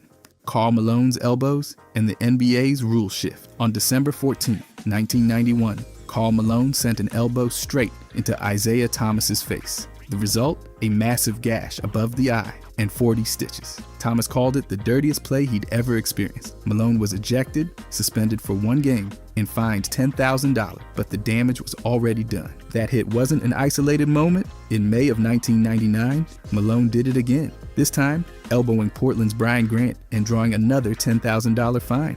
By then, it wasn't just a bad night, it was a pattern. Malone's elbows were becoming infamous, and the league started getting called out for letting it slide. But the NBA had enough. While the flagrant foul rule technically existed since the early 80s and was refined in 1991 to include automatic ejections for flagrant 2 calls, Malone's style forced officials to actually start using it. Refs were instructed to crack down on excessive elbows and dirty post play. Offensive fouls became more strictly enforced. Flagrant calls started flying. Physical contact that had been standard in the 80s became whistle-worthy in the 90s. Malone's hits, especially the one on Thomas, turned into the turning point. The league's response? Stricter enforcement, bigger consequences, and a push away from brawling in the paint. What used to be part of playing tough became a liability. Officials began treating elbows like weapons, and post players could no longer throw them without facing fines, ejections, or suspension. Malone wasn't the only reason for the shift, but his repeated elbows and the blood that followed forced the NBA to draw a line. It was no longer just about toughness, it was about safety. And elbows were now officially under the microscope. Amir Johnson's free throw ejection. On December 10th, 2012, during a game in Portland, Amir Johnson tried to keep a ritual alive, rubbing the ball between free throws. It wasn't new, he'd done it before. But that night, referee David Jones wasn't having it. When Johnson reached for the ball, Jones pulled it back. Johnson pulled again. And suddenly, it was a full-on tug-of-war with the ref in the middle of a live game. Jones ejected him immediately. Johnson didn't go quietly. As he walked off the court, he launched his mouthpiece at the ref. It hit Jones in the back. That one move turned a weird exchange into a league incident. The NBA responded the next day with a 1-game suspension without pay. Johnson publicly apologized, calling it childish and admitting he lost his cool. But the league didn't stop with the punishment. They issued a clear reminder. Players are not allowed to interfere with officiating during free throw procedures. That means no tugging, no grabbing, and no trying to dictate the flow. When a ref controls the ball, the player steps back. End of story. This moment might have looked minor, just a player sticking to his pre-shot habit, but it turned into a cautionary tale. The NBA reinforced that officials have absolute control over in-game possessions during stoppages. Even seemingly small things, like a tug for the ball, can lead to ejections when they cross that line. Johnson's 1-game suspension came with a much larger message. Free throw routines are hands off. The ball belongs to the official until they say otherwise. Any challenge to that? Automatic trouble. Joakim Noah's anti-gay slur incident on May 22, 2011, during Game 3 of the Eastern Conference Finals between the Bulls and the Heat, cameras caught Noah on the bench yelling an anti-gay slur toward a fan. The audio was clear, the footage was immediate, and the reaction came fast. Noah later apologized, saying he got emotional in the heat of the moment and didn't mean to offend anyone. The very next day, the NBA fined him $50,000. It was a serious fine, but notably half of what Kobe Bryant had been fined earlier that same season for a similar slur directed at a referee. The league said the difference came down to who the comment was aimed at, not the language itself. Still, both cases put the NBA's tolerance level under a spotlight. Advocacy groups like GLAAD and the Human Rights Campaign called out the league, not just to punish Noah, but to take real steps toward preventing this kind of language entirely. The NBA responded. Commissioner David Stern made it clear that homophobic slurs had no place in the league, on the court, or off. After this, the NBA stepped up its policy game. The league began enforcing stricter fines and launched campaigns promoting inclusivity. Since 2011, over $600,000 in penalties have been issued for discriminatory speech across players, coaches, and team staff. Education programs were introduced. Public statements became stronger. The NBA made it clear: zero tolerance. Noah's fine wasn't just about one outburst. It became part of a much larger shift. The league moved toward a clear standard. If you bring hate into the game, you're out of line, and you're paying for it. Manu's bat incident. On October 31st, 2009, During a first quarter break at the AT&T Center in San Antonio, a Mexican free-tailed bat swooped onto the court during a Spurs-Kings game. While arena staff scrambled with towels, Manu stepped up, tracked the bat mid-flight, and swatted it straight out of the air with his bare hand. He picked it up like it was nothing and handed it off. The crowd went wild, but the aftermath was no joke. Because bats can carry rabies, Manu was immediately given disinfectant and later received a full series of rabies shots. While only a small percentage of bats carry the virus, the exposure risk was real. The incident, caught on national broadcast, forced the Spurs and the AT&T Center to reconsider how seriously they were taking in-arena wildlife. Following that moment, the Spurs took significant precautions. Arena staff were instructed to report any flying animals immediately. The building increased its surveillance in the rafters, especially during evening events. Game day crews added new checks, especially near vents and upper concourses. It wasn't just casual awareness, it became a serious part of venue protocol. They even brought in the mascot. In later seasons, the Coyote dressed as Batman, armed with a net and ready to respond if bats returned during warm-ups. It was funny on the surface, but the message was clear. They weren't about to let another winged invader disrupt a game or put anyone at risk again. This wasn't just about one swat. The bat incident forced the Spurs' home arena to tighten procedures and take wildlife threats seriously. After Manu's one-handed save, the AT&T Center made sure they'd never be caught that off guard again. Chris Paul's punches. Chris Paul didn't just irritate opponents with trash talk or flopping, he earned a reputation for going low. Literally, back in college at Wake Forest, he was suspended one game after swinging at Julius Hodge in a way that made every man watching wince. That was in 2005, and the ACC made sure he sat out, sending a pretty clear message, but he didn't stop there. Once he hit the NBA, Paul kept finding ways to get attention for the wrong reasons. His below-the-belt history didn't come from one wild moment, it came from a pattern. Over the years, he had multiple incidents with players like Chris Kaman and Kevin Durant, and the league didn't love it. Media started labeling him with titles he probably didn't want, and let's just say it wasn't flattering. Then there was the 2020 playoff game between Oklahoma City and Houston. Paul caught Ben McLemore in the worst way possible. And even though the league called it accidental, fans weren't buying it. But here's the twist. The NBA never made a new rule with his name on it. Instead, they cranked up enforcement on what counts as unsportsmanlike, especially when it targets, well, the sensitive zones. Flagrant foul calls got stricter, and groin shots weren't going to slide by unnoticed anymore. So no, Paul didn't write the rulebook on low blows, but he definitely gave the league a reason to flip to that chapter way more often. His antics helped shape how refs crack down on cheap shots, especially the kind that make players drop to the floor for reasons that have nothing to do with bad defense. Ron Artest's rap break request. In November of 2004, Ron Artest pulled off one of the strangest midseason moves anyone had seen. While playing for the Indiana Pacers, he asked head coach Rick Carlisle for an entire month off.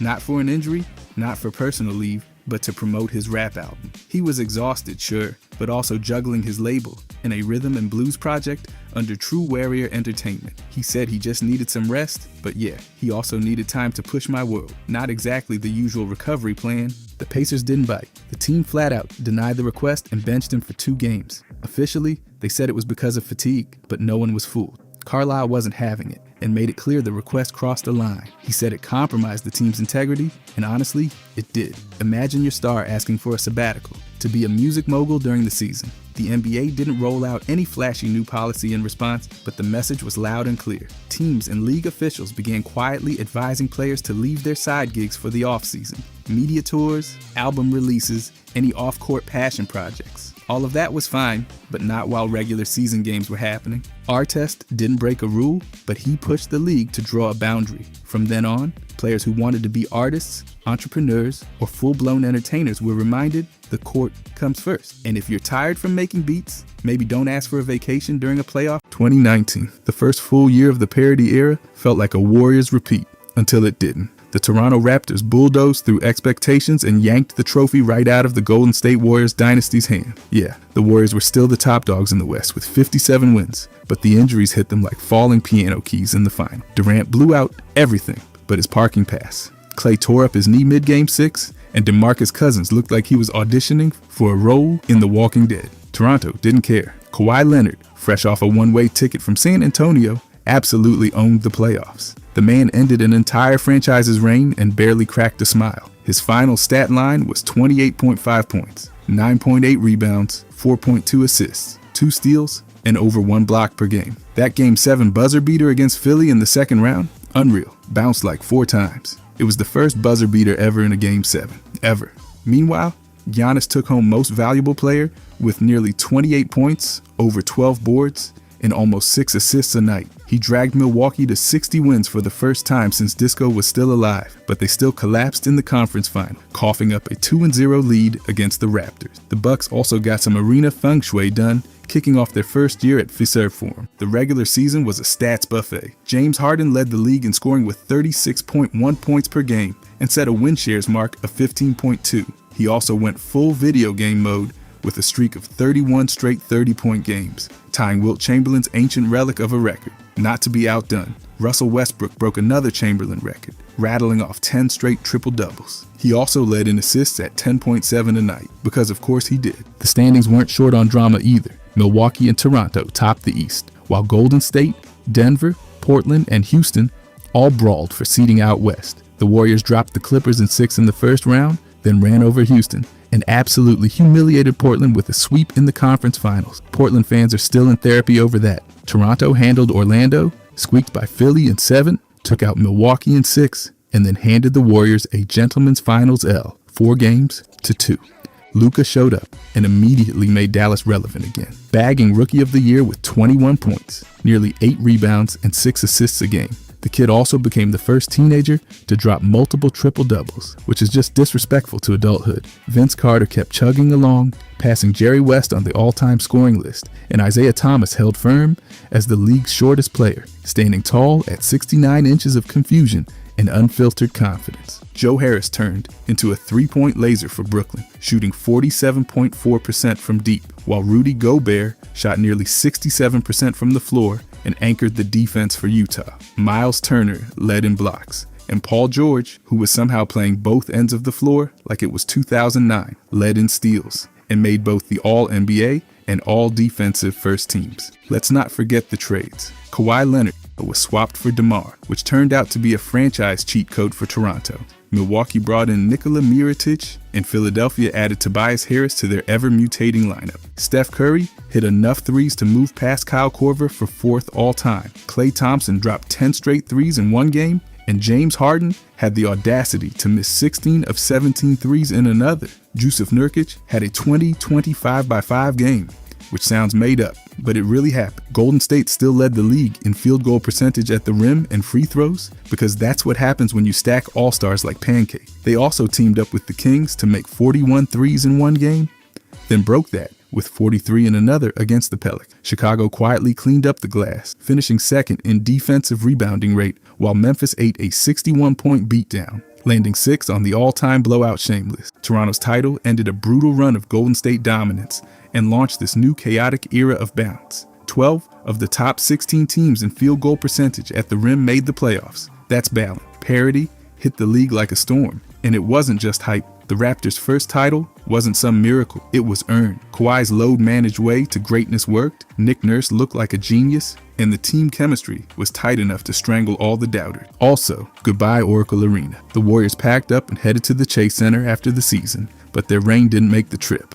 By the way, if you guys want to subscribe, I'm going to be posting every day. Thanks. Anyways, 2020. This season didn't just flip the script. It burned it, rewrote it, and locked the old one in a bunker. Everything was cruising along until March, then boom, COVID showed up and turned the league into a sci-fi plot. The regular season slammed to a halt. Rudy Gobert's positive test stopped the show on March 11th, and just like that, basketball disappeared for 4.5 months. But then came the bubble. No fans, no travel, just 22 teams trapped in Disney World like hoop-playing cast members in a dystopian cartoon. The games returned on July 30th with bubble seating mayhem, and somehow it worked. The defense was intense, the shooting felt like open gym, and the whole thing ended with the Los Angeles Lakers tying the Boston Celtics at 17 championships. The Lakers stormed through the playoffs with a 12-3 record. Anthony Davis had 25 points and 10 rebounds a night in the finals, while LeBron James added another ring to his suitcase and grabbed Finals MVP with nearly 30 points,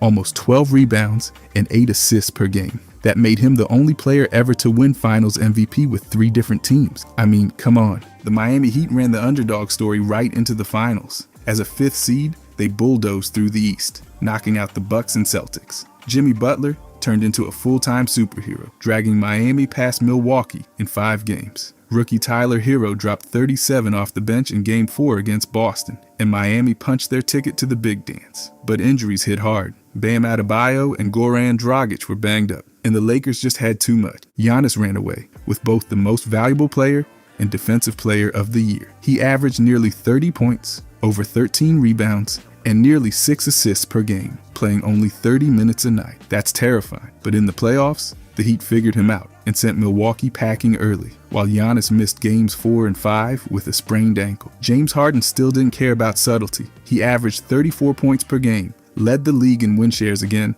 and scored 60 points in just 3 quarters against Atlanta. Meanwhile, LeBron casually led the league in assists for the first time in his career at age 35, hitting double digits per game. And then there was Luka, 17 triple-doubles, youngest player ever with a 30-point triple-double, and he made first-team All-NBA. The kid basically walked out of a video game. The Clippers had all the hype and none of the delivery. Kawhi Leonard and Paul George got bounced by the Denver Nuggets, who pulled off back-to-back 3-1 comebacks, first against Utah, then against Los Angeles. Nikola Jokic and Jamal Murray ran wild, and Murray averaged nearly 32 points against Utah, including 2 50-point games. Denver's run ended in the conference finals, but not before reminding everyone that seeding means nothing when there's no crowd yelling. Speaking of surprise, Phoenix went 8-0 in the bubble. Didn't make the playoffs, but Devin Booker treated every game like an audition for a contract in Valhalla. Damian Lillard also decided to go full scorched earth, averaging nearly 38 points in seeding games and earning bubble MVP. He dropped 61 on the Warriors and made life miserable for the Blazers' opponents. Portland squeezed into the 8th seed, but ran into the Lakers and got flattened in 5. Rookie of the Year Morant lit up Memphis with almost 18 points and over 7 assists a game. The Grizzlies almost stole a playoff spot, but got edged out in the play-in by Portland. On the awards front, Montrezl Harrell snagged 6th man, Brandon Ingram grabbed Most Improved, and Nick Nurse somehow turned a post-Kawhi Toronto squad into a 53-win team, earning Coach of the Year. Vince Carter played in his 4th decade and finally called it after 22 seasons. He was honored all over the league and even won the Sportsmanship Award. On the opposite end of the age spectrum, Zion Williamson debuted, but injuries limited his minutes. Still, he looked like a freight train with a rocket engine during his brief bursts. The bubble's atmosphere was totally bizarre. No fans, virtual crowds, piped-in sound, and a broadcast production that honestly looked better than the real thing. The Bucks even boycotted a playoff game to protest the shooting of Jacob Blake, setting off a league-wide pause. Jerseys had social justice messages, and the floor itself read, "Black Lives Matter." It wasn't just about basketball anymore. And let's talk trades. The Lakers made the blockbuster of the year, snagging Anthony Davis from New Orleans for basically the Pelicans' future. Westbrook and Chris Paul traded places, while Paul George was traded to the Clippers, and Kawhi followed him as a free agent. Durant and Kyrie both joined Brooklyn, though Durant didn't play. Kemba Walker went to Boston, and Andre Iguodala landed in Miami at the deadline. Whiteside led the league in blocks, Mitchell Robinson made 74% of his shots, and Brad Wanamaker topped the league in free throw percentage. George Hill quietly hit 46% from 3 because somebody had to. LeBron passed Kobe on the scoring list the night before Bryant died in that tragic helicopter crash, an event that overshadowed everything. The All-Star game was reworked in his honor with the new Elam ending and a target score of 24 points in the 4th. Kawhi Leonard won MVP with 30 points and 7 rebounds. The Warriors, disaster. No Curry, no Clay, and a 15-50 record. Just bad. Worst team in the league, plain and simple. Toronto held strong without Kawhi, topping the league in clutch rating and steals. Houston, meanwhile, embraced chaos and played without a center after dumping Clint Capela. Milwaukee was the first to clinch a playoff spot and led the league in just about everything. Scoring, defensive rating, and rebounding. Parity kept rolling. First the Raptors, now the Lakers. 2 champions in 2 years, and both earned it in wildly different ways. The bubble may have been weird, but it made the playing field as flat as it gets. No travel, no fans, just ball. 2021. This season crammed 72 games into a calendar that still felt like it was glitching, thanks to COVID. It started in December, limped through injuries, tossed in a brand new play-in tournament,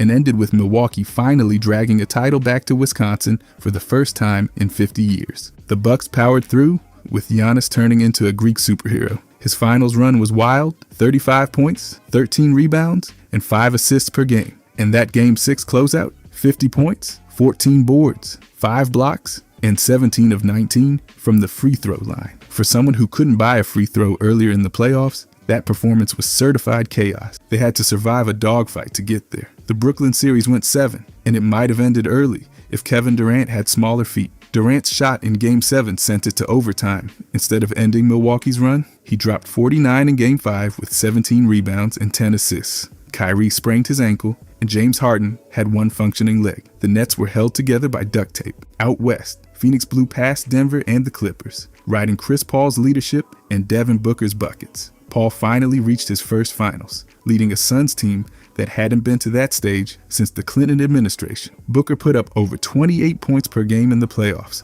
while DeAndre Ayton quietly dominated the paint. The Suns jumped ahead, 2-0 in the finals, but Milwaukee took 4 straight to shut the door. Drew Holiday and Chris Middleton made huge plays, and Giannis got his crowning moment with Finals MVP. Milwaukee also led the league in paint points and finished 3rd in defensive rating. It wasn't flashy, but it worked. Trae Young had Atlanta running through the East like it owed him money. The Hawks stunned the Knicks and then upset the Sixers, making the conference finals for the first time since 2015. Young dropped almost 29 and 10 in the playoffs, even after suffering a bone bruise. Joel Embiid played through a torn meniscus, but Ben Simmons decided passing up open dunks was a lifestyle. The play-in tournament added a new wrinkle. Teams seeded 7 through 10 had to fight for the final 2 playoff spots. The Lakers beat the Warriors in their game, thanks to a LeBron 3 while allegedly seeing triple. Golden State lost the second game to Memphis and missed the playoff, despite Steph Curry leading the league with 32 points a game. He also hit 96 threes in April alone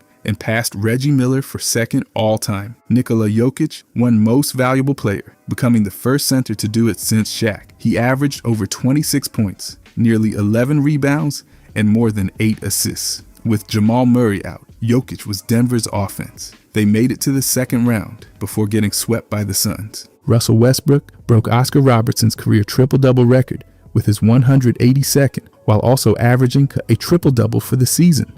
22 points, 11 rebounds, and nearly 12 assists. Not bad for a Wizards team that scraped into the playoffs. LaMelo Ball took Rookie of the Year despite missing time. He averaged nearly 16, 6 and 6 for Charlotte, and made their games watchable. Julius Randle became the Knicks' first All-NBA pick since Carmelo Anthony and won Most Improved Player. He put up 24 points, 10 rebounds, and 6 assists a game, and somehow made New York basketball respectable again. Rudy Gobert grabbed another Defensive Player of the Year, Joe Harris led the league in three-point percentage, and Chris Paul was the best free throw shooter at over 93%. Jimmy Butler led in steals, Clint Capella in rebounds, and Rudy Gobert in blocks and field goal percentage. The Jazz led the league in wins with 52 and dropped 16 threes a game, but they fell apart against the Clippers. Even after Kawhi Leonard went down, Paul George finally shook the playoff P jokes with strong performances, and Reggie Jackson reminded everyone he used to be good. Brooklyn had the best offense, highest scoring average, and set a record in effective field goal percentage. They just couldn't stay healthy. Houston, meanwhile, nosedived to the league's worst record at 17 and 55. Carmelo Anthony passed Elvin Hayes for 10th all-time in scoring, while Chris Paul passed Steve Nash in assists. Kevin Durant returned from Achilles surgery and still put up 26 a night. Damian Lillard dropped 55 in a playoff game with 12 threes, an NBA postseason record. And in typical fashion, Portland still lost. The All-Star game was one night only. Giannis went 16 for 16 and won MVP with 35 points. Team LeBron won again because of course they did. COVID kept crowds small early, but by the playoffs, arenas were filling up again. Toronto spent the year in Tampa, which went about as well as you'd expect. The NBA also introduced the Kareem Social Justice Award. Carmelo won the first one, and players kept pushing social issues both on and off the court. The parody era didn't slow down. Raptors, Lakers, now Bucks. 3 champs in 3 years. 7 teams hit the conference finals across that span. It wasn't clean or easy, but it was wide open. 2022.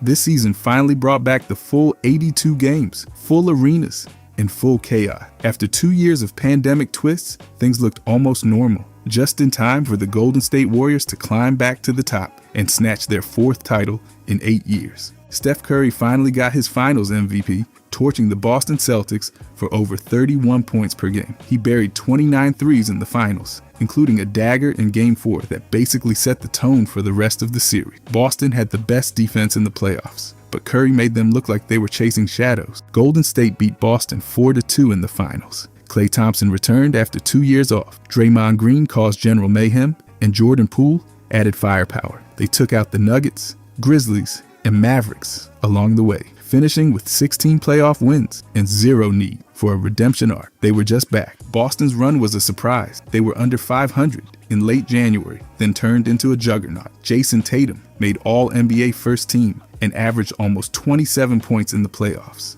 Marcus Smart became the first guard in over 20 years to win Defensive Player of the Year, and the team locked up opponents all postseason until they ran into Curry. Nikola Jokic repeated as most valuable player, averaging 27 points, nearly 14 rebounds, and 8 assists. He became the first player in league history to rack up 2,000 points, 1,000 rebounds, and 500 assists in a single season. Denver finished 6th, but they were down Jamal Murray and Michael Porter, so Jokic did everything except sell hot dogs during timeouts. Joel Embiid won the scoring title at 30.6 points per game, the first center to do it since Shaq. He had 13 40-point games and carried Philly, though they fell to Miami in the second round. James Harden led the league in assists again, despite being traded mid-season from Brooklyn. Phoenix looked unstoppable in the regular season, winning 64 games and leading in net rating and assists. Chris Paul passed Gary Payton in all-time assists. Devin Booker made first-team All-NBA,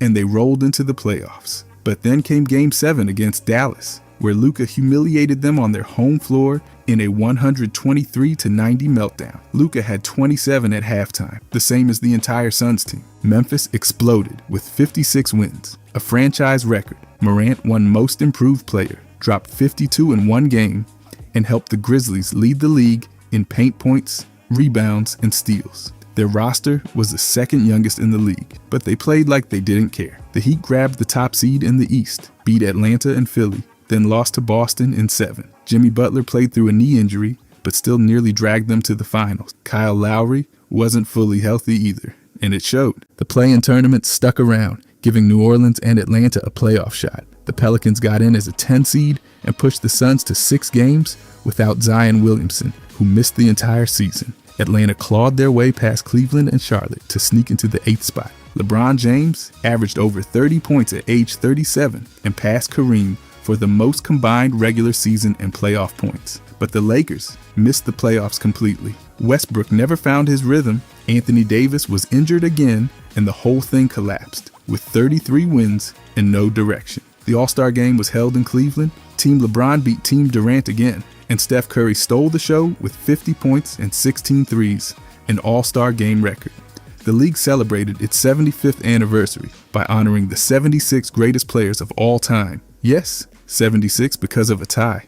Scotty Barnes won Rookie of the Year, helping Toronto reach 48 wins. Luke Kennard led the league in three-point percentage, while Jordan Poole led in free throw percentage. Jaren Jackson led in blocks, and Murray led in steals. Robert Williams led in dunks. It was that kind of stat year. Trae Young led the league in total points and assists, becoming the first to do that since Tiny Archibald in the 70s. DeMar dropped 8 straight 35-point games on over 50% shooting and passed Elgin Baylor on the scoring list. Klay Thompson finally returned from Achilles and ACL tears, and the Warriors picked up right where they left off years ago. Their defense ranked first, their chemistry was back, and Curry's shooting made the difference. 4 different champions in 4 years. Parity held strong. 2023. The season finally gave the Denver Nuggets what decades of waiting couldn't, a championship. With Nikola Jokic running the show like a 7-foot jazz musician, Denver bulldozed through the playoffs, knocked off the Miami Heat in 5, and took home their first ever title. Jokic didn't just dominate, he rewrote the finals blueprint. He averaged over 30 points, 14 rebounds, and 7 assists per game.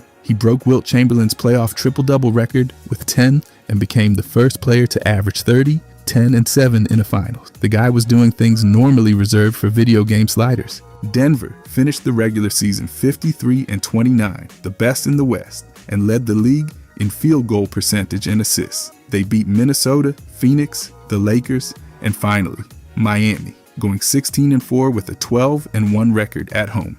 The Heat, they crawled in as an 8 seed through the play-in, lost the first game, then knocked out Milwaukee, New York, and Boston. Jimmy Butler lit up the first round, but the finals were a different beast. They still became just the second 8 seed ever to make the finals. The Celtics led the league in threes made per game and came within a game of history, nearly coming back from down 3-0 in the Eastern Conference Finals. Jason Tatum dropped 51 in Game 7 against Philadelphia, a new playoff Game 7 record. But in the next round, they collapsed at home in Game 7 against Miami. Joel Embiid finally got his Most Valuable Player award after leading the league with over 33 points a game. He added over 10 rebounds, 4 assists, and a sprinkle of clutch mid-range. He also dropped 52 points against Boston in April, just to make sure people remembered. James Harden quietly led the league in assists again and helped Philly win 54 games, but they blew a 3-2 lead to Boston in the second round. Harden vanished in Game 7, Embiid got swarmed, and Doc Rivers got fired. Again, Milwaukee had the league's best record and the second best defense, but fell apart fast.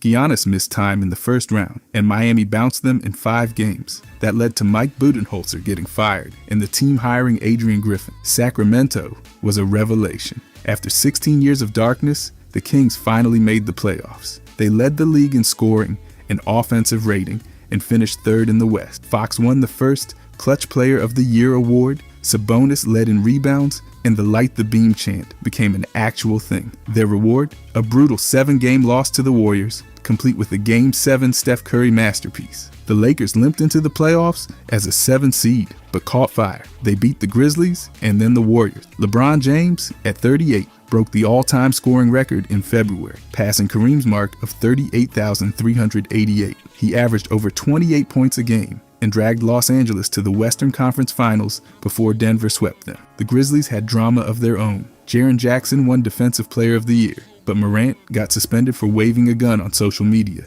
then got hurt in the playoffs. Memphis still won 51 games, but lost to the Lakers in 6. Sacramento wasn't the only surprise. The Knicks beat the Cavaliers in 5 and made the second round for the first time in 10 years. Cleveland, with Donovan Mitchell, finished 4th in the East, but looked unready for the moment. Jason Tatum led the league in total points. Luka had the first 60-20-10 game in history, and Damian Lillard scored 71 points in a game against Houston. Laurie broke out with over 25 points a game, winning Most Improved Player. Paolo Banchero averaged 20 and won Rookie of the Year. The All-Star game in Salt Lake City turned into a no-defense dunk fest. Jason Tatum dropped 55, the most ever in an All-Star game, and Team Giannis beat Team LeBron 184-175. Off the court, the Nets blew everything up. Kevin Durant got traded to Phoenix, Kyrie to Dallas, and Brooklyn got a pile of players and picks. Durant averaged 29, Kyrie averaged 27, and the Suns tried to squeeze it all together for a deep playoff run,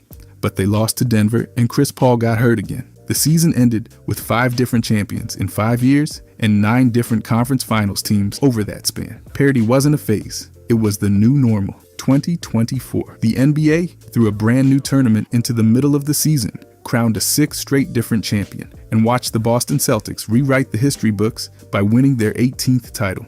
That broke their tie with the Lakers and officially ended your grandpa's arguments about who's the greatest franchise. Boston dominated from start to finish. They went 64-18 in the regular season, led the league in offensive rating, and rolled through the playoffs. Jaylen Brown stepped up as finals MVP, while Jason Tatum quietly led the playoffs in total points and minutes. Their core, Brown, Tatum, Porzingis, Holiday, and White, was relentless. They beat the Heat, Cavaliers, Pacers, and Mavericks with barely a hiccup. Dallas had a solid run themselves. Luka scored 33.9 per game in the regular season, led the league, and dropped 73 on Atlanta in January, tying for the 4th most in NBA history. Kyrie helped steady the backcourt, and mid-season trades for Gafford and Washington gave them much-needed balance. They took down the Clippers, Thunder, and Timberwolves to reach the finals, but got overwhelmed by Boston's defense and depth. Nikola Jokic won his 3rd MVP in 4 years. He averaged 26.4 points, 12.4 boards, and 9 assists, while dragging Denver to 57 wins. He led the league in win shares and finished with 26 triple-doubles, tops in the league. He's now had at least 10 in 7 straight seasons. Denver's repeat hopes died in Game 7 of the second round, when the Timberwolves came back from down 20 to steal the series. Minnesota had a breakout year with 56 wins and the top-rated defense. Rudy Gobert finally won another Defensive Player of the Year, and Naz Reid picked up six-man honors. They swept the Suns in the first round and then stunned the defending champs, but Dallas cut them short in 5 in the conference final. Wemby showed up and immediately started doing alien things. He averaged over 21 points, 10 rebounds, and nearly 4 assists, led the league in blocks with 3.6, and became the first rookie ever to make first-team All-Defense. He was the youngest player to notch a 2020 game and looked every bit the future face of the league. Joel Embiid only played 39 games, but still managed to drop 70 against the Spurs in January, a new franchise record. That same week, Giannis scored 64 without making a single three-pointer, because that's what he does. And LeBron James, he hit 40,000 career points in March and still averaged 25.7 at age 39. The league also rolled out the first ever in-season tournament, where all 30 teams played group stage games in November. The Lakers went undefeated and beat the Pacers in the final, with LeBron taking home tournament MVP. It didn't count towards standings, but it brought some real playoff vibes to December. Anthony Davis averaged nearly 28 in the tournament, and Las Vegas turned into NBA summer in the middle of winter. Elsewhere, Tyrese Halliburton led the league in assists with 10.9 per game and recorded back-to-back 20 assist games in December. Shea averaged over 30 again and led the league in steals. The Thunder were the youngest one seed ever with 57 wins. Chet Holmgren held his own alongside Shea, and Oklahoma City was top in steals and third in point differential. The Knicks finished second in the East, but injuries to Julius Randle, OG, and Mitchell Robinson wrecked their postseason. The Bucks also stumbled early, with Giannis sidelined in the first round and the Pacers knocking them out. Tyrese Maxey broke out, winning Most Improved Player, while Philadelphia made the playoffs through the play-in. And let's not forget the Pistons, who were so bad they made headlines just by losing. They tied their franchise worst record at 14-68 and set an NBA record with 28 straight losses in one season. That's not even tanking. That's just spiritual surrender. So that's the 24th season. Celtics back on top. Wemby on the rise. Jokic still cooking. And the parity era, it's still very much alive. 6 champions in 6 years. 2025. Once again, a new NBA champion. The Oklahoma City Thunder. That's 7 years in a row without a repeat. The parity era has done its job, and now it's continuing with a bang. Oklahoma City finished with the league's best record at 60-22, grabbing the Morris Podoloff Trophy. Shea didn't just lead the Thunder, he led the whole league in scoring, with 32.7 points per game.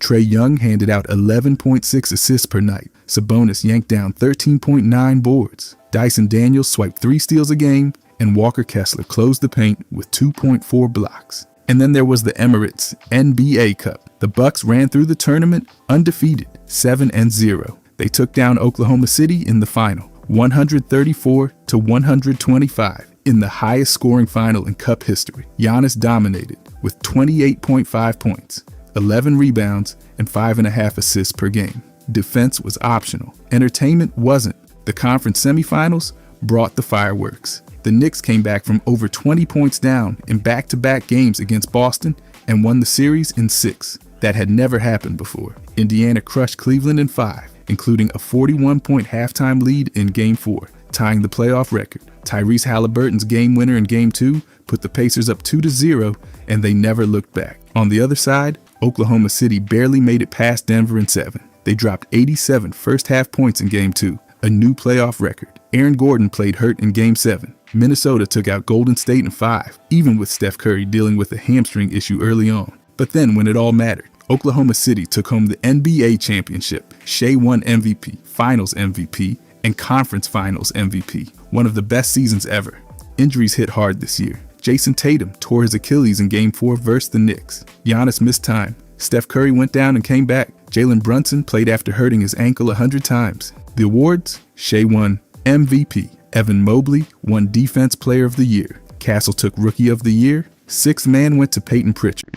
Dyson Daniels got Most Improved, and Kenny Atkinson won Coach of the Year. This season was all gas, no brakes. Roy Hibbert, one day, he was anchoring the paint. The next, he vanished, like he walked off set and forgot to come back. From 2011 to 2014, he was a defense monster, swatting shots and getting all-star nods. But when the league ditched big slow centers for shooters and speed, Hibbert got left behind. His offense cratered late in 2014, and his confidence went with it. 4 playoff games without a single point? That's not a slump. That's a disappearance act. Even teammates like David West said it was all in his head. Timing gone, rhythm shot stuck in a spiral. Then came the front office shade, Bynum's arrival, and suddenly Hibbert didn't fit. After Indiana, the Lakers barely used him right, and by the time he hit Charlotte and Denver, it felt like he wasn't even in the league. 6 games in his final season? That's a ghost stat line. Since retiring at 31, he's popped up in coaching, popped up on TV, even started a YouTube channel. But on the court, it's like the league moved on and never looked back. One of the quietest exits for someone who once controlled the paint.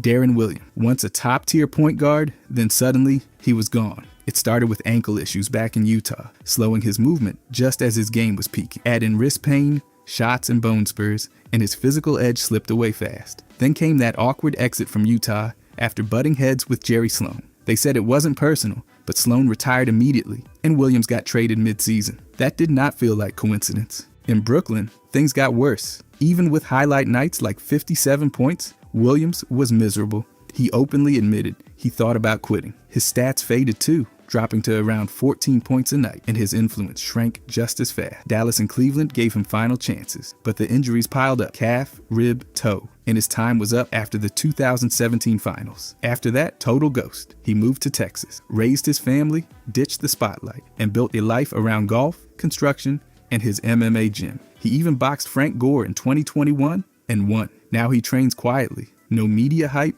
no drama. One of the league's brightest stars just walked off stage and never looked back. Courtney Lee. He came in strong, a sharp rookie, with Orlando, who looked like he'd carve out a long, stable NBA role, and for a while, he did. Between 2010 and 2016, Lee was that reliable 3-and-D wing every team wanted. He hit nearly 44% from deep during one season split between Boston and Memphis, and even stepped up in the playoffs for the Grizzlies. But then, like someone slowly slipping off stage, he started fading from the spotlight. By the time he landed in New York, his minutes shrank, his touches dropped, and his scoring dipped under 5 points a game. Dallas picked him up later, but just as he tried to find footing, a brutal calf injury in 2020 knocked him out. Surgery followed. Hope to return fizzled when Dallas waived him that December. After that, nothing. No team signed him. No farewell tour. Just gone. He didn't pop up on any court again. Instead, he slipped quietly into post-NBA life, recovering, traveling, golfing, and living peacefully in Kentucky. No coaching gigs, no analyst desk, no podcast circuit. Courtney Lee didn't just retire. He disappeared into normalcy, like it was the plan all along. By the way, if you guys want to subscribe, I'm going to be posting every day. Thanks. Anyways, Boban Marjanovic at 7'4". You'd think he'd be impossible to miss, but in the NBA, he faded out almost without a sound. He joined the league late at 27 after dominating overseas. But his size turned out to be both his strength and his ceiling. Most seasons, he only saw about 10 minutes a game, if that. In Houston, he dropped to around 5 minutes a night, barely cracking 4 points. He was the guy teams brought in for a quick energy jolt, never the long-term solution. Despite avoiding injuries, he got swept aside by a league, speeding up and slimming down. His game didn't match the shift to pace, space, and switching. When the Rockets waived and re-signed him in 2023, it was clear the end was near. By fall of 2024, he signed with Fenerbahce, then dipped out after just a few months. In January, he popped back up in China with the Zhejiang Lions. Off the court, he's taken to acting. Yes, John Wick was real and still suits up for Serbia internationally. He's hinted at an NBA return, but let's be real. Boban didn't retire. The league just stopped calling. Derek Williams, drafted second in 2011, he came in with massive hype and left the NBA like he slipped out the back door. After an early burst in Minnesota, he bounced through 5 more teams, peaking fast and fading faster. By the time he finished with the Lakers, his averages had dropped under 9 points a game, and his name started falling off NBA radars. He didn't quit though, he just crossed oceans. In China, he put up around 20 points a night. Then he hit Europe, playing in Germany, Turkey, Israel, Spain, and Greece. Titles, playoff runs, and double-digit scoring became his norm again. He averaged over 12 points a game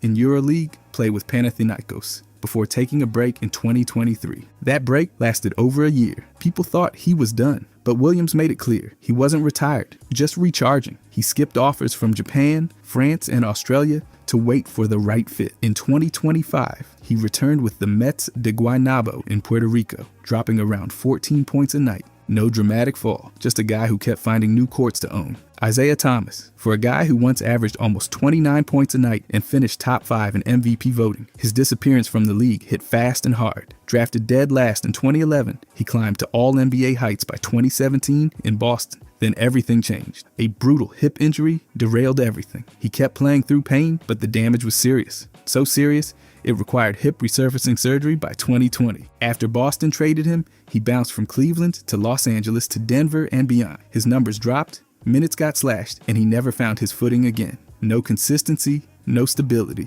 just a string of short-term deals. Since 2021, he's played only 31 NBA games, but he never stopped. He attacked the G League like it owed him something. 42 points one night, 32 the next. In early 2024, he signed a 10-day with Phoenix and played 6 games. By 2025, he was back with Salt Lake City, dropping 40 again. At 36, he's still out there grinding, trying to prove he belongs. His hip robbed him of his prime, but his love for the game never went anywhere. Reggie Bullock. From playoff starter to end-of-bench ghost, his fade from the league feels more like a slow blink than a sudden exit. Drafted in 2013, he carved out real space with Detroit, averaging around 12 points and knocking down shots at an elite clip.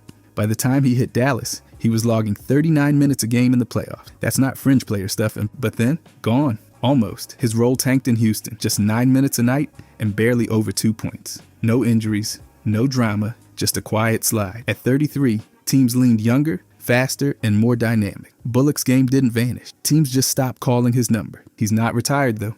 As of June 2025, he's floating in free agency, still waiting. No teams have locked him up, but he hasn't ruled out coming back. Off the court, he's built a different life. Advocacy work, a son he's raising, and oh yeah, he bought an island in Belize. Real island, real money, real peace. Reggie just drifted away from the NBA spotlight, like a guy who saw the storm coming and decided to sail off early. Marvin Williams, drafted 2nd overall back in 2005, he never hit superstar status, but he didn't flame out either. Over 15 seasons, he quietly played over 1,000 games, averaging 10 points and 5 rebounds, while spacing the floor with solid 3-point shooting. In Charlotte, he even touched 40% from deep during his best years. Not bad for a guy who people once labeled a bust. But by 2020, his role was shrinking. He wrapped up his time in Charlotte averaging under 7 points. Then finished that season with Milwaukee putting up just 4. After the Bucks were bounced from the playoffs, he called it right there. No farewell tour, just a quick, classy exit. He made over $100 million and retired with the respect of teammates and coaches.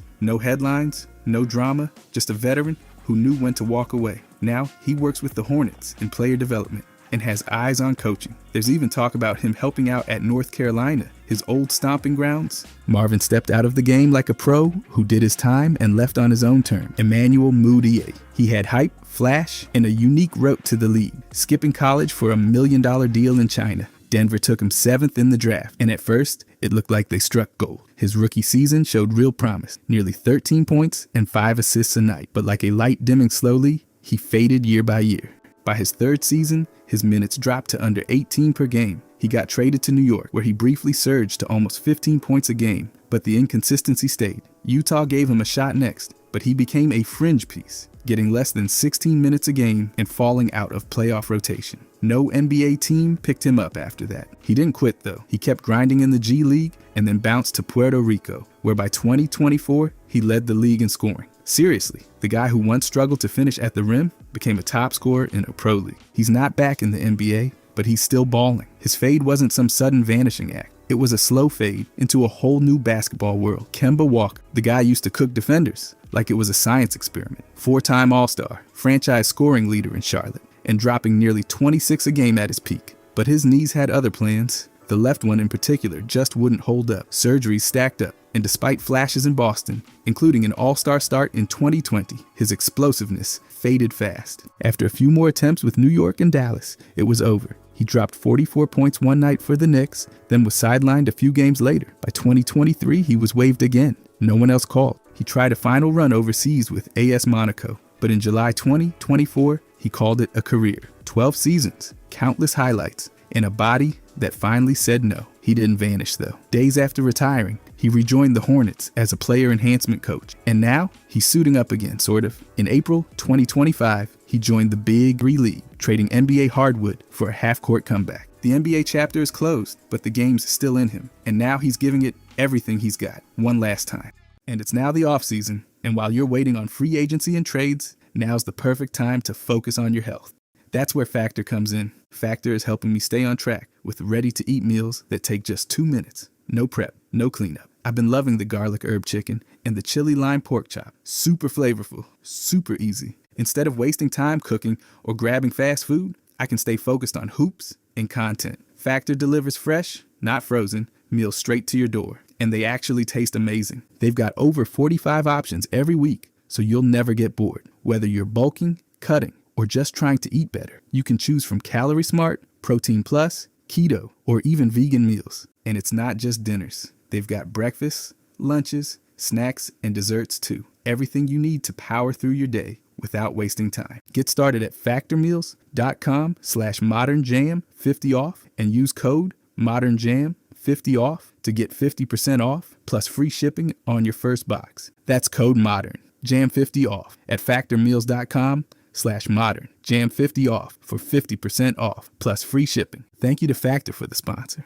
Wenyen Gabriel. He never grabbed headlines in the NBA, but his journey's been anything but quiet. Born in Sudan, raised as a refugee in New Hampshire, then off to Kentucky for 2 seasons where he showed flashes. Just not enough to get drafted. Still, he clawed his way into the league in 2018 on a 2-way deal with Sacramento. Over 6 NBA seasons, he bounced around. Kings, Blazers, Pelicans, Lakers, and a short stop in Memphis. His best run came with the Lakers, logging real minutes and putting up around 5 points and 4 boards a game. But by 2024, he was back on the short-term circuit, 5 games with the Grizzlies. Then it was overseas or nothing. He chose overseas. Puerto Rico first, then Israel with Maccabi Tel Aviv, and finally Greece with Panathinaikos. He just helped them win the Greek Cup and is playing EuroLeague ball again. Off the court, he's done more than most, working with UNHCR, using his platform to support displaced families in South Sudan. He even helped South Sudan qualify for the Paris Olympics. Gabriel kept moving, country to country, still hooping, still making impact, on and off the court. Aaron Brooks, for a guy who once dropped nearly 20 a night and won Most Improved, his slide off the NBA radar was fast and oddly quiet. He went from starting point guard in Houston to DNPs across 7 teams in just a few seasons. The turning point, a nasty ankle sprain in 2010. He lost that quick first step and with it, his place in the rotation. After bouncing through Phoenix, Sacramento, Denver, Chicago, Indiana, Minnesota, and a brief return to Houston, his minutes and impact shrank each year. In 2019, he tried to reboot his career in Australia, but tore his Achilles after just a few games. That was the real end. No drama, no announcement, just silence. His NBA career just stopped. But Brooks didn't actually vanish. In 2020, he joined the Knicks as a player development guy, mentoring young guards and guiding 2-way players. He also runs a foundation focused on youth education and sports in Seattle, Houston, and Oregon. He's not on TV or in the rumor mill, but Aaron Brooks is still in the game, just not the way fans remember. Injuries pulled him off the court. He chose to stay in the sport. Landry Fields. He showed up in New York as the 49th pick and immediately surprised everyone with nearly 10 points and 6 rebounds a game. By the end of his rookie year, he was on the all-rookie first team. Then he signed a $20 million deal with Toronto, and his body promptly fell apart. Hip issues, nerve problems, and just 81 games over 3 seasons. By 2015, he was done playing. But Fields didn't vanish. He recalibrated. In 2016, he joined San Antonio as a college scout, then moved up to become GM of the Austin Spurs. From there, it was a leap to Atlanta's front office, where he got promoted to general manager in 2022. Sounds great, right? Well, the team missed the playoffs in back-to-back seasons. The Hawks went 40-42 in 2024, and after trading DeJounte Murray and drafting Zachary Richache first overall, the team showed little progress. So in April 2025, the Hawks fired him. Just like that, Landry Fields became a free agent again, this time in the executive world. No scandal, no blow-up. just a promising front office climb that stalled out, like his playing career once did. Tyson Chandler, one of the last true big men, he spent nearly 2 decades anchoring defenses and controlling the paint. Drafted second overall in 2001, he racked up over 1,000 games, a Defensive Player of the Year award in 2012, and a championship with Dallas in 2011. He didn't fizzle out with drama, he just faded naturally. By the time he hit 37 in Houston, his minutes and explosiveness were long gone. He didn't tear anything, didn't storm out. Teams just stopped calling. In 2020, he admitted he was waiting for that moment to retire. It came quietly, but he didn't disappear. He went right back to Dallas and started shaping the next generation. Since 2021, he's been on the Mavericks staff as a player development coach. He works closely with bigs like Derek Lively, guiding footwork, mindset, and defense instincts. Chandler didn't fade into irrelevance. He just stopped blocking shots and started building players. He's still in the game, just in a different role. No farewell tour, no highlight reel send-off, just a respected vet doing work behind the scenes where he's always thrived. Grievous Vasquez, he came into the league with swagger, vision, and leadership. Fresh off an All-American run at Maryland, drafted 28th overall in 2010, he looked like a solid, long-term point guard. And for a while, he was. His best stretch came with New Orleans, where he averaged nearly 14 points and dished out more assists than anyone else in the league during the 2012 season. But ankle issues started creeping in soon after. By 2015, it was clear something was wrong. After surgeries and limited games with Milwaukee and Brooklyn, he was waived in late 2016. That was the end of his NBA career. No farewell tour, no big send-off, just the quiet fade that injuries often bring. He didn't stop though. He became a G League assistant coach, started youth basketball programs in Venezuela, and even launched a pro team in Colombia. In 2024, he stepped into broadcasting for the Wizards in Spanish. He also let cameras follow his recovery and emotional struggles in the documentary All I Ever Wanted. Gravis rebuilt from star to sidelined to storyteller. He turned injury into identity, and now he's still in the game, just in every other way. Juwan Howard, he didn't disappear, he just changed jerseys for a clipboard. After 19 seasons, over 16,000 points, an all-star nod, and 2 titles in Miami, he retired in 2013 and went straight to coaching. No mystery, no drama, just a clean transition from player to assistant under Eric Spoelstra. He spent 6 seasons in Miami's system before jumping to college as Michigan's head coach in 2019. Right away, he made noise. Big Ten champs, AP National Coach of the Year, and a trip to the Elite Eight. But by 2024, the momentum collapsed. After a heart surgery scare in 2023, he came back to a Michigan team that finished 8-24. That kind of record doesn't keep you around, and they fired him in March. Less than a month later, Brooklyn scooped him up as an assistant coach. Now he's back on an NBA bench, this time with the Nets, helping shape the next generation. From a respected vet to a rising coach to a man who faced health setbacks and still landed on his feet, he's not gone. He just keeps showing up somewhere new. Larry Hughes, drafted 8th overall in 1998, he came into the league as a high-motor, two-way guard out of St. Louis. Early on, he teamed with Allen Iverson and made a name as a tough, versatile scorer and elite defender. By 2005, he led the entire league in steals and earned a spot on the all-defensive first team. That same year, he signed a $70 million deal with Cleveland. Then came the injuries, finger, ankle, and all the rest. His game slowed, his scoring dipped, and he bounced from Chicago to New York to Charlotte to Orlando, where he played only 9 games in his final season. The guy who once averaged nearly 3 steals a game was now watching from the bench. But he didn't vanish. Hughes opened the Larry Hughes Basketball Academy in St. Louis, mentoring youth through sports. He talks openly about how injuries held him back, but he's turned that into guidance for younger players. He also shows up in podcasts, interviews, and broadcasts, offering thoughtful takes on the game today. From guarding stars to building them, his story's still going, just in a different lane. Jordan Hill, picked 8th in the 2009 draft. He came in as a rebounding machine from Arizona, but never quite found steady ground in the league. He got shipped out of New York before his rookie season ended, bounced through Houston, then had a few solid years with the Lakers. At his peak, he was putting up around 12 points and nearly 8 rebounds a game. Then came the hip injury in 2013, and things started sliding fast. After that, he couldn't stick anywhere for long. He played in Indiana, barely touched the court in Minnesota, and by 2017, the NBA stopped calling. His game didn't fit the new league. No range, no versatility. And after surgery, no burst either. But he didn't disappear completely. He played for some semi-pro teams like the Nevada Desert Dogs and primetime players. In 2021, he got drafted into the Big Three and took another swing at pro ball. Off the court, he's been speaking at youth events, sharing his story, one that went from instability to the NBA and back to grassroots hoops. Hill's fade was the usual mix of injury, system mismatch, and a league that evolved past his skill set. Alexis Ajinça, drafted 20th overall in 2008, he came into the NBA as a towering 7-footer with touch, but never found a stable role. His best run came in New Orleans, where he gave solid minutes off the bench, even dropping 28 points and 15 boards on the Lakers in 2016. But knee injuries piled up fast. He missed the entire 2017 season, got traded to the Clippers,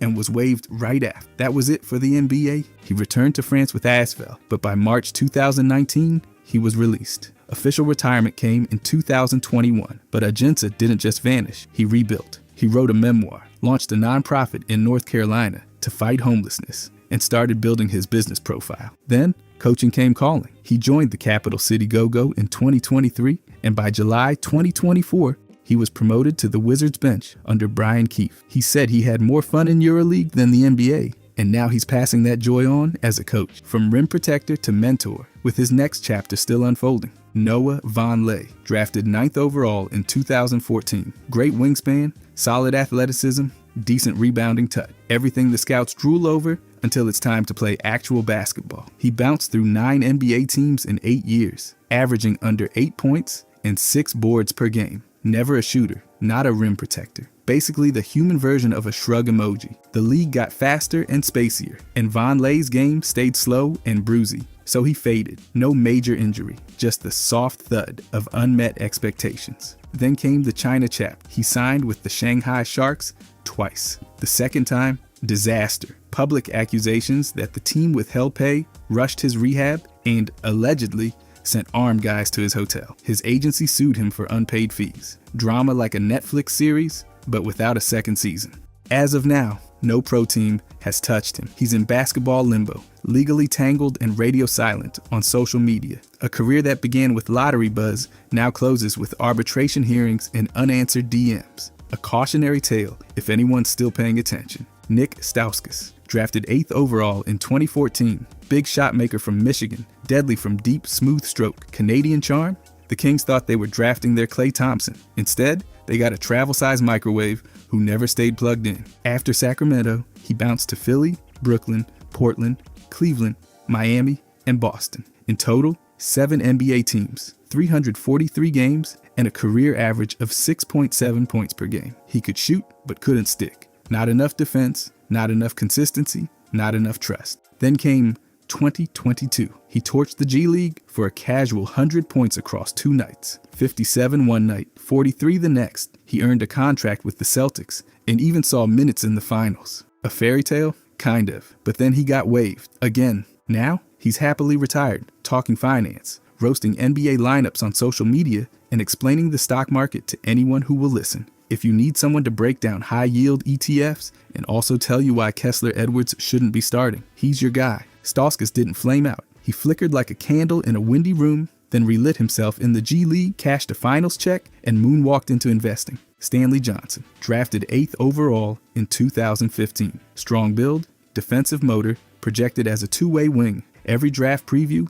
made him sound like the next Kawhi, but less interesting. He had a real shot in Detroit, averaging over 27 minutes per game at one point, but never broke through offensively. His three-point shot hovered around 30%, and in a league obsessed with spacing, that's basically a red flag taped to a traffic cone. From there, the NBA became a tour. New Orleans, Toronto, the Lakers, San Antonio. He popped up in the G League more often than in meaningful NBA rotations. The talent was there, but the skill development plateaued. He was a tweener in the worst way. Not enough shooting for the wing, not enough size for the four. In 2024, he went to Anadolu Efes in Turkey. It lasted 17 games. He averaged under 2 points per game, left in February for family reasons, and quietly vanished from the EuroLeague. Now he's back in the G League with South Bay. And surprisingly, he's balling. 14 points, 7 boards, 5 assists per game as of March 2025. It's a legit revival attempt. No scandal, no meltdown. Just a player caught between eras,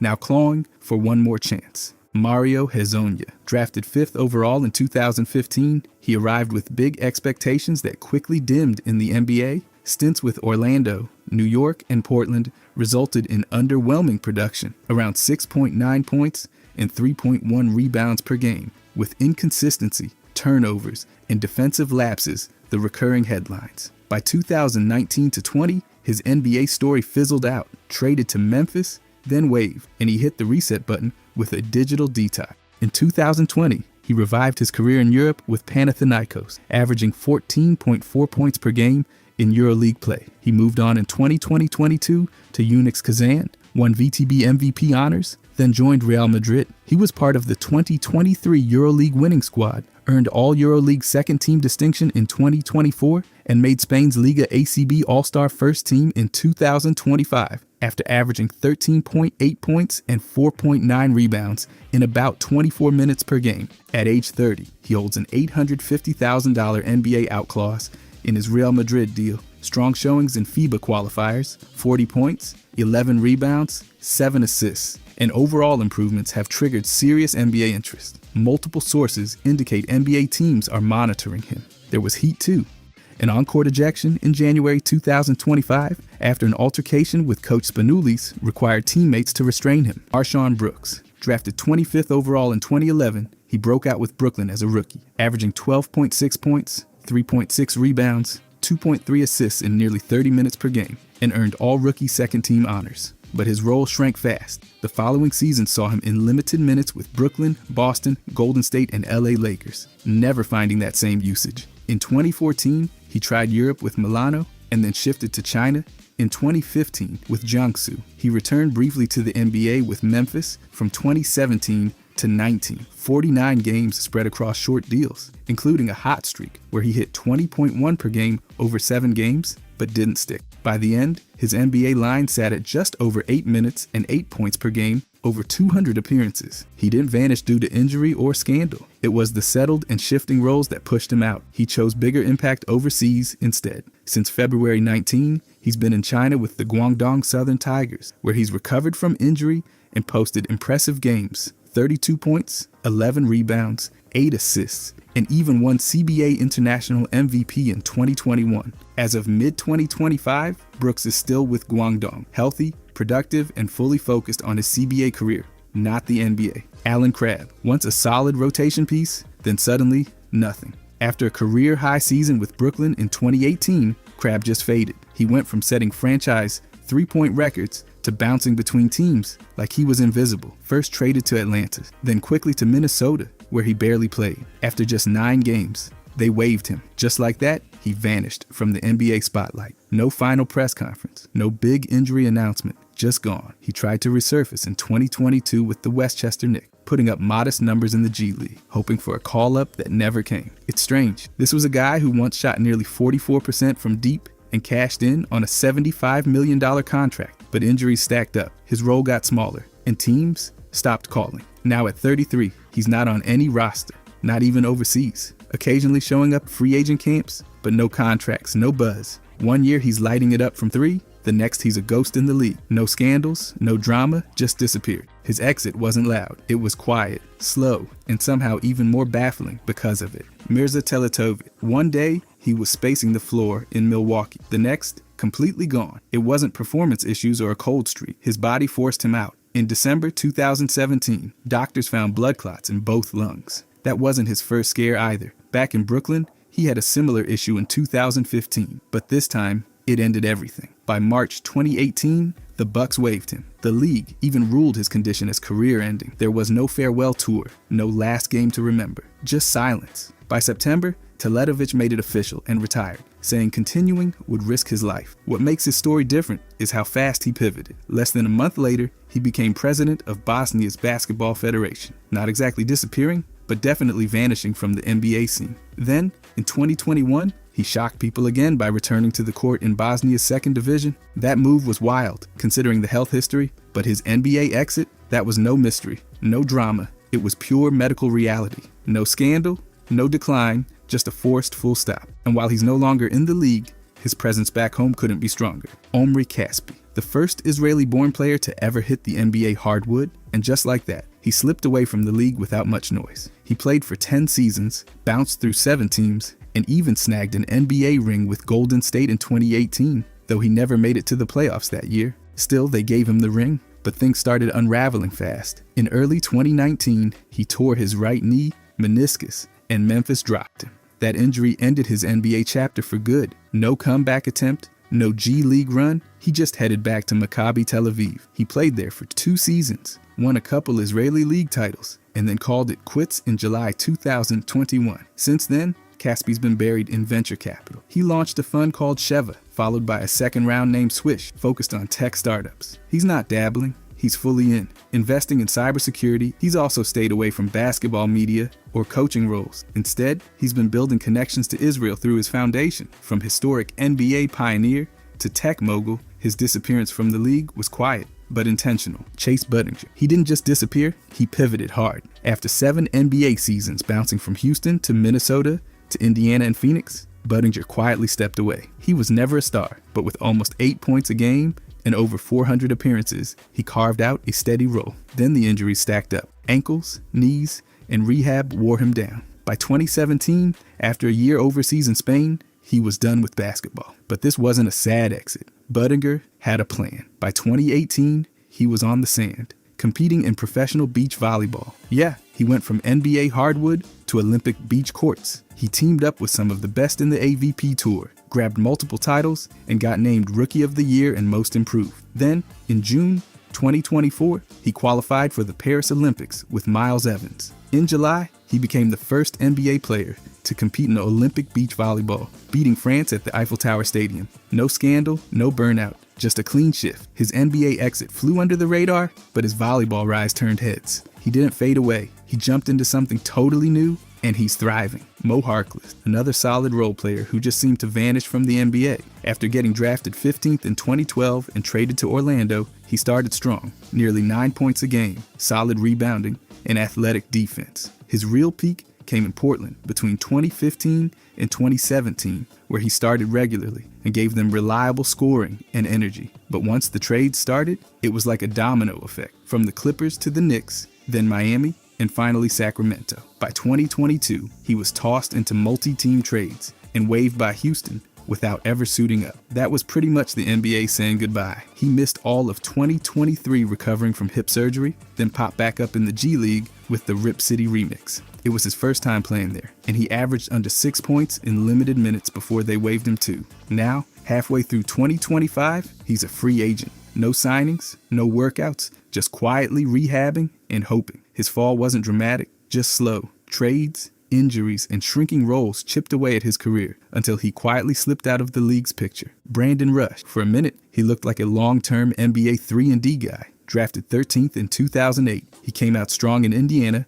and hit his stride in Golden State by 2012. Shooting nearly 45% from deep, he looked like a perfect fit for the modern league. Then came the injury that wrecked everything. In November 2012, he tore his ACL, and just like that, his momentum collapsed. After that, he was never the same. He bounced between Utah, back to Golden State, then Minnesota, barely playing more than 10 minutes a night. By 2017, he tried to catch on with Milwaukee, but got cut in camp with a hamstring injury. His final NBA stop was a 10-day contract with Portland in 2018. He never saw the floor. After that, he took his game overseas, playing a couple of seasons in Greece with Larissa, but that was the end of the road. No official retirement speech, no farewell tour. He just faded out. These days, he's popped up as a college basketball analyst and had his jersey retired at Kansas. Amen, Thompson. He's heading into year 3, and it's shaping up perfectly for a breakout. The leap from his rookie year wasn't just some basic stat bump, it was a full-scale upgrade. He played more, scored more, passed better, and shot more efficiently. His defense took a big jump too, and the team played way better with him on the court, like nearly 15 points better per 100 possessions. That's not nothing. The second half of last season, even more of a shift. Over the last 41 games, he averaged over 15 points, 9 boards, 5 assists, and stuffed the box score with steals and blocks. He earned more starts, got playoff minutes, and didn't fade. Then the roster flipped. Houston traded Jalen Green and brought in Kevin Durant. That cracked the rotation wide open. Amon's expected to start at shooting guard and might even slide to point guard when Van Vliet rests. His shooting coach's work is paying off. He jumped from under 10% from deep to over 27. That's huge. With Durant drawing defenders, Amon's got lanes to attack and room to shoot. If his percentages keep rising and he keeps that defense strong, he's walking straight into that breakout season label. Jared McCain. Before the injury, his rookie year was shaping up nicely. He averaged over 15 points per game on nearly 39% from three, with true shooting close to 60%. For a first-year guard, that's already impressive. But what stood out was his shot variety. Pull-ups, catch and shoot, floaters. It was all there. His usage sat near 25%, and he barely turned it over, holding a solid assist-to-turnover ratio. Then came the knee surgery in December. He missed the rest of the season, but by June, he was back shooting and working with the team. That's right on schedule. Players who return to workouts by June after meniscus repair usually have solid second years. And by all reports, McCain's trending that way. Now factor in Philly's guard room. Maxey is locked in, but Kyle Lowry is older, and Grimes is still unsigned. The team's rotation needs stable shooting, especially with Paul George recovering and Embiid not yet cleared. McCain fits the role perfectly. If he can push his minutes near 30 and keep shooting near 38% from deep, he could hit 17 or 18 points per game. Add in cleaner playmaking, and you've got a sophomore guard with a real shot to make a name fast. Brandon Miller. His year was solid, but the leap was already starting before injury cut things short. He played over 34 minutes a night, took nearly 28% of the team's shots when on the court, and averaged over 21 points per game. Even more impressive, his assists and free throws jumped while keeping turnovers down. His role kept growing, and the team gave him full reins before his wrist surgery in January. Now he's healthy and set to play his first complete season. The Hornets loaded up on floor spacers like Spencer Dinwiddie, Colin Sexton, and rookie Con Newpel, letting Miller work without double teams every time down. There's no logjam in usage. He's got the ball, and the team wants him making decisions. New coach Charles Lee brings structure too, meaning no more chaotic offense. That helps Miller's pick and roll scoring and spot up shooting shine. His usage was already high, and if he plays 75 games at over 30 minutes, that's a path to 2,000 points. Charlotte's been public about their expectations. If Miller doesn't level up, the team stays stuck. But with his volume, playmaking boost, and shooting track record, he's positioned to rise fast and stay there all year. By the way, if you guys want to subscribe, I'm going to be posting every day. Thanks. Anyways,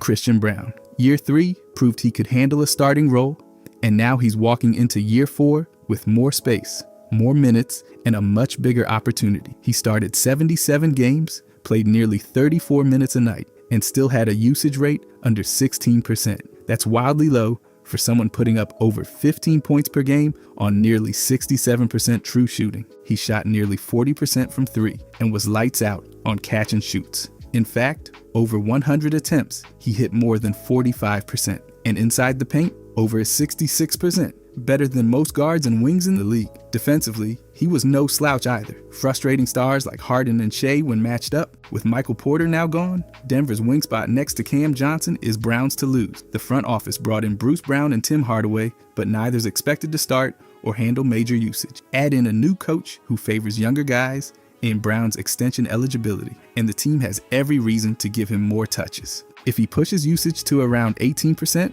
takes a few more threes, and bumps assists over 3 per game, he's easily in breakout territory. And Denver needs exactly that. Scoot Henderson. His rookie numbers didn't explode, but he made legit progress in year 2, especially when you look past the raw box scores. His field goal percentage rose from 38 to nearly 42. His three-point shooting climbed to 35%, and his true shooting jumped by over 5 points. More importantly, he dropped his turnover rate by 4 whole percentage points, while keeping an elite assist percentage near 30. Over the final 24 games of last season, Portland's offense took off with him on the court. They were over 15 points better per 100 possessions, and his true shooting in that stretch hit over 55%. That earned him a rising star selection. Now, Simons is gone, and Drew Holiday is in. That swap makes Scoot the backcourt centerpiece. Holiday doesn't need the ball, and Coach Billups confirmed Scoot's expected to run the show, especially in tight games. With more minutes, better spacing, and defined control, Scoot's in a great spot. If he averages 17 to 19 points, 6 or 7 assists, holds efficiency around 56% true shooting, and keeps cutting those turnovers, this becomes a real breakout season. Not hype, just the next logical step based on real growth. Trey Murphy. Before the shoulder injury, he was already putting together the kind of season that turns heads. He averaged over 21 points, 5 boards, and 3.5 assists in 35 minutes per game. His usage climbed to nearly 24%, and he still managed to shoot nearly 60% true shooting. That's efficient volume, and it came on a last-place team where spacing wasn't doing him any favors. Now the opportunity's even bigger. McCollum's gone, Murray's out for a while, and New Orleans brought in Jordan Poole to run point. That creates way more offensive rhythm for a player like Murphy. The roster's finally built around space and ball movement, not isolation plays. He's walking into this season with a clear runway. Murphy's a 6'8" wing with a 7-foot wingspan, who can hit nearly 40% of his threes and finish inside the paint at elite rates. His assist percentage nearly doubled last year, and his defense held up even with heavy assignments. If he stays healthy, gets 34 minutes per game, and pushes his three-point volume to 9 attempts with slight playmaking growth, we're looking at 23 points per game on 60% true shooting. That's a breakout. Alex Sarr. His rookie season was inefficient, like bottom of the league inefficient, but that's not the whole story. He played over 27 minutes a night, started most of the year, and still managed a usage rate near 24%. Sure, he posted the lowest true shooting of any qualified player, but he also flashed elite rim protection and rare passing instincts for a rookie center. Now, Washington's cleared the runway. That leaves Sarr battling Bagley and Vukcevic for minutes, and the team already sees him as a foundational piece. He's added weight, committed to improving finishing, and flashed major strides in Summer League, including a game with 16 points, 12 boards, and a league record 8 blocks. He's not just blocking shots, he's passing with vision, rolling hard, and improving his mechanics. If he nudges his three-point percentage toward 35, hits his free throws at 75, and finishes better inside, that lifts his true shooting close to league average. Give him 26 to 30 minutes a night, and he's set for real statistical growth. 16 to 18 points, 7 boards, nearly 2 blocks. If he cleans up efficiency and keeps protecting the rim, it's not just a jump, it's a breakout. Cam Whitmore. After averaging just over 9 points in 16 minutes per game last season, the raw numbers don't jump off the page, but the efficiency does. His true shooting hit nearly 55%, and when you scale him to per 36 minutes, he was putting up over 23 points. That kind of scoring per touch isn't common. In fact, he once led the entire league in that metric as a rookie. Now he's out of Houston, where his touches were limited, and in Washington, a team that actually wants him to play. The Wizards gave up almost nothing to get him and have every reason to test him out with real minutes. They're young, rebuilding, and looking for breakout players on cheap contracts. Whitmore fits that bill exactly. If his playing time jumps to around 25 minutes and his usage rises even slightly, his scoring can realistically land between 15 and 18 points per game. He's a strong finisher, shoots 35% from deep, and has room to grow as a defender. Give him 38% from 3, solid rim pressure, and better shot selection. And it's not just a flash, it's a breakout, rooted in numbers, not hype. Andrew Nembhard. The numbers don't lie. He's been building toward a bigger role, and now the door's wide open. Across the playoffs, he averaged over 12 points, nearly 5 assists, and shot 46% from 3. His true shooting hit 59%, and he averaged 1.5 steals per game. That's elite playoff efficiency in a high-pressure role. Now, with Tyrese Halliburton out for the entire season due to an Achilles tear, Nembhard's been handed the keys. The Pacers won't sign a new starter. They've said it publicly. He's the guy,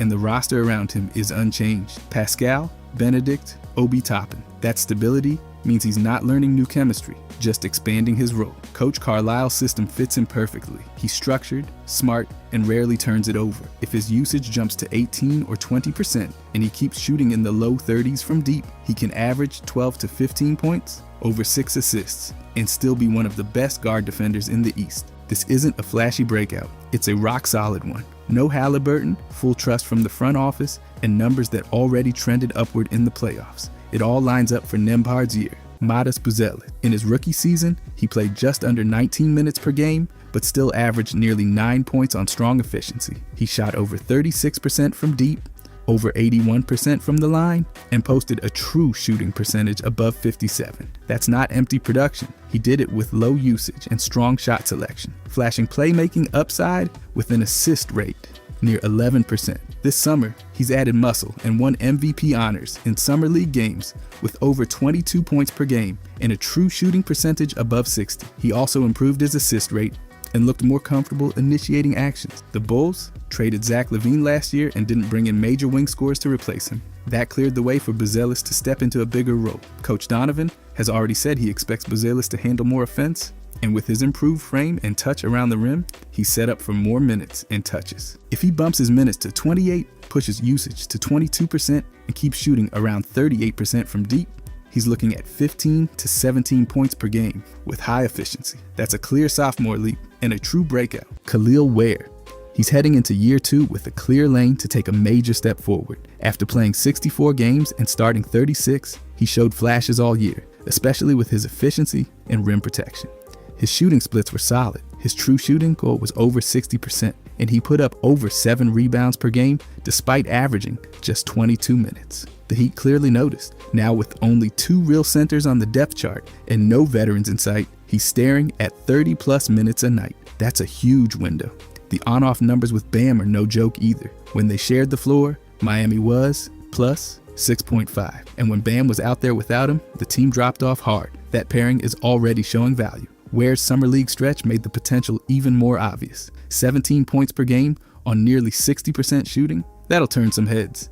And the coaching staff seems ready to hand him the keys to the middle. If he bumps his minutes to 30, keeps improving that jumper, and hits 75% from the line, he's got the runway to average around 14 and 10. It's lined up for him. Jalen Johnson. He's set up perfectly to level up next season. His per game numbers already looked strong, almost 19 points, 10 boards, and 5 assists per night on 50% shooting. But it's the context that makes this the ideal moment. He just signed a 5-year deal starting this season, and the front office cleared the decks for him. Several wings were either traded or not re-signed, and that leaves real minutes at multiple positions. The team added shooters like Kristaps, which opens up the floor for Johnson's slashing game to work better. His shooting dipped last year, but if he can crawl back near 35% from 3 and push his mid-range percentage higher, that alone would boost his efficiency into the elite tier. He's already a strong cutter and ball handler in the pick and roll, but more reps as a secondary creator could bump his usage and assists. Add in the fact that the coaching system emphasizes drive and kick plays, and it fits his style to a T. He's finally healthy. The roster gives him a real lane to grow, and there's playoff motivation built in. If he shoots better and tightens up his reads, this year could launch his all-star talk. Denny Advia. He's coming off his best season yet, and Portland's front office basically cleared the runway for him. After averaging nearly 17 points, 7 rebounds, and 4 assists last year, he boosted that post-all-star break to over 23 points, almost 10 boards, and 5 assists. That's not just a hot stretch. Those are legit first-option numbers. And now, he's the top dog. With Simons and Ayton out and Lillard sidelined, the Blazers are building everything around him. The roster's designed for a point forward, and Denny's the one doing it, initiating sets, moving the ball, and scoring efficiently. His true shooting hit 60% last year, and his three-point shooting hovered around 37% during the stretch that mattered. He's not just efficient, he's producing at volume, and with over 23% usage, there's room for more. Coaching staff and management are all in on him. He's healthy, under contract, and starting the year as the #1 guy. If he plays 30+ minutes, raises his usage just a bit, and keeps hitting from deep, he's staring at 22 to 24 points a night. That's a full-blown breakout profile. He's got the ball, the role, and the system. It's time. Kevin Porter Jr., he's been through the ringer, but the numbers say this could actually be his year. After missing the entire 2024 season, he came back and played 75 games, but in a much smaller role. His minutes dipped below 20. His three-point shooting fell to just over 31%, and his net rating cratered to -7.9. And it's a big but, his usage stayed high at over 25%. When he had the ball, he still made things happen. Now, with Damian Lillard off the roster and nobody blocking his path at the guard spot, there's a lane to get back to starter-level impact. The Bucks signed him to a 2-year deal, and they cleared out major creators while surrounding him with guys who don't need the ball. That means more possessions, more shots, and more rhythm. If his minutes climb to 25 and he gets his three-point shot up to 36%, his efficiency could bounce right back to his Houston peak. Add a steady assist rate near 5 per game, and he's got every tool to hit 17 points a night. It's not hype. It's a real shot at redemption, backed by numbers and opportunity. Emmanuel Quickley. He's been solid for years, but next season has every marker of a real leap. After signing a massive 5-year deal, Toronto's clearly betting on him to lead their backcourt. And for once, There's no rotation traffic jam. There's no veteran point guard ahead of him. No high-usage initiator taking touches. This is Quickley's job, and he's finally healthy enough to run with it. He's missed 62 games since the Raptors trade, but next year, full runway. When he played, he averaged over 17 points and almost 6 assists on nearly 58% true shooting. And he did that in just under 28 minutes a night. Give him 32, and he's looking at over 20 points and 7 assists without even spiking his usage. He's efficient, he's locked into the role, and the Raptors have built the whole perimeter around him. With Brandon Ingram, Scotty Barnes, and Barrett around him, there's no pressure to carry the offense, but he will run it. His three-point rate could tick up slightly, and if his assists grow the way they're projected, he's entering breakout territory. The team, the contract, the timing, it's all lined up. All he's got to do is stay on the floor.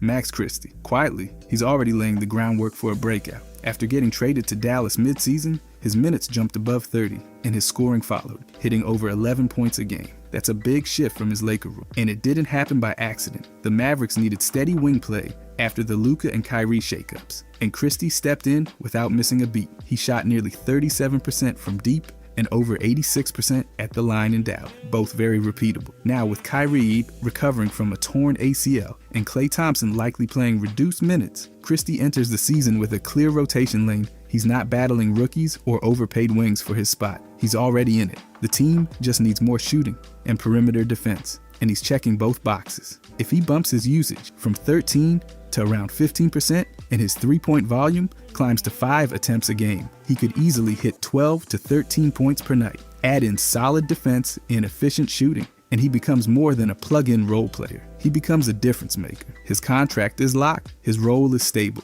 and the opportunity is as real as it gets. Benedict Mathurin. The setup for him going into 2026 couldn't be more obvious. After a season where he started nearly 50 games and logged close to 30 minutes a night, his scoring and rebounding both hit career highs. He shot over 45% from the field and a solid 34% from deep, while keeping his true shooting just under 58%. But now, things are even more aligned. Tyrese Halliburton is out for the year with a torn Achilles, which shifts the playmaking responsibility to Andrew Nembhard and opens up a real opportunity for Benedict to become the number 2 option or even the primary scorer on a playoff-level team. His contract situation is another factor. This is his last year before extension talks begin, and the front office already made it clear they'll wait to see how he performs before throwing out big offers. That means minutes, usage, and motivation are all on the table. He's already proven he can produce in big moments. Just look at his Game 7 in the finals. If he bumps his three-point volume,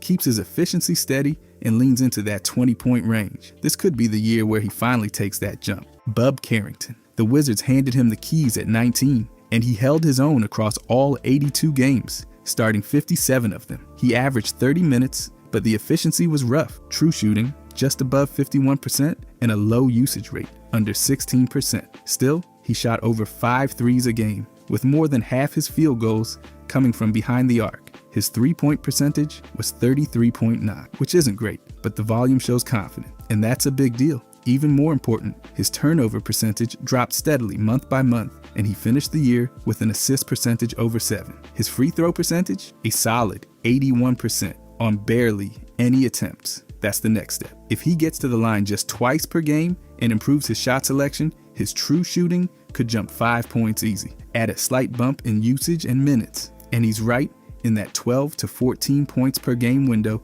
with 5 to 6 assists. The team's system is shifting to favor guards like him. They've cleared the lane. All he needs is cleaner looks and more trips to the line, and he's already trending that way. Isaiah Collier. He started 46 games as a rookie and played nearly 26 minutes a night on a team that went 17 and 65, and still managed to break John Stockton's rookie assist record for the franchise. That's not nothing. He averaged 8.7 points and 6.3 assists, with a top 5 assist ratio among rookie guards. The shooting? Yeah, it wasn't pretty. True shooting below 50%, under 25% from 3, and barely got to the line. But context matters. The Jazz cleared out the veterans, giving him the full-time job mid-season, and he never gave it back.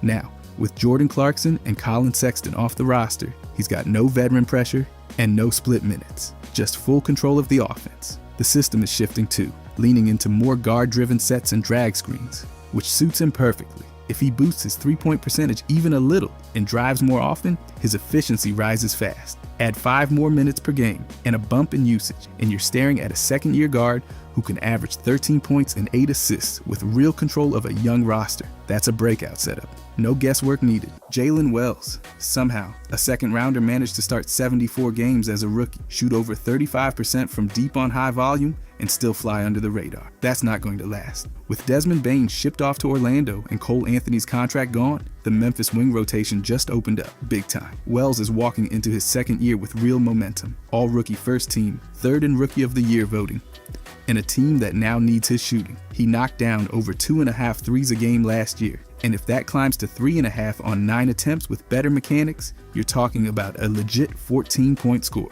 The wrist injury ended his season early, but he played 79 games before that. Full clearance is already reported, so he's back. The new coaching setup favors off-ball movement and space-hunting wings, which is basically Wells' job description. If he improves defensively and starts attacking off the catch instead of just spotting up, his impact skyrockets. The math is simple. More minutes, more usage, more looks. And on a team that just created a wing vacuum, Wells is the best option to fill it. Davion Mitchell. There's a real shot he takes a leap next season, and it's not based on some fantasy land projections either. His three-point shooting jumped to over 44% after joining Miami, and it wasn't just a fluke. He averaged nearly 3 per game, and his true shooting skyrocketed. The Heat clearly trust him, locking him into a 2-year deal worth $24 million, and that guarantees he's in their rotation. Mitchell's usage jumped once he got more minutes, and his assist numbers climbed too. He's one of the best on-ball defenders in the league. Multiple outlets back that up, and now he's in a second unit built for him. Miami added off-ball scorers like Norman Powell and Simone Fontecchio, but no one to take Mitchell's role as a playmaker. He's already running the second unit,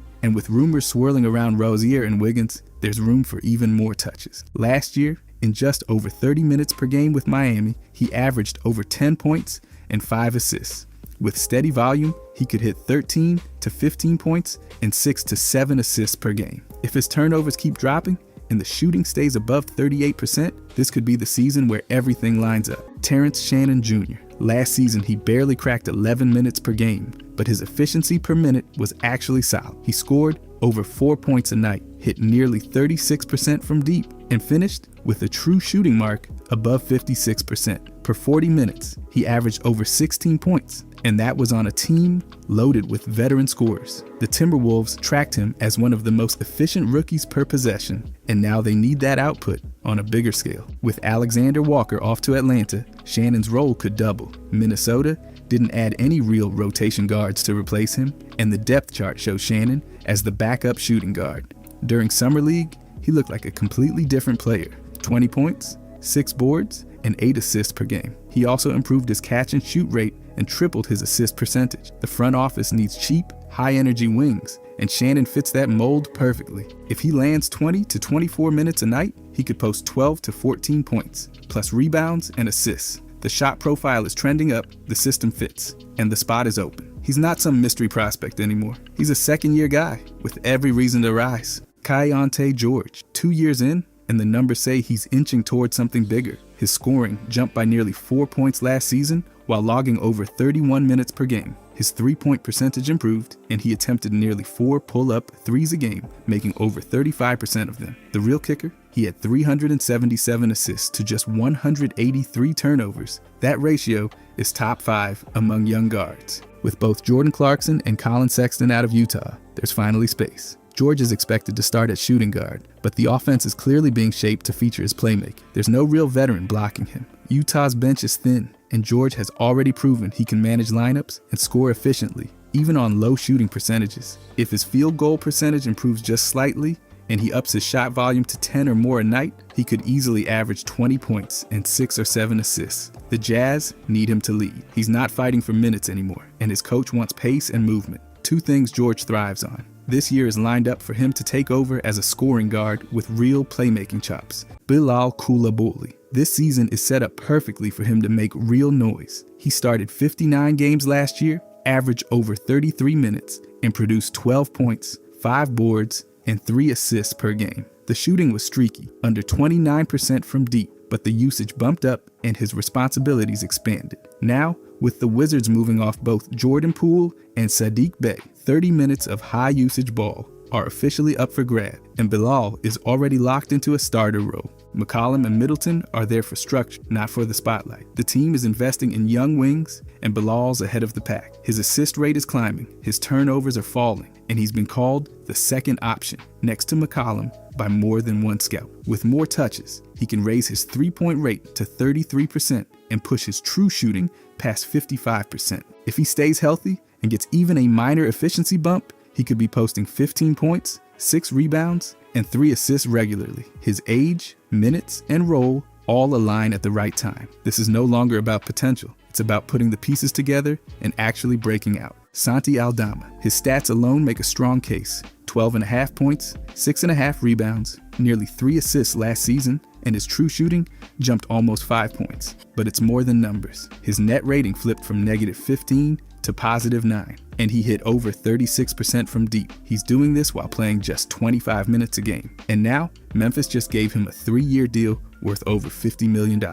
That kind of investment means he's no longer just a rotation piece. Desmond Bane's gone, and the roster shifted. With players like Ty Jerome and Cam Spencer joining the mix, the Grizzlies are leaning into ball movement and pace, perfect for Aldama's skill set. He's a 7-footer with real stretchability. Plus, he averaged almost 3 assists a game last year. You don't find that combination often. If he gets to 30 minutes per night, he could easily put up 16 to 17 points, close to 8 rebounds, and over 4 assists. His shooting splits are already strong, and the role is finally catching up. The coach wants floor spacing. Aldama's ready to provide it, and the team just cleared the way. The breakout is sitting right in front of him. Ariel Huckporty. Last season, he barely played, under 9 minutes a game, but in that tiny role, he still shot nearly 68% from the field and had a true shooting mark over 65%. He blocked shots at a rate of over 6%, which is impressive even in limited minutes. The Knicks exercised his option, kept him through roster cuts, and clearly see value in his rim protection and physical tools. In Summer League, he dropped 9 points, grabbed 13 boards, blocked 3 shots, and even added 2 steals, all in 22 minutes before an ankle tweak shut him down. When Karl Anthony Towns and Mitchell Robinson were sidelined last season, Huckporty got a quick opportunity and didn't disappoint. The front office wants cheap, effective depth, and he checks that box. If he doubles his minutes to 15 or more per game, the stat line could jump to 6 or 7 points, 5 rebounds, and 1 block with similar efficiency. His size and energy pop on tape, and he's already got the trust of the coaching staff. With Towns' minutes being carefully managed, Huckporty has every reason to break through as a low-usage, high-efficiency, rim-controlling backup this year. Nikola Jovic. Last season, he averaged nearly 11 points in just 25 minutes per game, shot over 37% from 3, and posted almost 3 assists per night. His shooting splits were strong, and he even dropped 24 points in a playoff game. That kind of production, paired with growing minutes, is why Miami made it clear they weren't including him in trade talks. They kept him out of the Kevin Durant discussions entirely. With the roster shifting younger, Jovic's role is set to grow. The forward rotation now leans on guys like Drew Smith and Larson, meaning Jovic could start or log heavy bench minutes. Coach Spoelstra has praised his improvement, and the team's move to pace and space plays right into his strengths. Over the last 15 games of the season, he averaged nearly 13 points, 4 rebounds, and 4 assists on great shooting splits. If he gets over 30 minutes a night, that could scale up to 15 or 16 points with over 4 assists and 5 rebounds. He's a solid passer, a catch-and-shoot threat, and improving as a finisher. The Heat trust him, the minutes are opening up, and everything is pointing to a major breakout season. If you enjoyed this, I'm going to be posting a lot here. I would greatly appreciate it if you could subscribe. Thanks for watching,